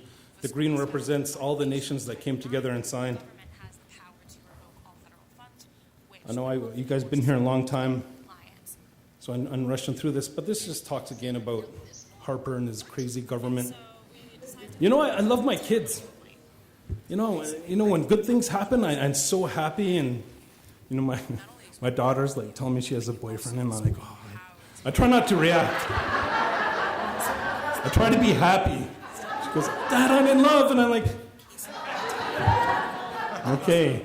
I try to smile, and I look at Cedar and my son. My son's 6'5", and he kept picking me up, and I was like, get him, son. But, you know, I'm happy for her, you know, and she makes me happy. You know, and some of you know my daughter, you know, and she makes me so happy I cry sometimes. When she hurts, I hurt. When the Jacolton decision passed, you know, it leaked out that Harbour cried.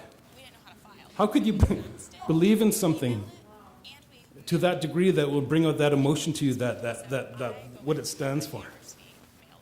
You know, it's unfathomable to me. But just like the conviction of my brothers and sisters that spoke today is the conviction of our teachings that we're going to stop it.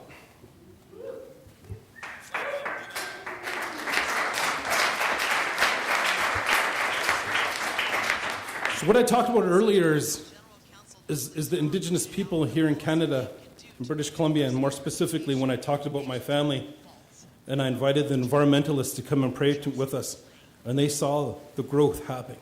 They saw. My mom is open about her residential school experience. She named a lot of my relations that she saw murdered in residential school when she was 5 years old, and her 5-year-old friends through the 13 years that she spent in there. She knows and she remembers, and she's sharing those stories.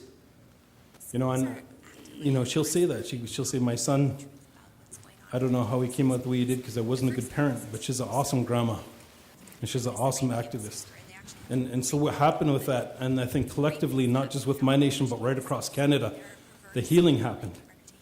Because if you look at our Jewish community, after World War II, after that genocide happened, that race of people grew back stronger. And we've seen other genocides around the world that after those horrible things happened, they grew back stronger. That didn't happen right away with our Indigenous community because it was against a lot of practice, what we teach, what we practice, what our laws are. It was against the law. But it hasn't been restricted in the last 20 years, and that's what Idle No More, I believe, was about. Is people standing up, being who they are, taking their rightful place, protecting their land, protecting their water, protecting who they are, and taking back their identity. That's what that was about.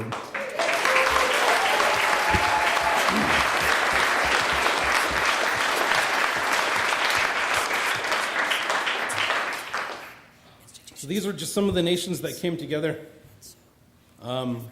There's part of the nations from the United States and along our Sailor Sea that came together and signed the phrase, the Sailor Sea Treaty.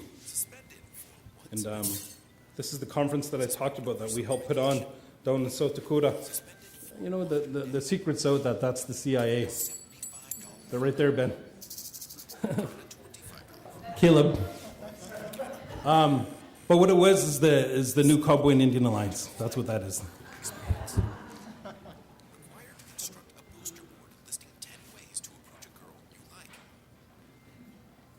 So like I said, we have allies, and that's who we're working with. And also, you know, Tsleil Nation, I just found out a couple months ago, was we're the number 2 selling wind turbine company in Canada. Yeah, as you know, if you visited Tsleil Nation, we installed our first solar panel that's given 90% energy to our youth daycare.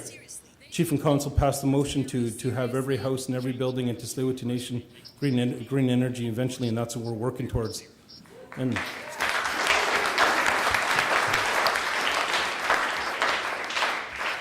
that was important for our community members. You know, things that stick out about what our elders said when we had that referendum before we did the vote. One of our elders said, when our relations over in Alberta are dying, that's reason enough for us to say no. When our elders picked up a baby and said, this is my great-grandchild and this is why I'm saying no. And they said, things have been reversed. If we have the technology to put a man on the moon, let's find out what the technology is to clean our waters. And that happened. Our salmon count not long ago was 3,000 for one of our main rivers. Because of Tsleil-Waututh's efforts, we brought that up to 100,000. You know, that's a big difference. The elk reintroduction program was huge for our community. I saw a beautiful documentary on just recently about the wolves coming back into Yellowstone Park. And the same thing that we're seeing happening up in Indian Arm when we introduced elk, which is bringing back wolves. What brings back wolves, it starts to even shape the river and slow it down. When the river starts to slow down, that's because vegetation is growing on and they're holding on, the roots are holding on to the dirt. And because those roots are growing into flowers and growing into trees, it's bringing back different species of plants, which is bringing back different species of birds. It's completing the ecosystem. So our elders knew when they make choices like this that we could correct the things that have gone wrong. And a good start is taking care of the $1.6 billion annual subsidies that Canada gives to these fossil fuel companies and directed for some good positive change.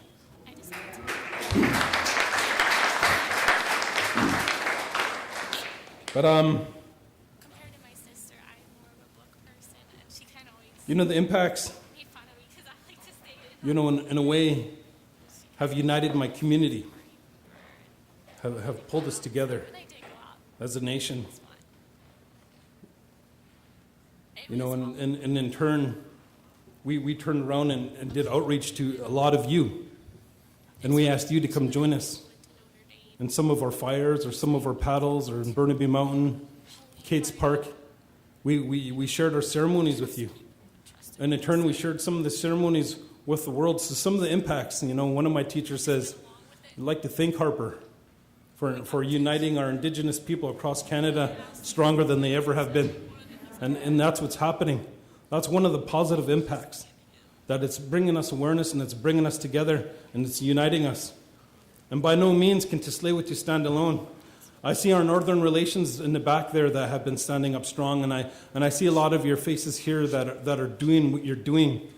It's so important, you know. Some people don't want to hear me. Some people don't even want to see me when I come into a place, but they might hear you. They might understand you. You might make an impact on them to make a difference with them. And that's what we're trying to do here, is spread out a message. But we need you to do the same thing too, because we need to unite. We need a positive change. There's so many people here that are blind. So many people in the city that have no idea and have no clue.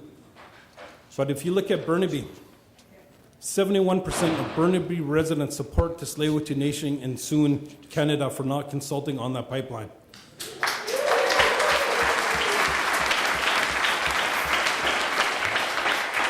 What I believe that is because with your help, we educated them.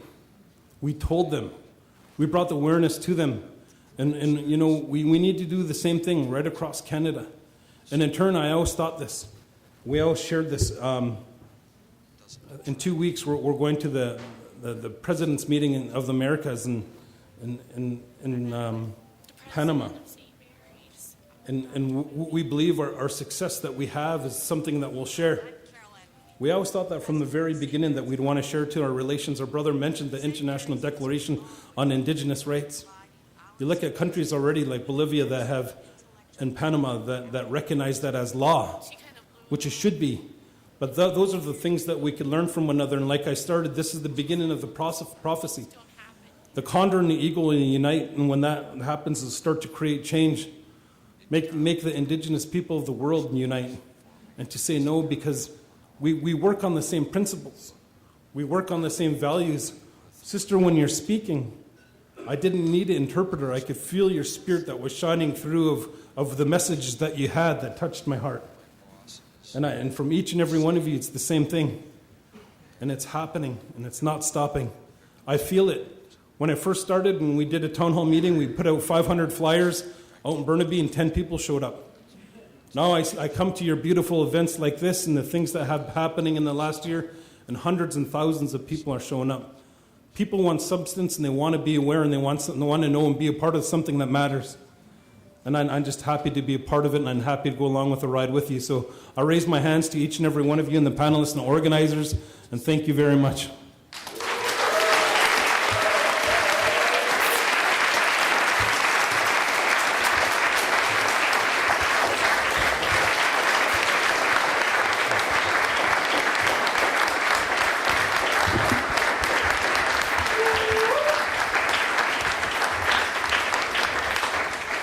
Like Caleb, I'm going to own my failures, and the fact that we're so far behind schedule is my fault. So we don't really have time for a discussion right now. But this is the beginning of this weekend. We're trying to set out a few parameters here. There'll be lots of time ahead for discussion. We have about 45 minutes to run across the road, grab a quick bite or two to eat, have a drink, and then rush back here for Chris Hedges at 8 o'clock.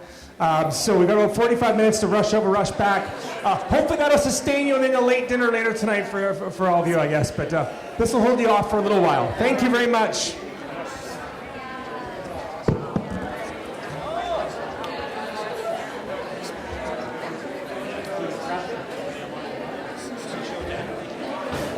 Another part I didn't get to, but we'll save that for